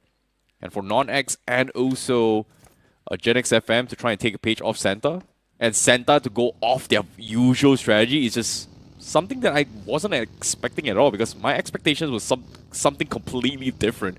And Santa is currently outside the zone. Yeah, they're still in Campo Militar, and now with Stage 1 coming to an end, the circle moving towards the west. El Pozo, a prime spot to be in control of Zero Arc. Santa Esports still just crossing Torre Amuda towards the north, using that northern highway. Rapid Chaos. Now there's going to be a lot of chaos in this game. Yep. As they have been pushed outside of the play zone and in a massive cluster as well. There will be opportunity to claim those finishes. Look at where the players of Rapid Chaos are.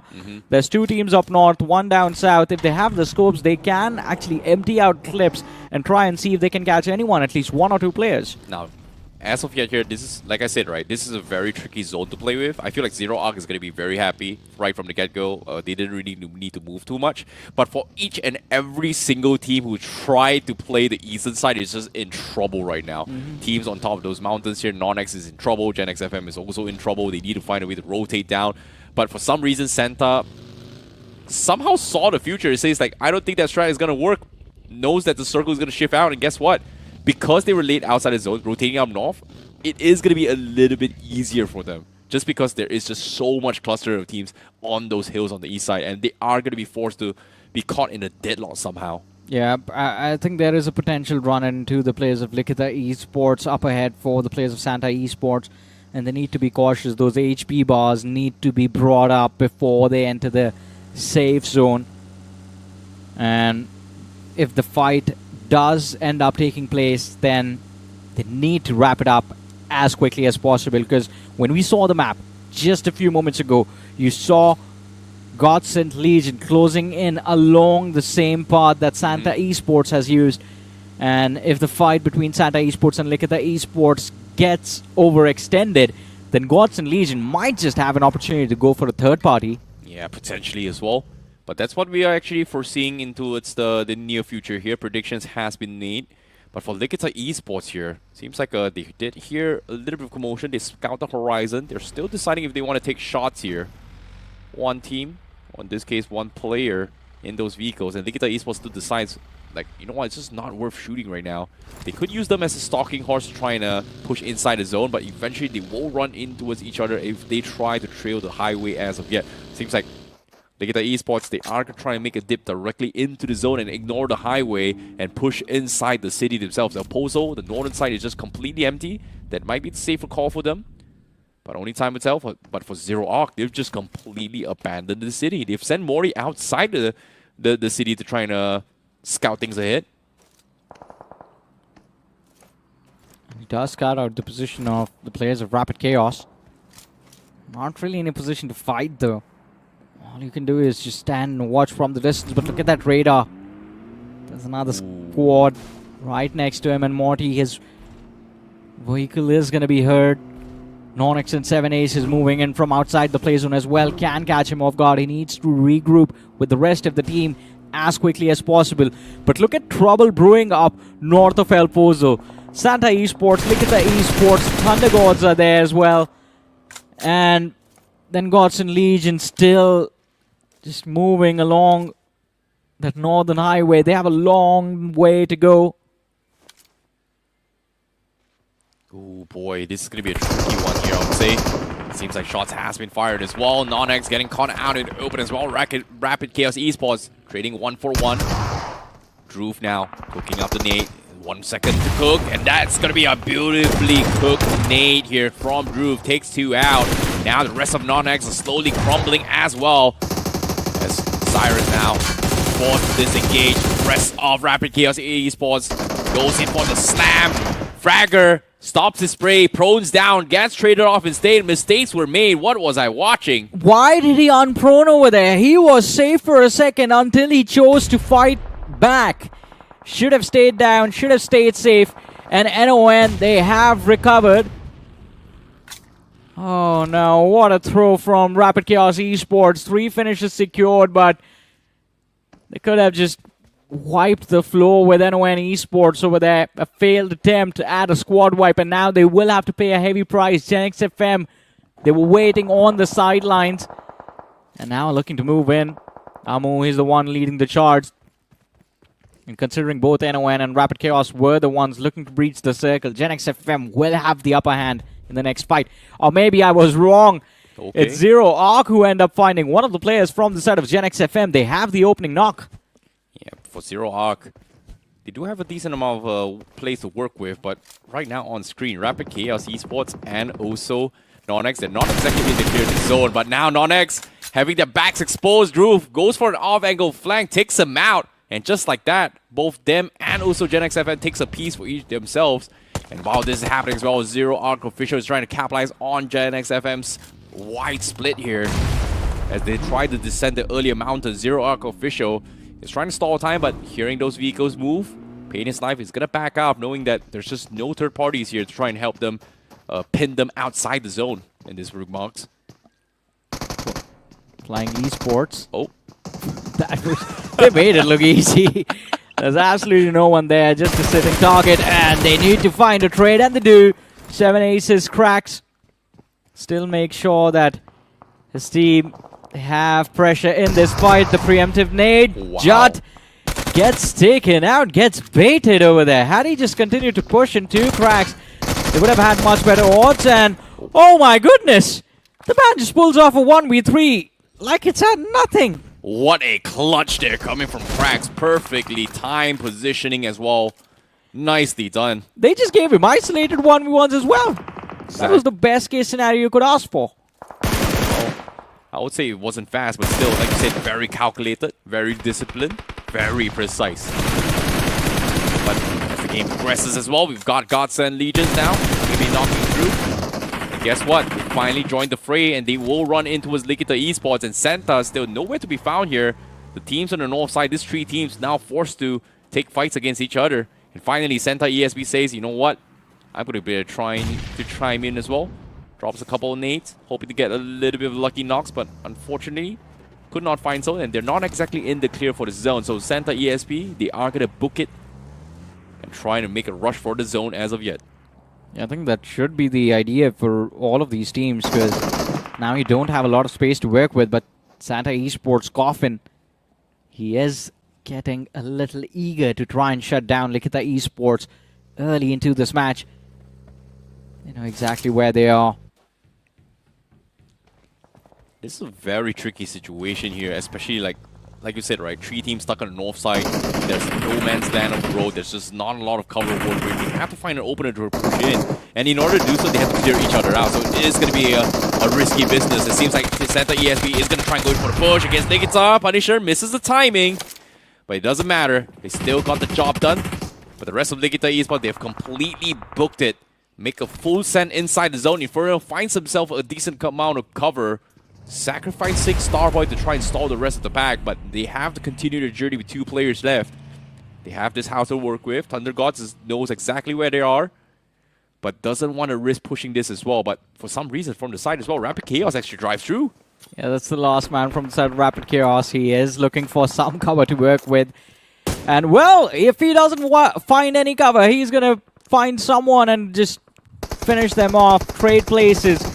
That's what he has done. Picks off one man from the side of Thunder Gods, I believe. M4, we see their name as they go up against the players of GENxFM on the other side of the map as well. And GENxFM not really doing too well today. That first game, not the greatest outing, even in this one, already down to the last player. Thunder Gods crawled a long way to try and get into that utility range of Likita Esports. Now all they have to do is just find some contact, find some damage onto that last man. Ooh, deep hop.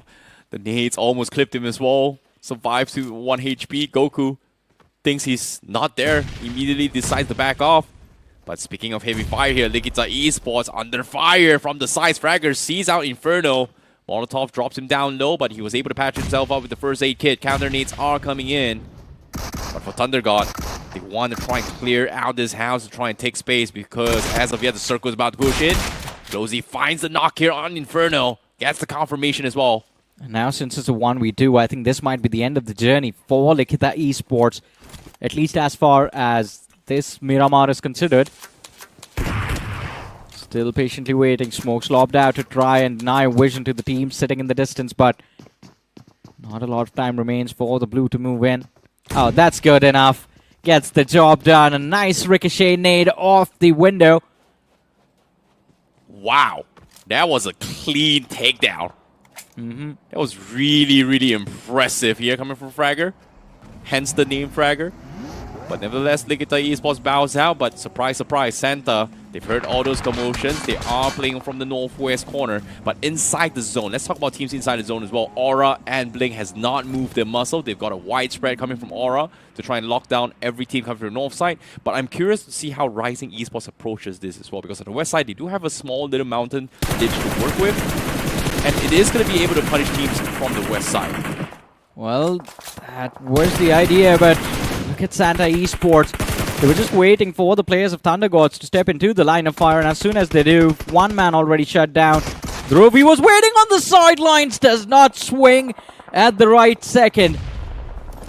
He's just there, standing his ear to that big boulder, just trying to hear when the threat was in the range of fire, but could not hear it properly. Gets taken out, and Rapid Chaos now outside of this match. Zero Arc, T7xORION, they are going to look to again push Rapid Chaos to that 4th position. By the way, Rising Esports still in this game. They're looking to recover. They're looking to regain their spot in the top 4. Yeah, hopefully that's going to be for the better here. But look at this, Zero Arc, they've just got so much vision. Sprays are coming in, 7 aces. Dodges a couple of bullets, but has to disembark here. But eventually gets taken down by Mysterious 4 from an off angle here. What a shot from Noob. But at the same time, the wide spread here coming from Zero Arc is somewhat paying off here. They've got the 2 highest points inside the circle in terms of mountain terrain. And they are going to try and shut down every single team from pushing up. And on the finish feed as well, you can see Pain is Live is starting to rack up some knocks. But they need those conversion points eventually.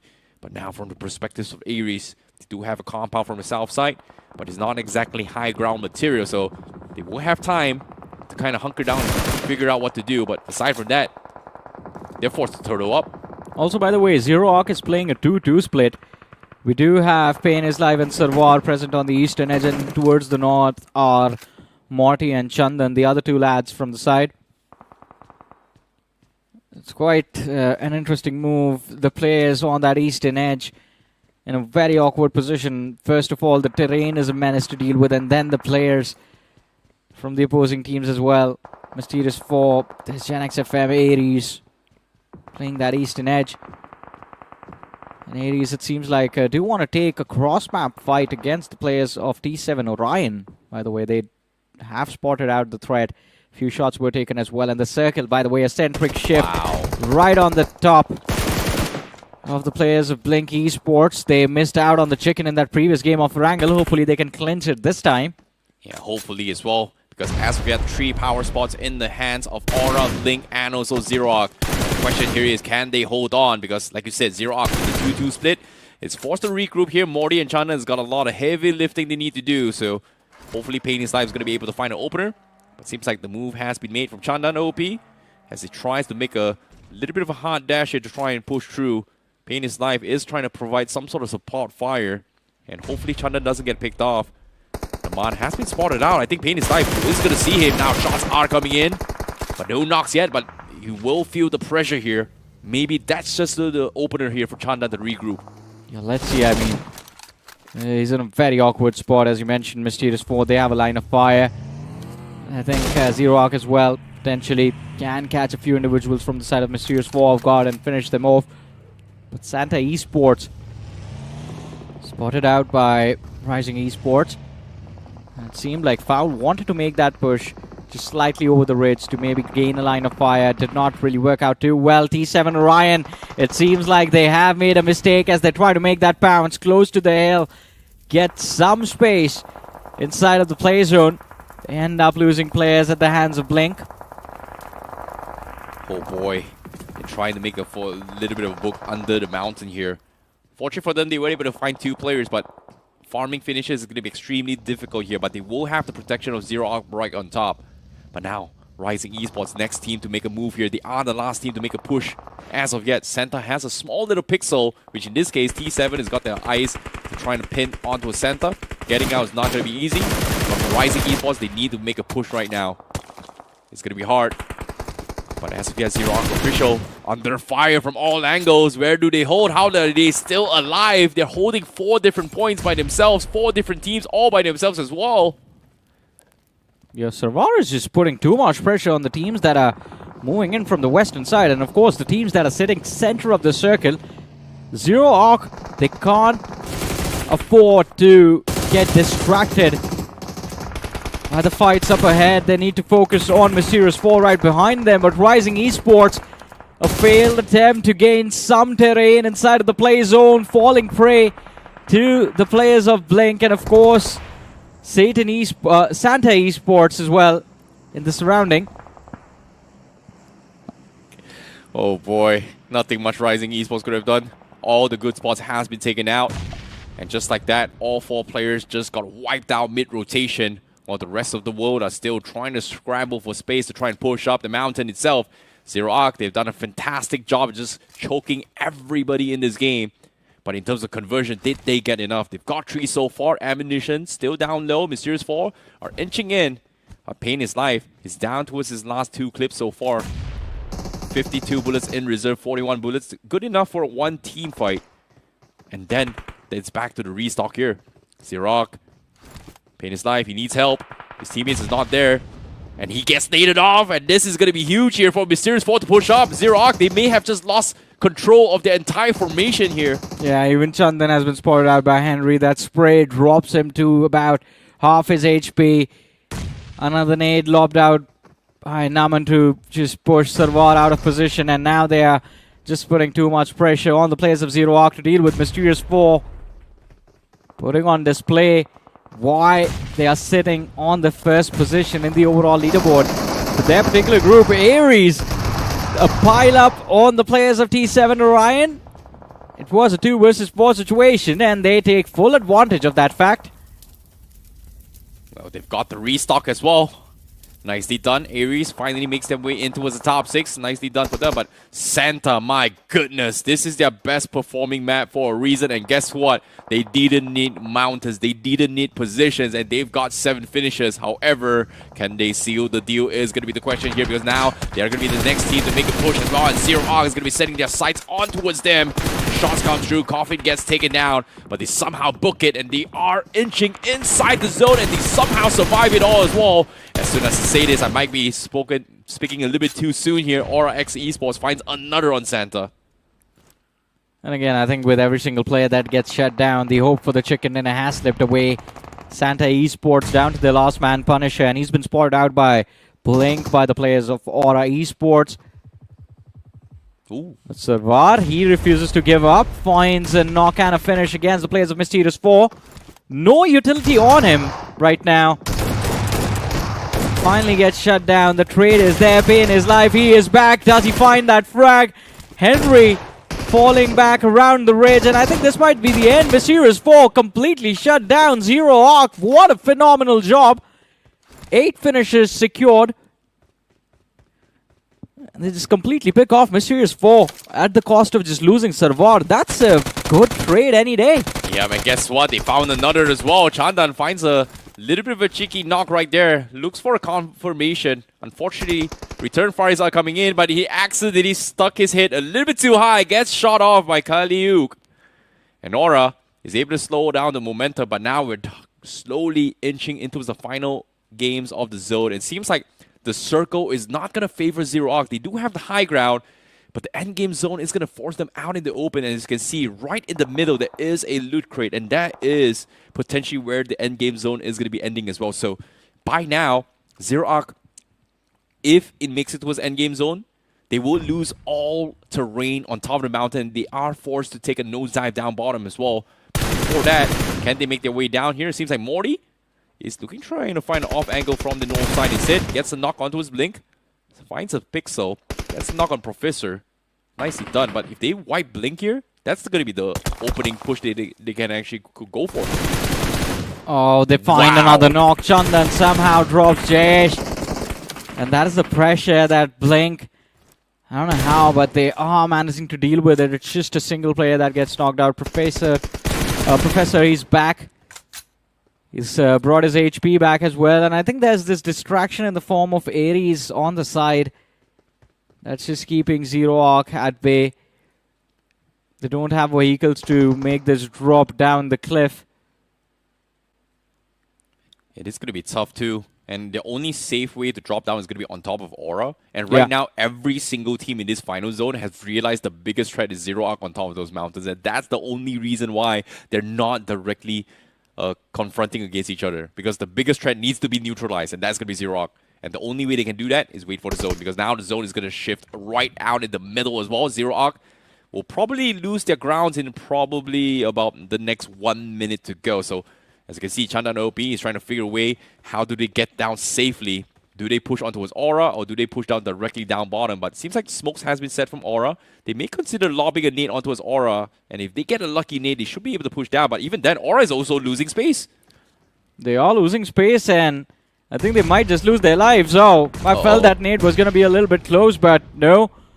Aura Esports somehow still managing to stay alive, keep their numbers intact, and keep Zero Arc in check. There's the trade, and it is going to be in the favor of Zero Arc, as Aura are down to their last man, and Zero Arc have the map control they were looking for, but it is not enough as they try to make that drop out of desperation. 2 players are lost. Chandan, he's the last man alive, and he does not have any utility to actually claim any bonus points from this fight. Oh, he just gets it, just finishes him off with his weapon. Well, bows out on the top tree with the circle slowly inching in as well. He can rain death and destruction here. Ares trying to smoke his way through. He's hoping to get a little bit lucky, but seems like Chandan is all out of juice. He will bleed out to the zone, and we are down towards the final 2 teams, and that is going to be Blink going up against Ares Esports. In this case, now Blink finally realizes the top is open, and now Ares is going to push out. It is going to be a 4 versus 4 showdown to snatch the winner chicken dinner. It's an all-out war between the 2 sides. Ares versus Blink. Oh, that nade drops error. And that's the opening they were looking for. Still no trade for the players of Ares, but they are very close to finding one. And Blink, they can't let go of this pressure. They have the MG3 as well, a big weapon. And the P90, 2 airdrop weapons. Wow. Okay. This should be their game. They need to put that weapon difference to use. Alright, that nade, it drops Jayesh. Mayank, he has lost half his HP. Next is very low. Professor drops. It's a 2 versus 2 situation between the 2 sides. The trade are good enough for Ares to work with. And now, back against the wall. Blink on the verge of victory. It's just 1 man remaining from the side of Ares. Mayank choosing to make that bounce. He finds the frag. Oh no, he doesn't. In fact, it is gonna be Ares, I believe, who have managed to somehow secure this chicken dinner. It was chaotic towards the end of the match, but somehow that last man from the side of Ares does manage to secure the win. What a clutch here coming in from Aries to snatch away the winner chicken dinner. And with this winner chicken dinner coming from Aries, now they should be able to push themselves in towards the top 4, I believe. And this is such a close game between these two teams as well. The stakes are so high for both Blink and Aries. Aries needs the chicken for top 4, and Blink needs the chicken to stay out of the bottom 4. Blink needs to stop throwing matches. Fair enough. They've thrown the chicken dinner twice in a row. First on the Orangutan, and now in the map of Miramar, unfortunately to say, but still top 2 finish is still decent amount of points, and I think Blink should be out of the bottom 4 here because they started out of the bottom 4. With this performance here and a decent outing later on, they should be able to retain their spots in towards Group C. But again, promotions is where you want to be in, and for Aries to clutch that winner chicken dinner, that is extremely, extremely crucial for them. Pretty much, Aries was already in the middle pack, as you mentioned, and I think for them, securing this win, it sets them for success in that last Miramar of the day.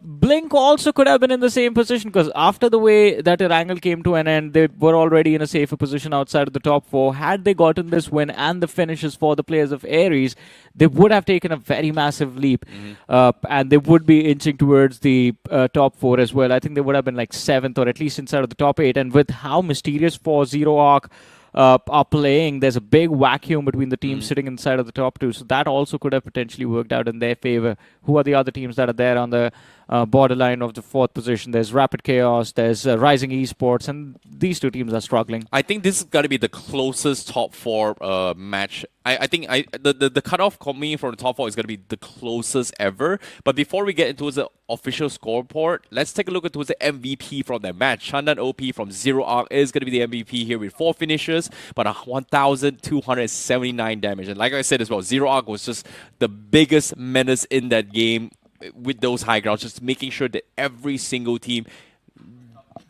did not make an easy entry. And guess what? They were able to get like, 12 finishes from the game. I believe so. And I think they are going to be one of the reasons where that entire eastern edge of the circle where we saw the teams of Mysterious 4 playing from were struggling. They were the gatekeepers of the East.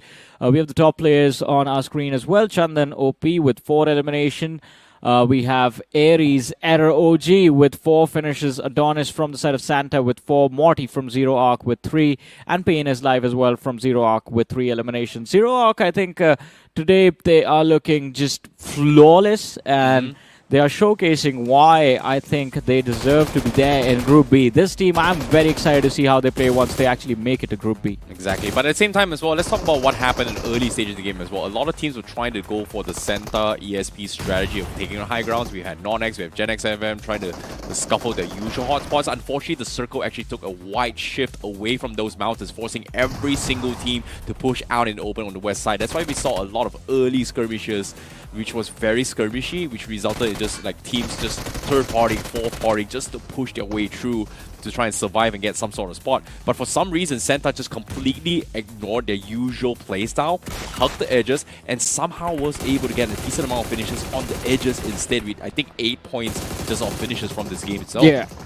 I think they were able to capitalize on that background performance. But yeah, we have it, Aries. This is where Aries started to get aggressive. That first bounce on the players of T7xORION, and from there they again just went into hiding up until the end of the game. But it doesn't matter, they have the chicken dinner, they are going to have decent number of points. But this end game fight, they had the opening as well, they had the first knock in this fight. They had the wall of smoke to work with, 2 airdrop weapons. Everything that you need to succeed was there in the hands of Blink Esports, and yet they miss out on the chicken dinner. Yeah, a little bit unfortunate run for them here, but still having a little bit of top 2 finishes still gives them a decent amount of position points. Aries will be snatching away with chicken dinner here with 19 points, Zero Arc with 17 points, Blink we have 11 points, Santa X with 10 points here from this game. They're still doing okay, but that's not the big performance we are expecting here coming from Santa. Expectations has somewhat been met, but there is still one more Miramar map for them to go if they want to stand a chance of making the top 4. But like I said as well, Johnny, the scoreboard in Group C is a little bit different here because it is going to be very close for teams pushing for the promotion here. Yeah. I think it's going to be like, what, 3 to 4 points of difference between top 4, 5, 6, maybe even 7 as well.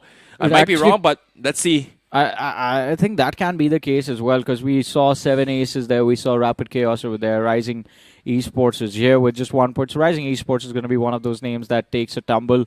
T7xORION, a team that started off in the top 4, I think are going to take a drop, because that Erangel and this Miramar, both the maps today have not gone well for them. And again, we are again and again talking about that middle pack making a comeback with teams like Zero Arc, with how they've been playing since yesterday. We teams like Ares, with teams like Blink, who have been very consistent. Let's just have a look at the overall leaderboard. And well, yeah, there is a big change inside of the top 4. Ares, they managed to push through, 45 points on the board. T7xORION is there on the 4th with 43, tied up with Rapid Chaos, 43 points. And then there's a massive, massive drop with Santa Esports on the 6th, 35 points for Santa Esports. It's going to be very, very close here. But as of yet, we can count Zero Arc and Mysterious 4 kind of safe for the promotion into as Group B. But with one more final match here, realistically, there's only 2 more spots available. And Ares and T7 is going to be the gatekeepers as of yet. 2 chicken dinners and you are third. The 2 teams at the top, the 2 teams that are above you have no chicken dinners to their name. What is going on with Group C? I don't know, man. Like, no finish, not enough finish points, I would say, for coming from Ares. But as of yet, I would be a little bit disappointed if Ares actually did not qualify for promotion, if they fumbled the last game. I've got 2 chicken dinners out of 6. I'm not even top 4. Yeah. That's really, really sad. That's an awkward conversation to have. If we were doing, those media conferences where you would have players answering the questions of the journalists, this would have been an awkward conference for Team Ares. I hope that day doesn't come for them. Hopefully. Well, if it happens, they're doing well at that time. On the other side of things, I think 7 aces, they've completely lost momentum. Now they're slipping outside of the top 8. Yeah, even for T7xORION Esports as well, like you said, that's why they started with top 2 at the start of the day with 37 points. After 2 matches, they are in the top 4, and they are the gatekeepers. So they're tied up. In this last game, if they do not start racking up like some serious points, they are going to get overtaken. Oh, it's going to be intense, especially if you are T7 or Rapid Chaos for that matter, because there's a tie for the points between the 2 sides, and again, anything can happen in that last Miramar. But one thing is for sure, 2 names are comfortable, 2 names are going to be absolutely safe, Zero Arc and Mysterious 4. Mysterious 4 did well yesterday, and Zero Arc is doing extremely well today. Yeah, but at the same time as well, for teams like NoNx Esports, I feel generally bad. They played their cards right. Unfortunately, the circle just completely pulled away from them, and they are still very, very close from relegation into his Group D. And as of yet, you don't really want to be in Group D here. So elimination is going to be on the line at the end of Week 4 itself of Group D. But aside from that, everyone from Group C and Group D, remind this, like, if you are in this position at Week 4, you're pretty much going to be in the survival stage. I mean, Group C is still fine. At least they are guaranteed the survival stage. Group D, if you are in the bottom 4, you are out. Yeah, fair enough. Yeah, the first ones to get eliminated from the BMPS. That's a little bit unfortunate here. Hopefully things are a little bit better for them here. But for now, we're going to be taking a little bit of a short break here. Before that, we are going to be jumping in for the one final match of Group C itself for Week 1. See you guys right after this.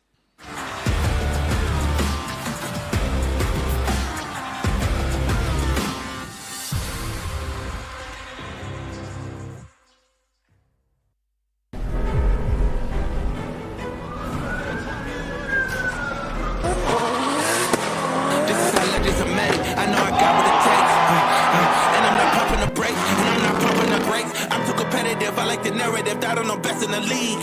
Who you comparing with? That isn't fed at the top of the throne in the league. How you moving so on the speed? I just been bringing the heat. I just been bringing the fire. Day left रहा day push பண்ணுங்கடா अरे यार कुछ समझ में नहीं आ रहा है जाना किधर है वीडियो अयो मचा रिवाइव பண்ணு What revive? I don't understand, bro. No यार पहली बार कर रहे हो क्या तुम लोग shoot guys मचा क्या कर रहे हो यार? நீங்களாச்சும் கொஞ்சம் தமிழ் கத்துங்களேன்டா अरे कोई ट्रांसलेटर बुलाओ यार ऐसे कैसे चलेगा உங்கறால தான்டா தோத்தோம் क्या करते हो तुम लोग भी? IPL champion of CSK. मास बचा अयो तला yes Yellow Army, bro. सी language இல்ல CSK இருக்கு மச்சான் गाइस बंदे come on அவன சுடுங்கடா come on nice shot man well played guys Yeah!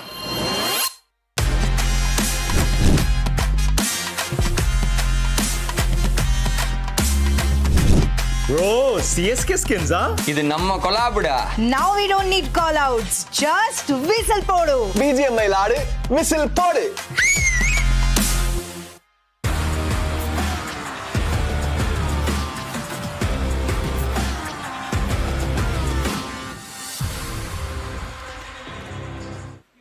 Welcome back after that break, ladies and gentlemen. The last map for Group C to decide which 4 names get the luxury of, well, getting promoted to Group B, and of course, which 4 names are going to be promoted to Group D. Instead, I have Necro joining me on the panel right now. Necro, Zero Arc, they have been phenomenal. They've been living up to our expectations. Mysterious 4 as well. But Rapid Chaos and T7xORION, was this a fight that we were expecting? I mean, the point is that Rapid Chaos Esports and T7, now the consistency sort of shaking away a little bit, while teams like Aura Esports are now finally rising up with their aura and actually looking pretty okay in the overall standing. Still one more game to go, though, Johnny. There's a chance that T7 might just get a decent game and keep that spot pinned down in the top 4. Also, do you have anything to say about Blink Esports? I mean, come on, it's Blink. The way they played that game, even the first chicken dinner that they got, or at least got closer to that chicken dinner, was because they had the compound with them, and they're just playing it too passive. For some reason, we're not seeing that approach from them. It was the same thing in this Miramar, by the way. It seems like Rising Esports and Blink are paired perfectly in Group C, but let's see how this last Miramar turns out. Exactly. This match is going to be the most important match for this entire group. Teams, they need to understand one thing. If they're not going to be catching things a lot better, if they're not going to be doing a lot better in this game itself, there's a chance they might just be relegated. And if they want to be promoted, they just need to make sure that they're having the game of their life. If there's someone who are really close towards the top 4, they just need double digits on the board, and that will be it. Yeah, I mean, it is going to be interesting to see how things turn out for them. But again, I think this is a flight path similar to the one we saw in that previous map of Miramar as well.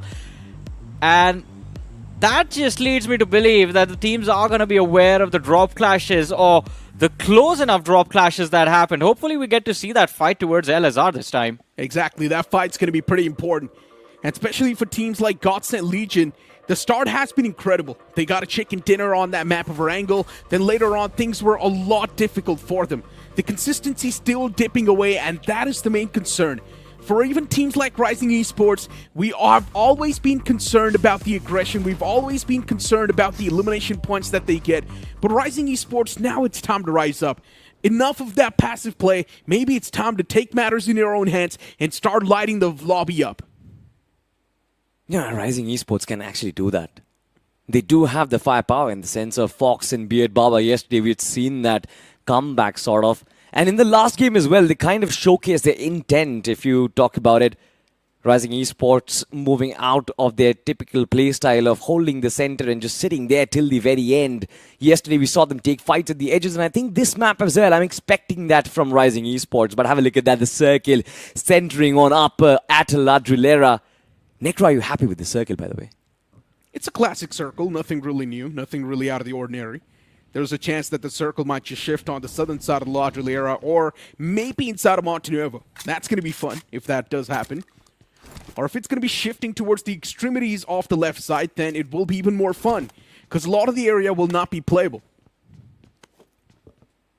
Well, talking about playable areas, we do have Ares, who did bag a chicken today.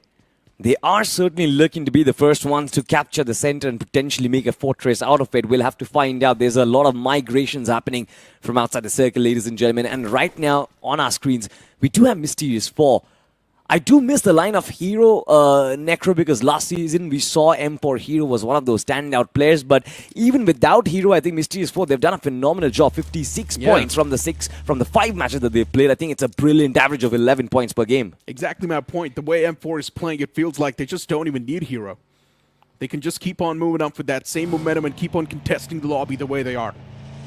On the second spot, right next to ZA, just 1 point separating each other. What else do you want?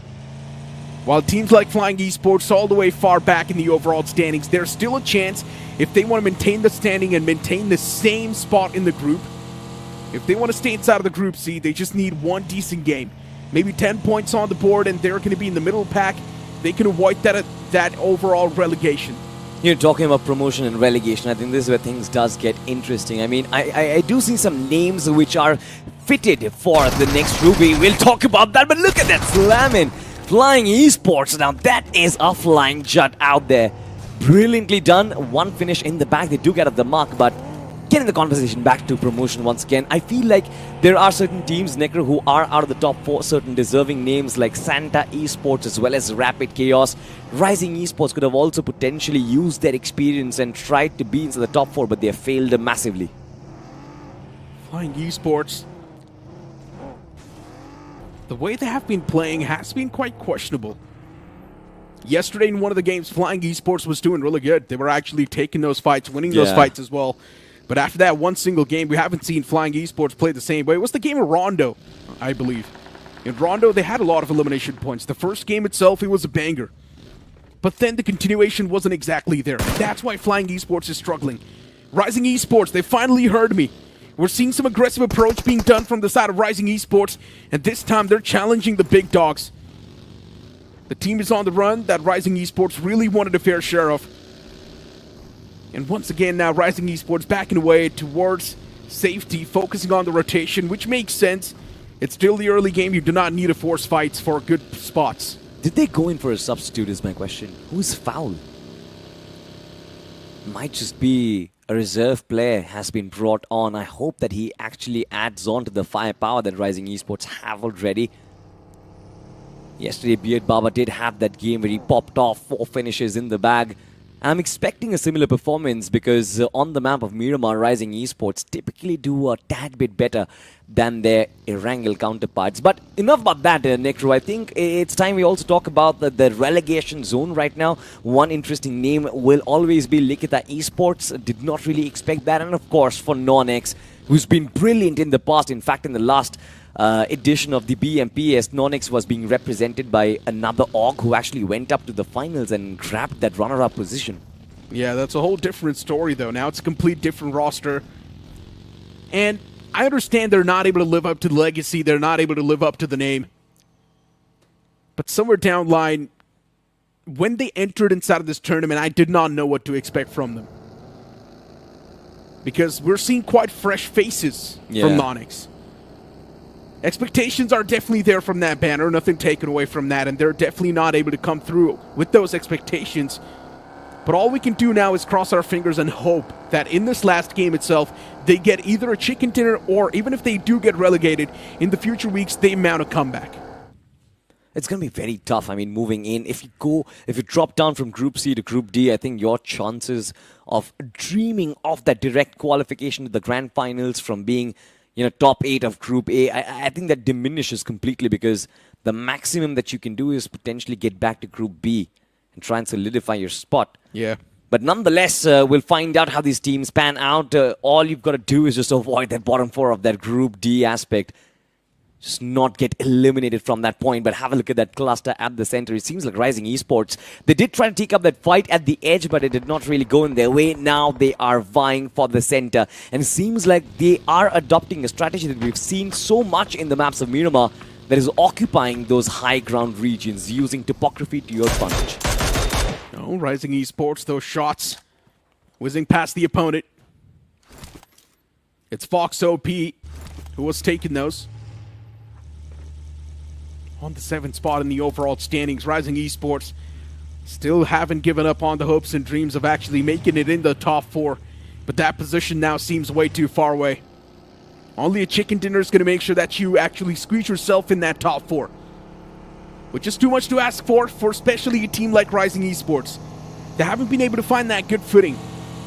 Always try to prioritize a good positioning inside of the circle, and right now they definitely do possess a decent spot. Aura Esports with 0 finishes on the board. It's been a slow start, but now finally it's time to break that silence and maybe start taking that fight. I think Aura has been the biggest surprise from Group C. In my opinion, last season Esports Social did show a lot of promise, including Fraga, including Chris OP. We know that these are lads from good lineups. We'll talk about them, but for now, Stunner from the distance. Shots being taken against Zero Arc, and a knockout has been found. does find the opening, does give a huge advantage for his team as well, but can they capitalize is going to be the question. They're still outside the circle, they're still in the blue, Necro. NoNx Esports finally rising up slowly and steadily. But this slow is not going to be enough. NoNx now needs a massive boost in the performance. Next circle's also going to be popping up towards Minas Del Valley. There is still a decent bit of territory available for these teams to contest. On the right side of the map, towards Los Leones, you will see Lastade Esports and Godsent Legion. On the southern side, you will see Rapid Chaos Esports still making that rotation inside of the circle. And Blink Esports is around the centric part. Blink Esports and Rising Esports, they have pretty much the similar playstyle. Yeah. And maybe that's one of the main reasons why both the teams are now struggling. You know, I can see something interesting from the map feed at least. That is Rapid Chaos at the extreme southern front of the map itself. They are trying to make that southern rotation, maybe find that spot in the edges of the circle. It's going to be tough. It is being marked, but have a look at this. NoNx, they're still on the offense, but this time one of their men is going to fall. The trade was brilliant. The teamwork is also seems to be pristine, but NoNx, where was this approach so long ago? Zero Arc now will try to gatekeep. The knock player will get confirmed almost. There's no chance of survival for sure, but Zero Arc official. Now this is a great position for them. They can finish off this fight, get themselves... Oh! What? What a nade! One nade and a quick two-piece. Zero Arc once again flipping the odds in their own favor. This is why Zero Arc is currently sitting on the first spot in the overall standings. Even when the odds are not favoring them, they just know how to crawl up from the ashes. That right now, Zero Arc, they're definitely controlling this entire spot like the Alphas. Pain is live is knocked out. That's the IGL they need to take care of. They need to get the revival on the IGL. And Zero Arc right now is definitely starting to feel the nerves. NoNx, a team that was dominating this fight from the start, now the odds flipped against him. The last man has to do something. There's a lot of pressure on him. Everyone from his banner is actually looking at him, but Morty, he's not even breaking a sweat, drives him by and gets him done.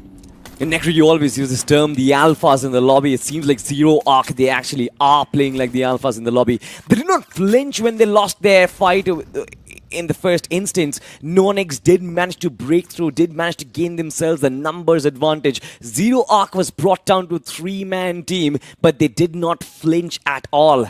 They knew they've got the players, they knew they've got the positioning as well. And that nade, somebody needs to talk about that. That placement was pristine. Or it's more like the opponents actually just walked into it. But still, or drove into it. Yeah, kinda. I mean, I get that. It kind of happened with Bunny yesterday as well, but no matter what, I feel like Zero Arc, the amount of composure they showcased in that fight was brilliant, and that is one of the reasons why I feel they are at the very top. One single mistake and you slip up. And now NoNx has been eliminated from the game. The biggest surprise for me, Necro, has been Santa Esports, to be honest, because their run on the map of Miramar inside of BGIS was something extremely commendable, and I thought that these are the Miramar masters of the new modern day game. But now, I don't really know. It seems like that narrative is getting broken apart. Yeah, I mean, you cannot really just master one map without actually being good at the others. That's what I personally believe. If you're good at Miramar, you will be good at Erangel as well, to a certain level. To a certain level, yes, but then... The way Santa Esports plays is that on Miramar, their performance was too good, and then on Erangel, it was just on the opposite side of the spectrum. It's like they forgot how to play the game. Very true. It doesn't work like that. You have to be at least some sort of good on the other maps as well. They were just not able to squeeze any sort of points, which actually made me wonder, was that a fluke of a performance? 100%. Now that you speak of squeezing on points, it seems like some Thunder Gods, pardon me for that, it's T7xORION who are in the midst of battle, potentially looking to snatch away points from their closest competitors. And this is a team that needs to solidify their spot inside of the top 4. They are tied up with the 5th place team, Rapid Chaos. Both these two teams are sitting at 43 points. If Thunder Gods, X-Tortuga, or rather T7xORION find a few knocks and finishes, I guess that difference, that buffer is going to help them a lot to retain the top 4 spot. Yeah, but Mysterious 4 is going to be a big problem. And Mysterious 4 is actually making that push. Moving up the hill, slowly and steadily marching towards the opponents. Utilities, though, extremely close, and Mysterious 4 now creating the off angles. from the side. They're doing a lot of damage. Henry as well from the top, taking those fadeaway shots against Zero Arc. But he can't do anything about it. I don't understand why Henry's not focusing towards his teammates. They need his backup. Looking at NoNx Esports, I'm loving this. All the players regrouping up, making that push in tandem, and Krishna's just completely isolated. The man's all by himself, looking to fight against the entirety of the opponents, but they do wrap the man up eventually. Mysterious Forthy still somehow kick back. Situation now down to a 3-on-1, and the opponents, the foes, just fall. You know, brilliant bait and switch coming in from Krishna Jod. He just drew those players towards him, and he knew that there is going to be enough backup. There were 4 players in different positions who were really quick, pressing on the trigger and just provide the support that it's needed. Brilliant teamwork coming in from Mysterious 4. Yes, the player was knocked out, but look at what they got in return. 4 finishes in the bag and the team being eliminated. Unfortunate for Thunder Gods Esports for sure, but I think that push was kind of one-dimensional. They just completely focused on one player and left the rest of the 3 players to do whatever they want. Aura behind that door. The knocked out player is going to be back up, so it's okay. Next circle also pops up. It's going to be taking a bit of that another shift. Having a look at the replay of that previous fight between NoNx and Zero Arc on how exactly the tables were flipped. Look at this nade. A preemptive nade towards that vehicle. It blows up 2 players. And then in the end, Morty just with this drive-by. It's like they were not even worried for a second. Rising Esports. Once again, it's been a rather slow start, but at least this time, yes, they are looking to buy those fights. They're not hunkered down in one corner.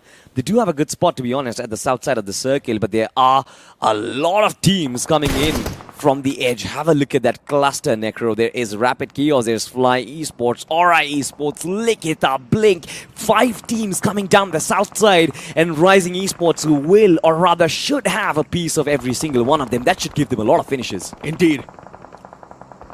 In Aura as of now, the way they're playing, it's like they're not scared of anyone. Even though they're surrounded with too many teams, Aura knows the only possible way you can survive this entire scuffle is by taking fights and not being scared. While T7xORION, they've got different intentions. They've got their control on a nice compound. Aura getting charged on by Blink Esports. For the first time, I'm seeing this team being aggressive, and they're also paying the price for it. Blink was just too careless, out in the open, making that pounce on top of Aura Esports, and now the cavalry arrives. Fragger is not alone anymore, wanted with them.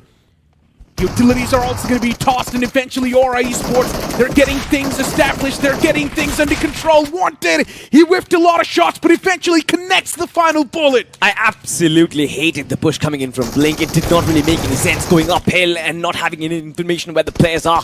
But the fight is going to continue. This time they didn't really get much time to celebrate. Aura, yet another one of their players gets coughed at. Rapid Chaos this time opens their mark, and Likita Esports also about to approach them.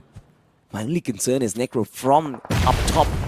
Fox from Rising Esports can certainly do a lot of damage. The nade was brilliant. It did connect. Rapid Chaos, 2 finishes. Gets off the mark at least, but who is going to gain control of the south side of the circle? There's just too many contenders for it. Indeed. Rapid Chaos Esports. Looking at them, they're playing quite a slow game. Taking their sweet time. Not really forcing things. 2 finishes on the board. 11 teams up. And Rapid Chaos knows they're surrounded by too many foes. If they just move out right now, it's going to be problematic for them to survive. Especially that team on top of the hill, which is Rising Esports. They're a living nightmare. Wow. I'm a big Jujutsu Kaisen fan, by the way. You are? Yeah, I mean, I did watch the first season. I'm like, damn. It's great. I mean, I like the fight sequences. The animation is brilliant.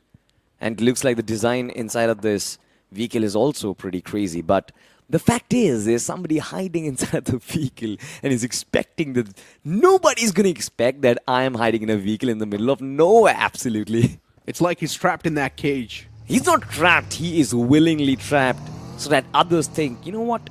this car is just in the middle of nowhere. There must be nobody inside. See, big brain plays, man. Yeah. It's like prop hunt. Yeah. The man is there, hoping that no one's going to be expecting him. We've seen this happen in the competitive circuit, and sometimes we've seen it work, sometimes we've actually seen them getting spotted out. Play, though. Exactly, right? If you do get spotted, you kind of make a fool of yourself, which you don't really would want to. I mean, Godsend Legion is one of those teams that started things off on a really good note. Right now, making it towards the top 4 might just be a long shot. It is still possible, but it is a long shot. At this point, you just need to hope that you're going to be pinning your spot down towards the Group C. That's it. But that's the only thing you need to hope. But my question is, Godsend still have 3 players left alive. Usually we get to see this tactic being deployed when you are the last man left alive and you don't want to be spotted. They have almost as good of a team left alive. They could potentially fight for more points. I don't get why Master is still inside. Might just be something that they planned. Looking at the brighter side of the spectrum, already 3 of the teams in relegation zone are eliminated. Yeah, there's just one slot that's available, which is going to be Flying Esports. And looking at their performance, I highly doubt they're going to be tough competition for Godsend Legion.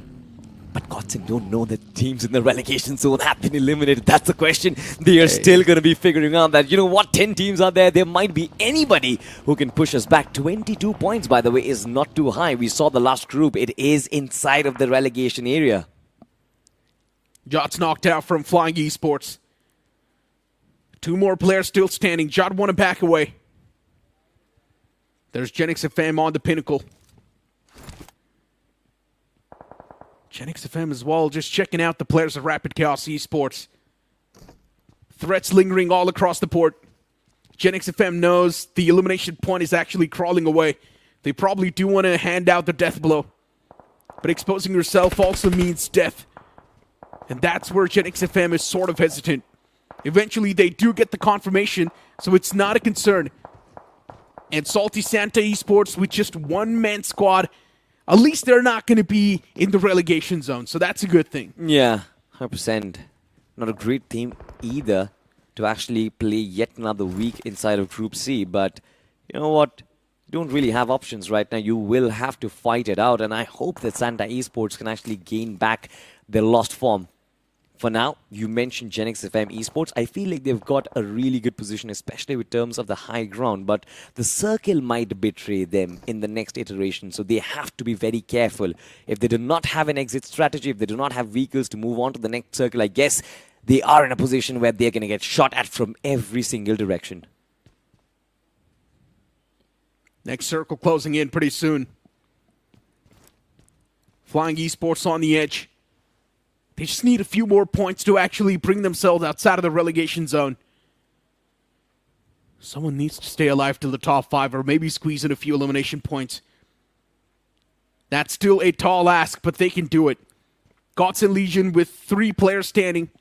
One of the men is still in that vehicle, and Master, for him, it's actually working out pretty well. Yeah, it's okay. No one's checking that vehicle. It's also a very big surprise, by the way, Necro, to see the top 7 to 8 teams still being alive inside of the circle. You know, we've always talked about consistency inside of BMPS 2026, like it's a long format. You have to be at your best.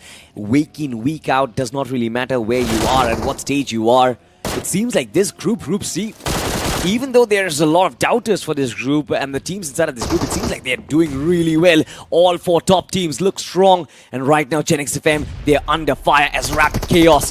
They're looking to make amends, take strides towards that promotion region. It's going to be Dhruv taking first contact. The shotgun does strike yet another nade. That's a brilliant nade to push back Rapid Chaos Esports. They've invaded the compounds already, Necro.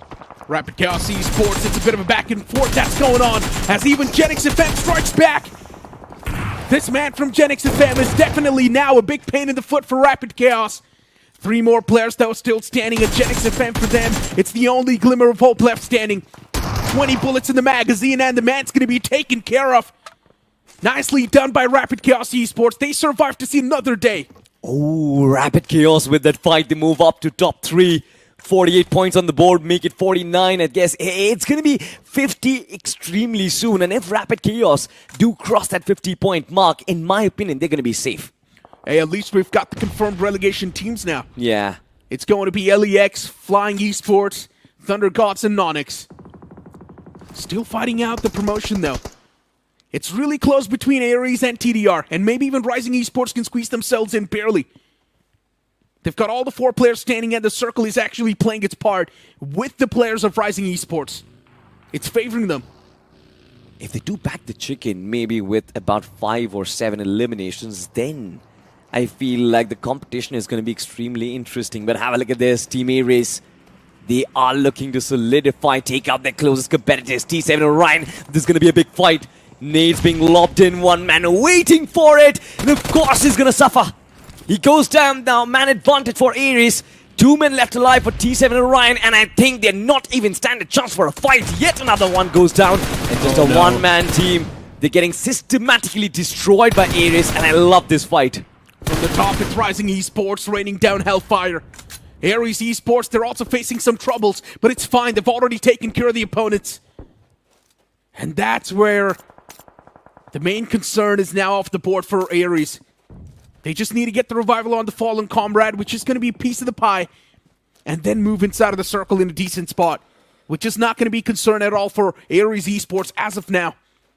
But Rising Esports constantly overlooking them from the top, that's going to be a bit of a problem for Ares to actually go and advance towards a better spot. 100%. Bader, though, he's still controlling a decent chunk. He's there to scout things out. He's there to get some sort of control for his teammates. But look at Fox OP. Interesting position for this lad. I love the fact that Rising Esports still expects somebody to come in from the backlines, and in fact, their hunch is actually right. There's Fraga, who is deep towards the blue zone right now, and if they do decide, if Rapid Chaos does decide to actually go after Rising Esports, Fox OP will be able to relay that information. That is a brilliant formation, and all you need is that chef's kiss, the cherry on top of the cake. That is a few extra finishes and a solid chicken dinner to establish yourself and potentially dethrone Ares right now. It's still going to be a tough ask. There's a 14-point difference between Ares and Rising Esports right now. But T7xORION, they've been eliminated. They're not getting promoted. Indeed. Ares Esports on the move. Still playing from this little slope. And luckily enough for Ares, Rising Esports does not have a line of sight. This is such an awkward game. The terrain is just so weird. And look at this man from Santa. What are you doing? Spotting out the players of Mysterious 4. Still somehow Mysterious 4 has no idea that Alpha is there.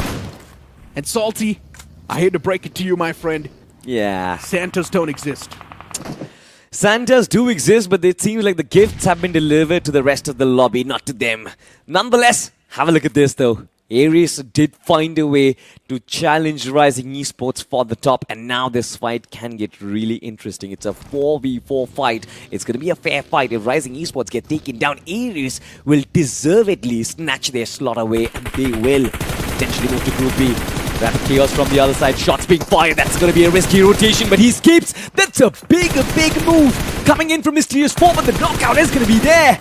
Brilliantly done by Mysterious 4. They do not have anything to worry about. They are almost done and dusted. Rapid Chaos Esports from the far away, just constantly taking those shots. Hammering down the opponents, and Mysterious 4 now just alive with Henry. Henry trapped in a shack. Ares just wants to inch in closer so that they can toss a few utilities. Ares has been doing a phenomenal job in controlling the circle.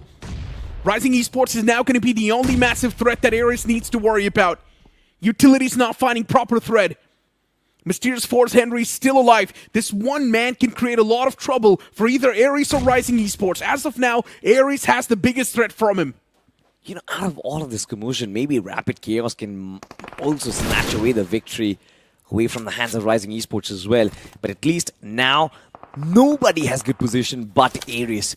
Ares, apparently this 2-2 split, they are spread across the circle. They have complete control. Meanwhile, the rest of the teams are outside. Both Rising as well as Rapid Chaos needs to move in. And I guess that is exactly when Ares can start spraying them down. But we still have to find out, can Henry be a spoil sport for Ace? Can Henry cause some upsets against Rising Esports? Too many factors before all 4 teams duke it out in the finale. Henry's life seems miserable right now.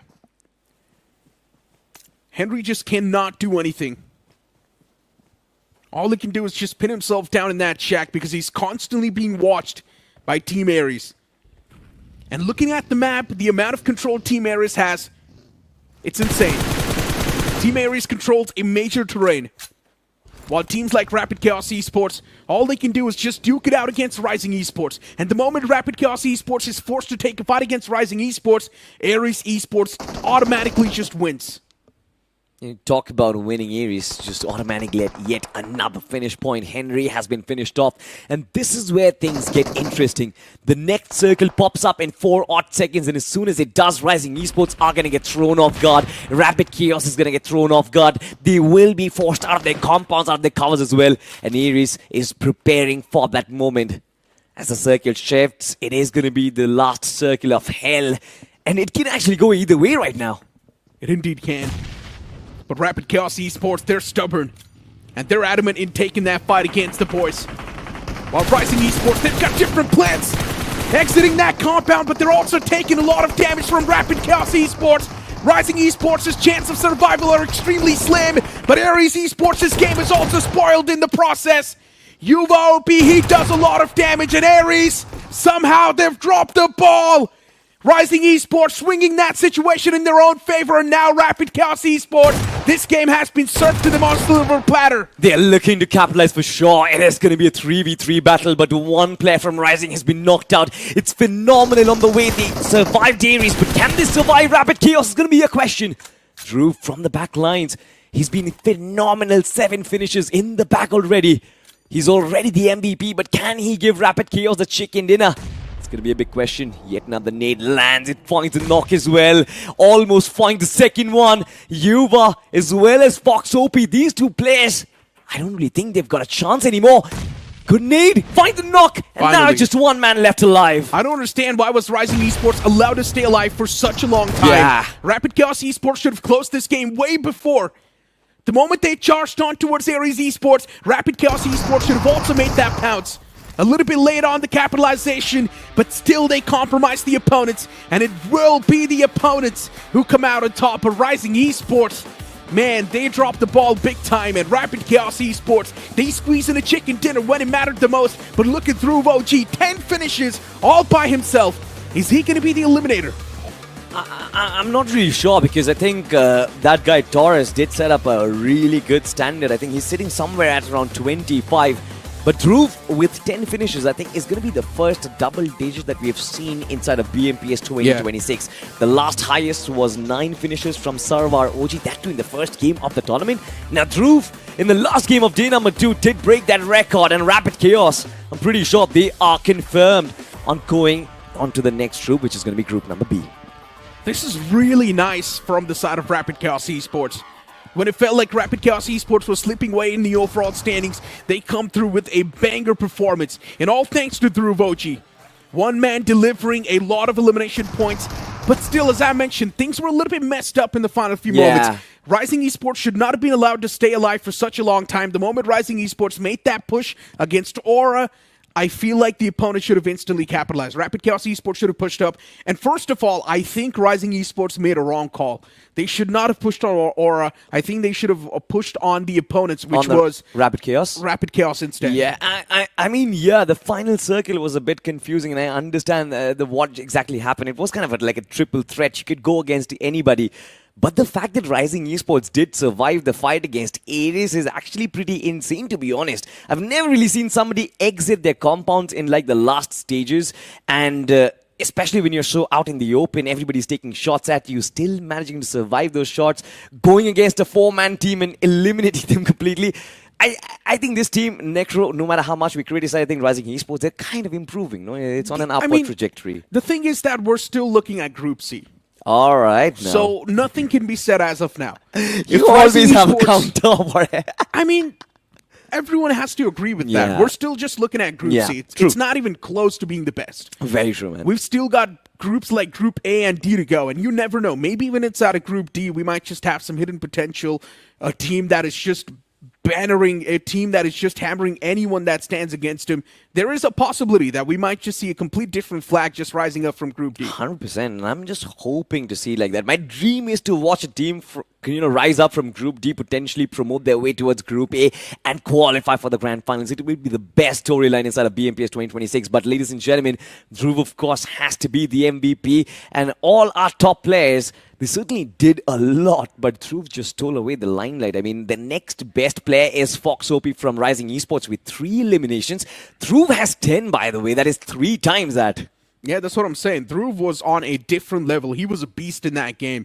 But let's not forget, even Zero Arc had a decent amount of finishes racked up in this game too, so you can't say that Zero Arc pretty much got the consistency done. Zero Arc knows exactly what they need to do, especially when the situation is tricky, and the way they flipped the odds in their favor, that one piece was able to find 2 quick frags, that just completely changed the entire tide. Flying Esports at the start, they tried to be a little bit aggressive, they got that elimination point secured, and this is the fight that I'm talking about. For a moment we thought that NoNx will be easily able to clutch it out, but then later on that nade came through and he was able to find 2 quick pieces.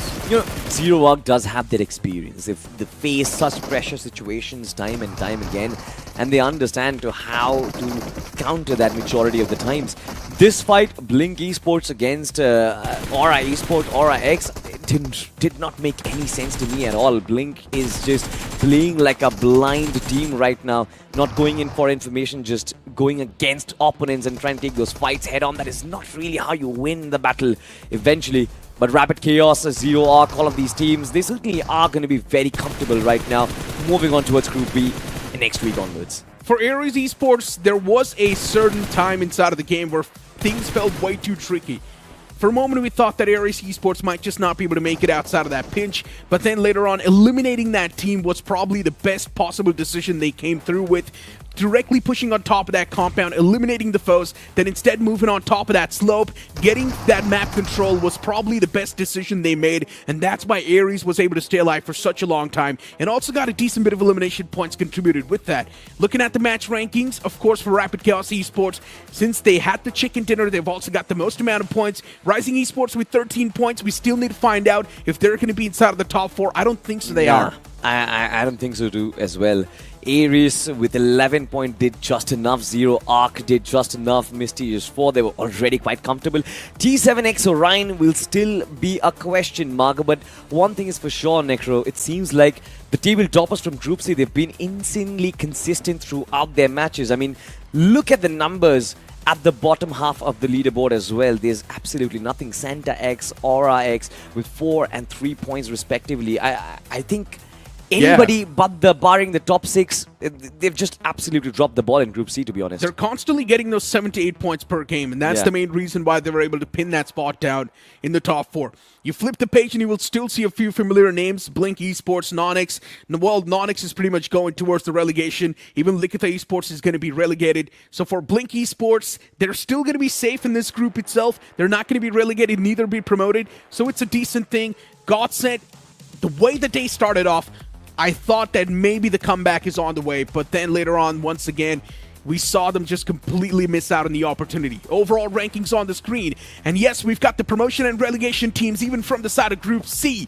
ZA is going towards the upcoming group, which is going to be Group B. And then even Rapid Chaos Esports, Mysterious 4, and even Ares are going to be heading towards Group B. Wow, I love the disparity in the numbers, Necro. Look at this. I mean, 68 points from 6 matches, 66 points, 65 points from 6 matches. That is insane consistency. Even for Ares Esports, I think to actually bag 2 chicken dinners, to find 28 finish points and also bag 28 fair position points, it has been a good performance coming in from them. I kind of feel bad for T7xORION. I think they thought that they are almost safe, but then Rapid Chaos Chicken just snatched it away. But on the flip side, we saw that inside of Group B, there were teams in the high 20s who were also relegated. Here, that cutoff is actually 18 points. 18 for Likitha, 17 for Flying, 17 for Thunder Gods. It seems like Group B, the competition is going to be high. For the 4 teams that have qualified, I just hope that they are prepared. And it seems like from their initial matches, they certainly are prepared. And it's going to be an interesting Group B next week. So now you can say we've got a rough picture of how many points you exactly need to sort of be on the safety block, and how many points you need to pretty much relegate yourself, or pretty much how many points you need to promote yourself in the upcoming group. So since the upcoming upcoming weeks are going to be much more better for these teams because now they know you need pretty much around 60 points to be around the safety block. And if you're going to be having less than 15 points, you're guaranteed relegated. And the eliminator is going to be Dhruv OG. I told you. He's probably going to be the eliminator, and that's what happens. Oh, wow. I honestly don't expect Dhruv to actually back it up. Taurus is going to be very angry right now. I just hope that, these lads, they actually build up on it and not fall down or, lose up form. But let's have a look at the leaders, ladies and gentlemen, who are the elimination leaders right now. Taurus just barely slips down, but I feel like it's been a dream debut for this lad inside of K9 Esports. Taurus was never to be seen before. This man drops up inside of the battlegrounds, bags 25 finishes. It's been brilliant. Sarwar on 18, Henry on 13, and Phantom on 13 finishes as well. It seems like Necro Group A will have a job cut out. I want to see if anybody can challenge these lads because the lobby is also going to be much more difficult. I mean, considering, as you mentioned, the lobby is going to be much more difficult from Group A.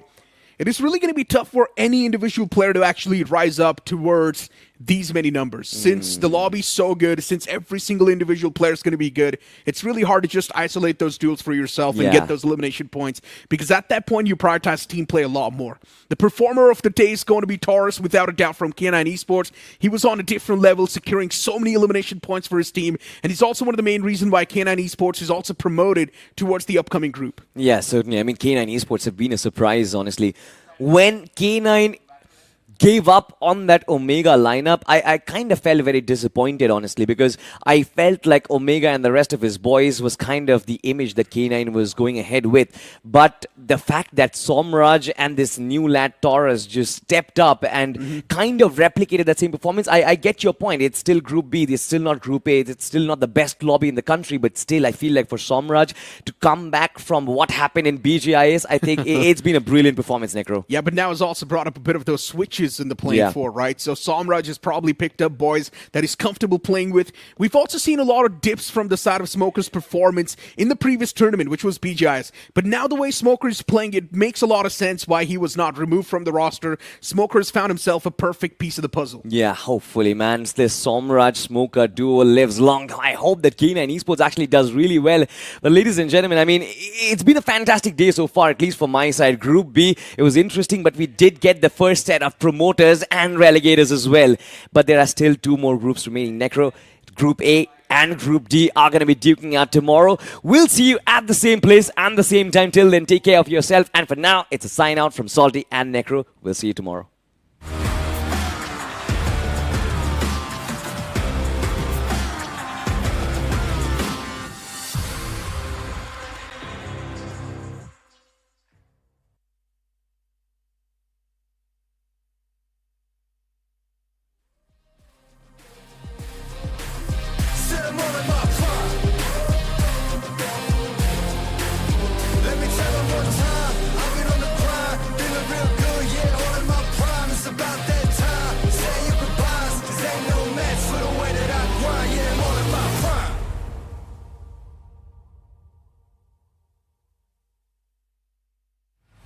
Let me tell them one time, I've been on the grind, this my prime. Let me tell them one time, I've been on the grind, and this my prime. Yeah, I'm sorry for the wait, didn't think I'd come up, y'all just need a little faith. I've been patient, just waiting on the river with an ace. Gotta move real careful, we coming surveying the place. I touch down in your city, that's a rival. Y'all got one thing on your mind, it's survival. But if you wanna take a shot at the title, call the medic, we checking your vitals. Let me tell them one time, I've been on the grind, this my prime. Let me tell them one time, I've been on the grind, and this my prime. Let me tell them one time. Set them all in my prime. Let me tell them one time, I've been on the grind, feeling real good, yeah, all in my prime. It's about that time, say your goodbyes, 'cause ain't no match for the way that I grind, yeah, I'm all in my prime. Prime time, we mile high, the gate closed. Same city as voice and I mean rolls. It's flatbeds for the checks, that's a bank rolls. I've been killing it, I'm guilty, case closed. Yeah, y'all are too basic, my reputation, borderline amazing. Good things come coming, they just need a little patience. Ready for whatever, all you gotta do is say when. And my eyes on the prize, I visualize. I ain't ever taking a break, you taking 5. Even if I ain't got it, know that I'll make the time on my next move by the time that the ink gon' dry. Let me tell them one time, I've been on the grind, this is my prime. Let me tell them one time, I've been on the grind, and this is my prime. Let me tell them one time, said I'm all in my prime. Let me tell them one time, I've been on the grind, feeling real good, yeah, all in my prime. It's about that time, say your goodbyes, cause ain't no match for the way that I grind, yeah, I'm all in my prime.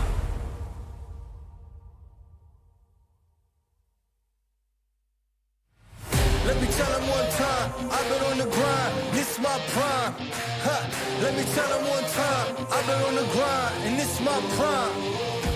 Yeah, sorry for the wait, didn't think I'd come up, y'all just need a little faith. I've been patient, just waiting on the river with an ace. Gotta move real careful, we coming surveying the place. I touched down in your city, that's a rival. Y'all got one thing on your mind, it's survival. But if you wanna take a shot at the title, call the medic, we checking your vitals. Let me tell them one time, I've been on the grind, this is my prime.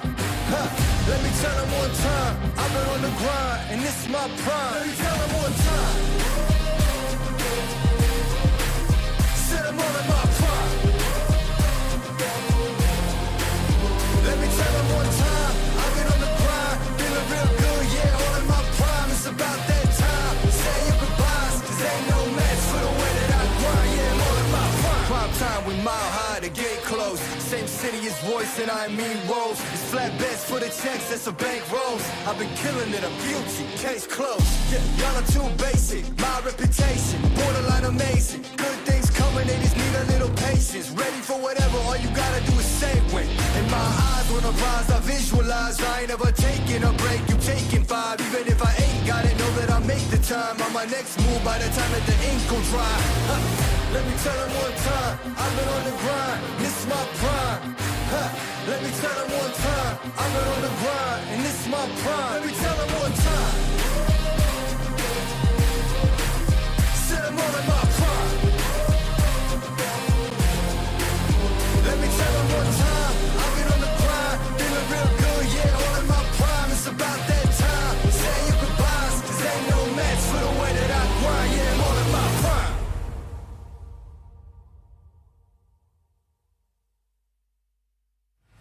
Let me tell them one time, I've been on the grind, this is my prime. Let me tell them one time, I've been on the grind, and this is my prime.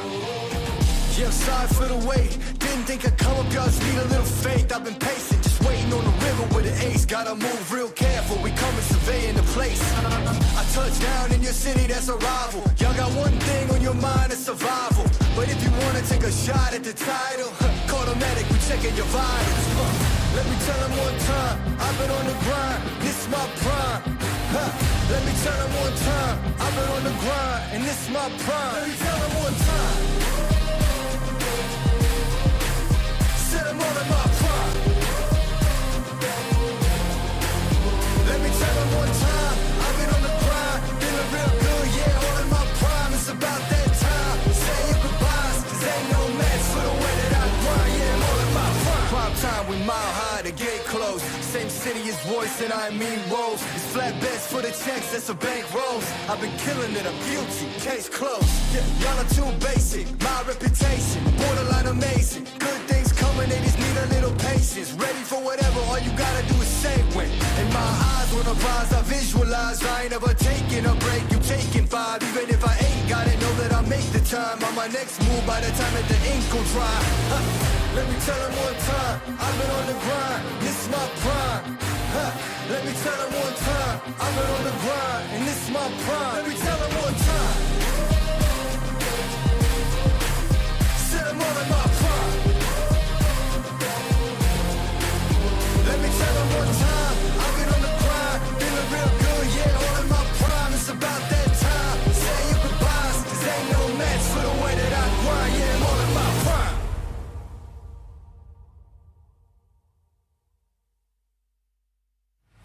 Let me tell them one time, I've been on the grind, this is my prime. Let me tell them one time. I've been on the grind, and this is my prime. Yeah, I'm sorry for the wait. Didn't think I'd come up, y'all just need a little faith. I've been patient, just waiting on the river with an ace. Gotta move real careful, we coming surveying the place. I touch down in your city, that's a rival. Y'all got one thing on your mind, it's survival. But if you wanna take a shot at the title, call the medic, we checking your vitals. Let me tell them one time, I've been on the grind, this is my prime. Let me tell them one time, I've been on the grind, and this is my prime. Let me tell them one time. Said I'm all in my prime. Let me tell them one time, I've been on the grind, feeling real good, yeah, all in my prime. It's about that time, say your goodbyes, cause ain't no match for the way that I grind, yeah, I'm all in my prime. Prime time, we mile high, the gate closed. Same city as voice and I mean rolls. It's flat bets for the checks, that's a bank rolls. I've been killing it, I'm guilty, case closed. Yeah, y'all are too basic, my reputation, borderline amazing. Good things coming, they just need a little patience. Ready for whatever, all you gotta do is say when. In my eyes, when I rise, I visualize. I ain't ever taking a break, you taking 5. Even if I ain't got it, know that I make the time. On my next move, by the time that the ink gon' dry. Let me tell them one time, I've been on the grind, this is my prime.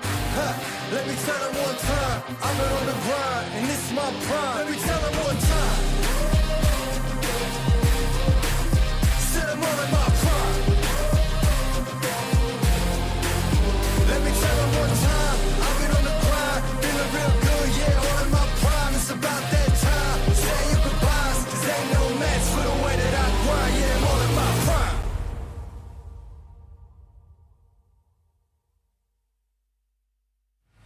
Let me tell them one time, I've been on the grind, this is my prime. Let me tell them one time, I've been on the grind, and this is my prime.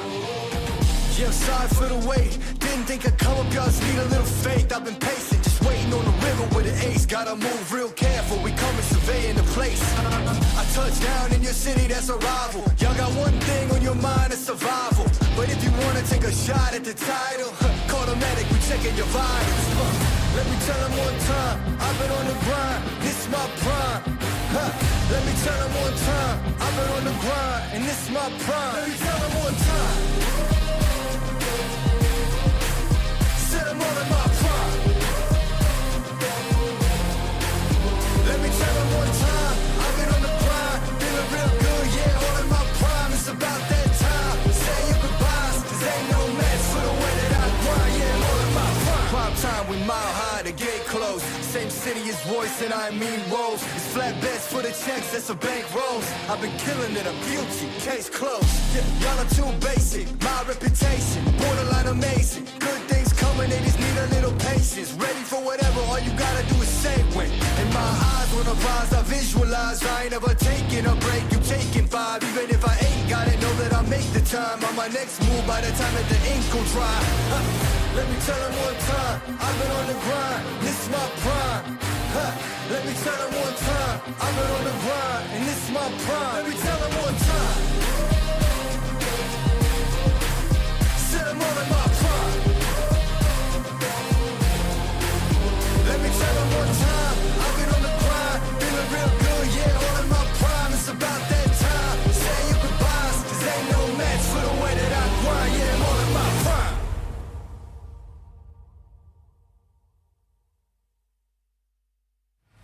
Let me tell them one time, I've been on the grind, this is my prime. Let me tell them one time, I've been on the grind, and this is my prime. Yeah, I'm sorry for the wait, didn't think I'd come up, y'all just need a little faith. I've been patient, just waiting on the river with an ace. Gotta move real careful, we coming surveying the place. I touch down in your city, that's a rival. Y'all got one thing on your mind, it's survival. But if you wanna take a shot at the title, call the medic, we checking your vitals. Let me tell them one time, I've been on the grind, this is my prime. Let me tell them one time, I've been on the grind, and this is my prime. Let me tell them one time. Said I'm all in my prime. Let me tell them one time, I've been on the grind, feeling real good, yeah, all in my prime. It's about that time, say your goodbyes, cause ain't no match for the way that I grind, yeah, I'm all in my prime. Prime time, we mile high, the gate closed. clothes. Same city as Royce and I mean woes. It's flatbeds for the checks, that's a bank rolls. I've been killing it, I'm guilty, case closed. Yeah, y'all are too basic, my reputation borderline amazing. Good things coming, they just need a little patience. Ready for whatever, all you gotta do is say when. In my eyes, when I rise, I visualize. I ain't never taking a break, you taking 5. Even if I ain't got it, know that I'll make the time on my next move by the time that the ink will dry. Let me tell them one time, I've been on the grind, this is my prime. Let me tell them one time, I've been on the grind, and this is my prime. Let me tell them one time, said I'm all in my prime. Let me tell them one time, I've been on the grind, feeling real good, yeah, all in my prime. It's about that time, say your goodbyes, cause ain't no match for the way that I grind, yeah, I'm all in my prime.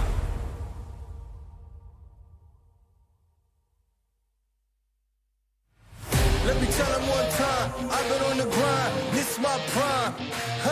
Let me tell them one time, I've been on the grind, and this is my prime. Yeah, sorry for the wait, didn't think I'd come up, y'all just need a little faith. I've been patient, just waiting on the river with an ace. Gotta move real careful, we coming surveying the place. I touched down in your city, that's a rival. Y'all got one thing on your mind, it's survival. But if you wanna take a shot at the title, call the medic, we checking your vitals. Let me tell them one time, I've been on the grind, this is my prime. Let me tell them one time, I've been on the grind, and this is my prime. Let me tell them one time, said I'm all in my prime.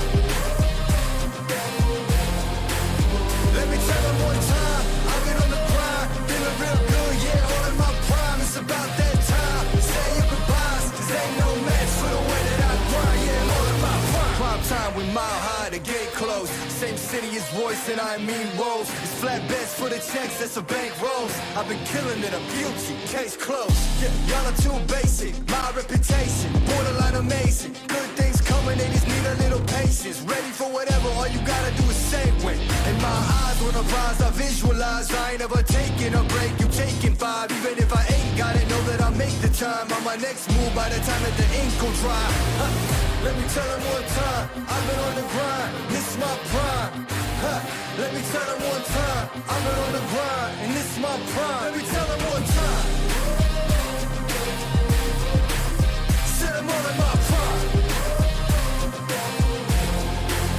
Let me tell them one time, I've been on the grind, feeling real good, yeah, all in my prime. It's about that time, say your goodbyes, cause ain't no match for the way that I grind, yeah, I'm all in my prime.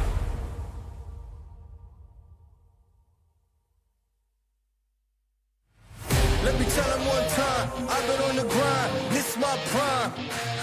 Let me tell them one time, I've been on the grind, and this is my prime. Yeah, sorry for the wait, didn't think I'd come up, y'all just need a little faith. I've been patient, just waiting on the river with an ace. Gotta move real careful, we coming surveying the place. I touched down in your city, that's a rival. Y'all got one thing on your mind, it's survival. But if you wanna take a shot at the title, call the medic, we checking your vitals. Let me tell them one time, I've been on the grind, this is my prime. Let me tell them one time, I've been on the grind, and this is my prime. Let me tell them one time, said I'm all in my prime. Let me tell them one time, I've been on the grind, feeling real good, yeah, all in my prime. It's about that time, say your goodbyes, cause ain't no match for the way that I grind, yeah, I'm all in my prime. Prime time, we mile high, the gate closed.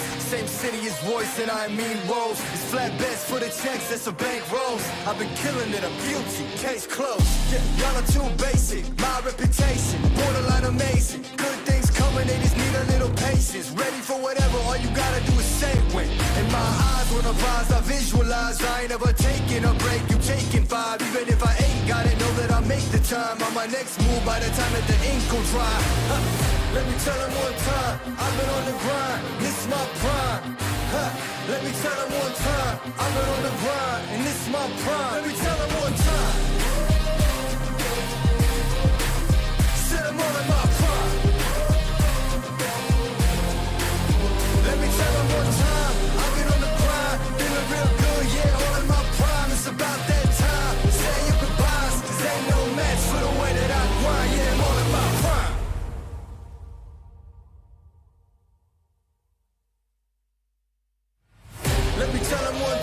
I've been on the grind, this my prime. Huh. Let me tell them one time, I've been on the grind, and this my prime. Yeah, sorry for the wait. Didn't think I'd come up, y'all just need a little faith. I've been patient, just waiting on the river with an ace. Gotta move real careful, we coming surveying the place. I touch down in your city, that's a rival. Y'all got one thing on your mind, it's survival. But if you wanna take a shot at the title, call the medic, we checking your vitals. Let me tell them one time, I've been on the grind, this my prime. Let me tell them one time, I've been on the grind, and this my prime. Let me tell them one time. I'm all in my prime. Let me tell them one time, I've been on the grind, feeling real good, yeah, all in my prime. It's about that time, say your goodbyes, cause ain't no match for the way that I grind, yeah, I'm all in my prime. Prime time, we mile high, the gate closed. Same city as Royce and I mean Rose. It's flatbeds for the checks, that's a bank rolls. I've been killing it, I'm guilty, case closed. Yeah, y'all are too basic, my reputation, borderline amazing. Good things coming, they just need a little patience. Ready for whatever, all you gotta do is say when. In my eyes, when I rise, I visualize. I ain't ever taking a break, you taking 5. Even if I ain't got it, know that I make the time. On my next move, by the time that the ink will dry. Let me tell them one time, I've been on the grind, this my prime. Let me tell them one time, I've been on the grind, and this my prime. Let me tell them one time. Said I'm all in my prime. Let me tell them one time. Let me tell them one time, I've been on the grind, feeling real good, yeah, all in my prime. It's about that time, say your goodbyes, cause ain't no match for the way that I grind, yeah, I'm all in my prime.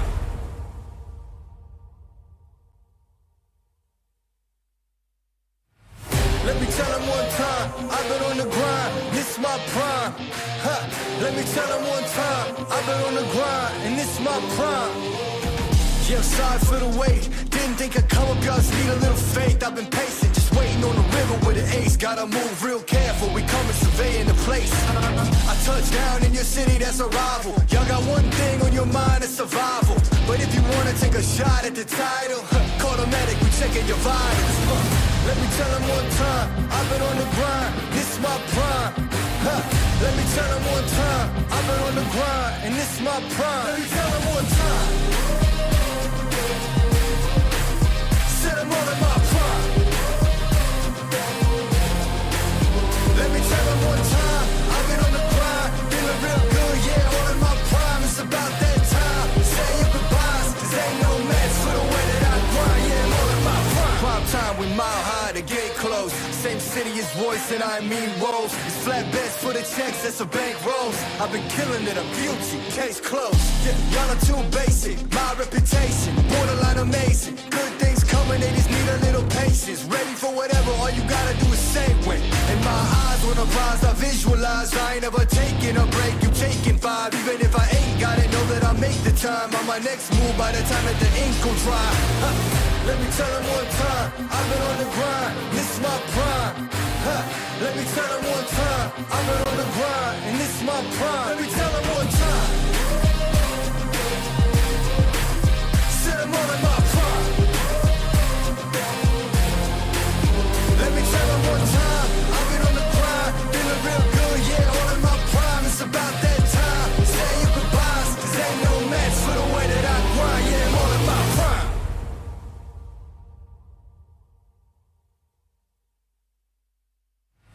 Let me tell them one time, I've been on the grind, this my prime. Let me tell them one time, I've been on the grind, and this my prime.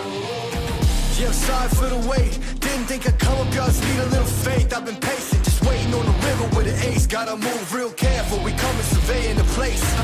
I touch down in your city, that's a rival. Y'all got one thing on your mind, it's survival. But if you wanna take a shot at the title, call the medic, we checking your vitals. Let me tell them one time, I've been on the grind, this my prime. Let me tell them one time, I've been on the grind, and this my prime. Let me tell them one time.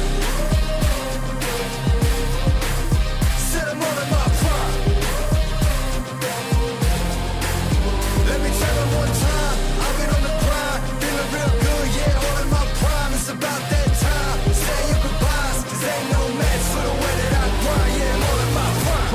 we mile high, the gate closed. Same city as voice and I mean woes. It's flatbeds for the checks, that's a bank rolls. I've been killing it, I'm guilty, case closed. Yeah, y'all are too basic, my reputation borderline amazing. Good things coming, they just need a little patience. Ready for whatever, all you gotta do is say when. In my eyes, when I rise, I visualize. I ain't ever taking a break, you taking 5. Even if I ain't got it, know that I'll make the time. On my next move by the time that the ink will dry. Let me tell them one time, I've been on the grind, this is my prime. Let me tell them one time, I've been on the grind, and this is my prime. Let me tell them one time, sit them all in my prime. Let me tell them one time, I've been on the grind, feeling real good, yeah, all in my prime. It's about that time, say your goodbyes, cause ain't no match for the way that I grind, yeah, I'm all in my prime.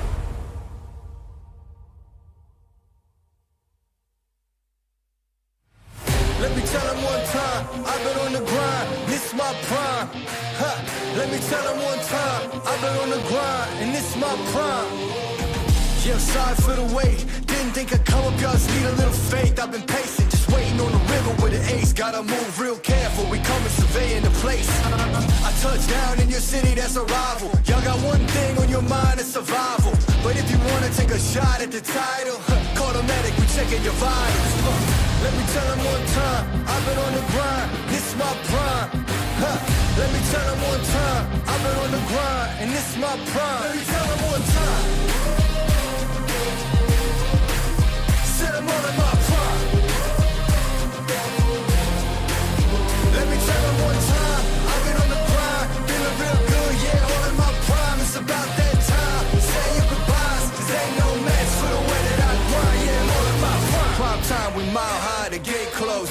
Same city as voice and I mean woes. It's flatbeds for the checks, that's a bank rolls. I've been killing it, I'm guilty, case closed. Yeah, y'all are too basic, my reputation borderline amazing. Good things coming, they just need a little patience. Ready for whatever, all you gotta do is say when. In my eyes, when I rise, I visualize. I ain't ever taking a break, you taking 5. Even if I ain't got it, know that I'll make the time. On my next move by the time that the ink will dry. Let me tell them one time, I've been on the grind, this is my prime. Let me tell them one time, I've been on the grind, and this is my prime. Let me tell them one time,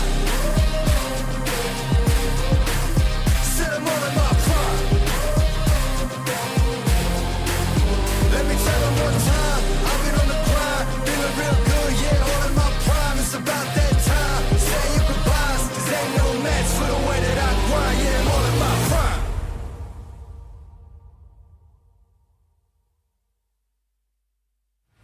Let me tell them one time, I've been on the grind, this is my prime. Let me tell them one time, I've been on the grind, and this is my prime. Yeah, I'm sorry for the wait, didn't think I'd come up, y'all just need a little faith. I've been patient, just waiting on the river with an ace. Gotta move real careful, we coming surveying the place. I touch down in your city, that's a rival. Y'all got one thing on your mind, it's survival. But if you wanna take a shot at the title, call the medic, we checking your vitals.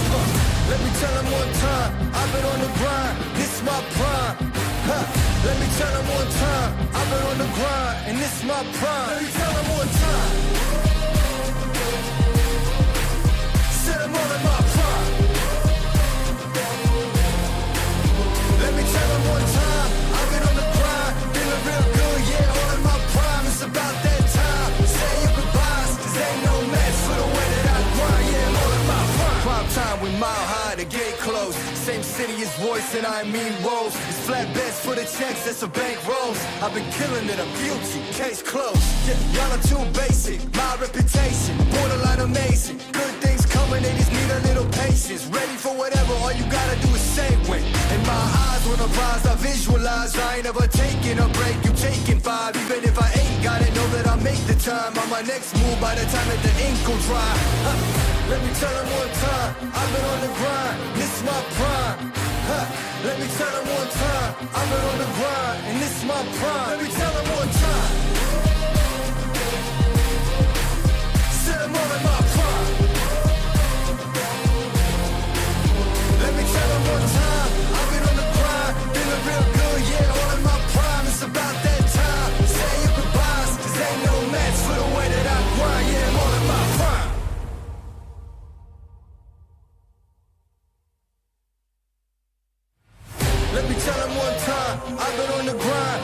my prime. Ha, let me tell them one time. I've been on the grind, and this is my prime. Yeah, sorry for the wait. Didn't think I'd come up, y'all just need a little faith. I've been patient, just waiting on the river with an ace. Gotta move real careful, we coming surveying the place. I touch down in your city, that's a rival. Y'all got one thing on your mind, it's survival. But if you wanna take a shot at the title, call the medic, we checking your vitals. Let me tell them one time, I've been on the grind, this is my prime. Let me tell them one time, I've been on the grind, and this is my prime. Let me tell them one time. Set them all in my prime.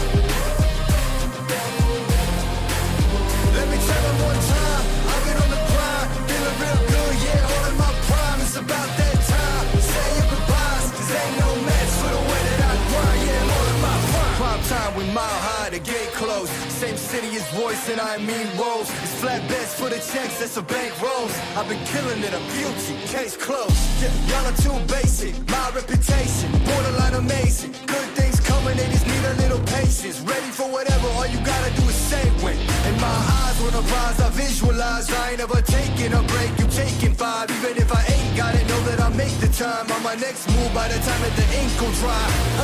Let me tell them one time, I've been on the grind, this is my prime. Let me tell them one time, I've been on the grind, and this is my prime. Let me tell them one time. Set them all in my prime. Let me tell them one time, I've been on the grind, feeling real good, yeah, all in my prime. It's about that time, say your goodbyes, cause ain't no match for the way that I grind, yeah, I'm all in my prime.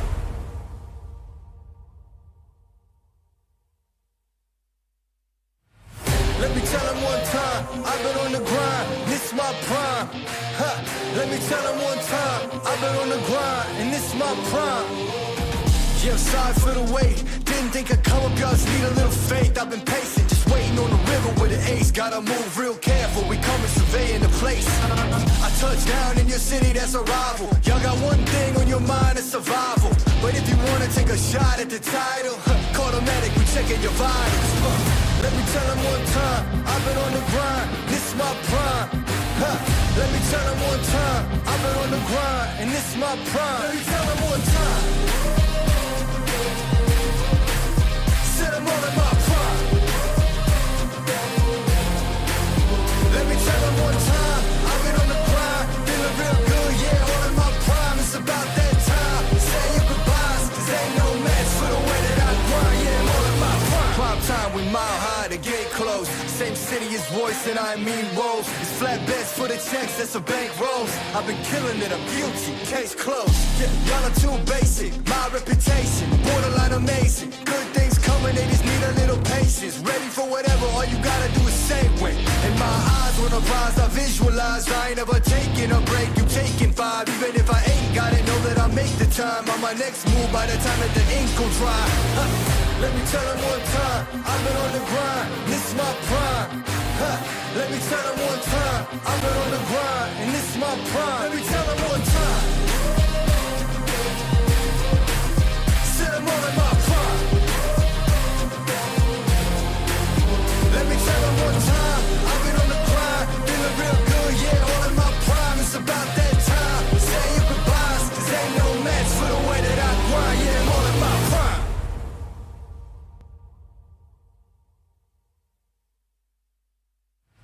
Let me tell them one time, I've been on the grind, this is my prime.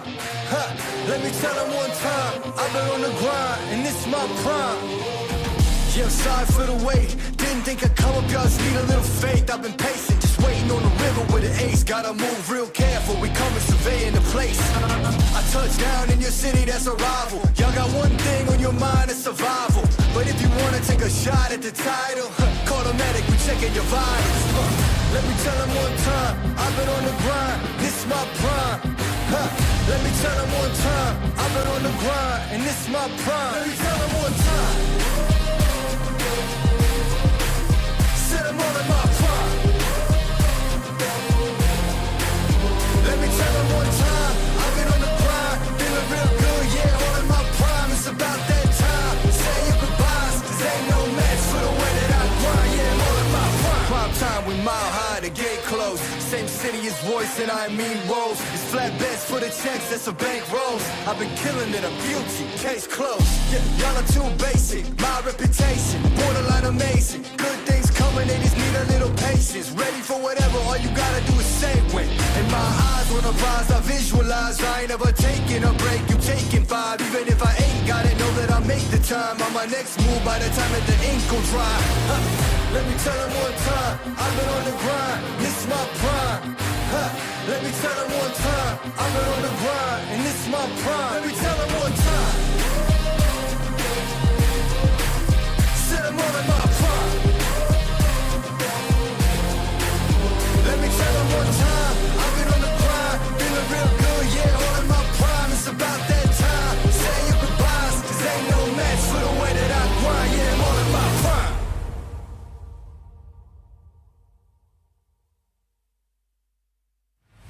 Let me tell them one time, I've been on the grind, this is my prime. Let me tell them one time, I've been on the grind, and this is my prime.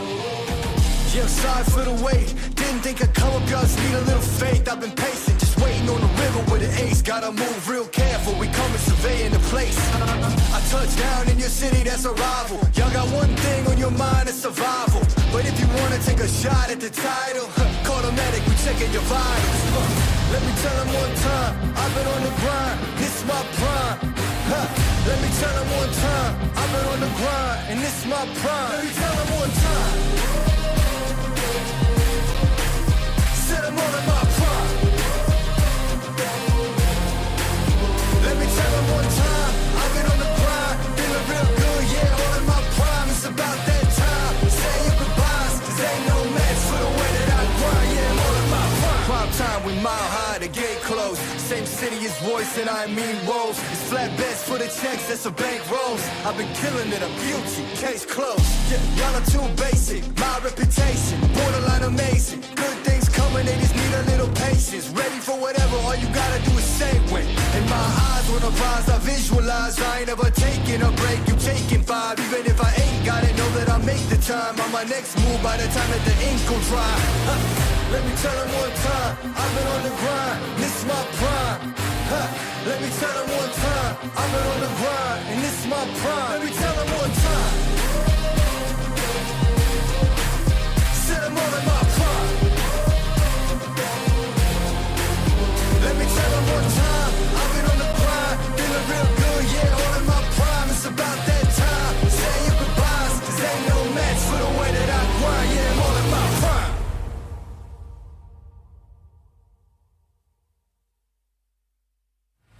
Let me tell them one time, I've been on the grind, this is my prime. Let me tell them one time, I've been on the grind, and this is my prime. Yeah, sorry for the wait, didn't think I'd come up, y'all just need a little faith. I've been patient, just waiting on the river with an ace. Gotta move real careful, we coming surveying the place. I touch down in your city, that's a rival. Y'all got one thing on your mind, it's survival. But if you wanna take a shot at the title, call the medic, we checking your vitals. Let me tell them one time, I've been on the grind, this is my prime. Let me tell them one time, I've been on the grind, and this is my prime. Let me tell them one time,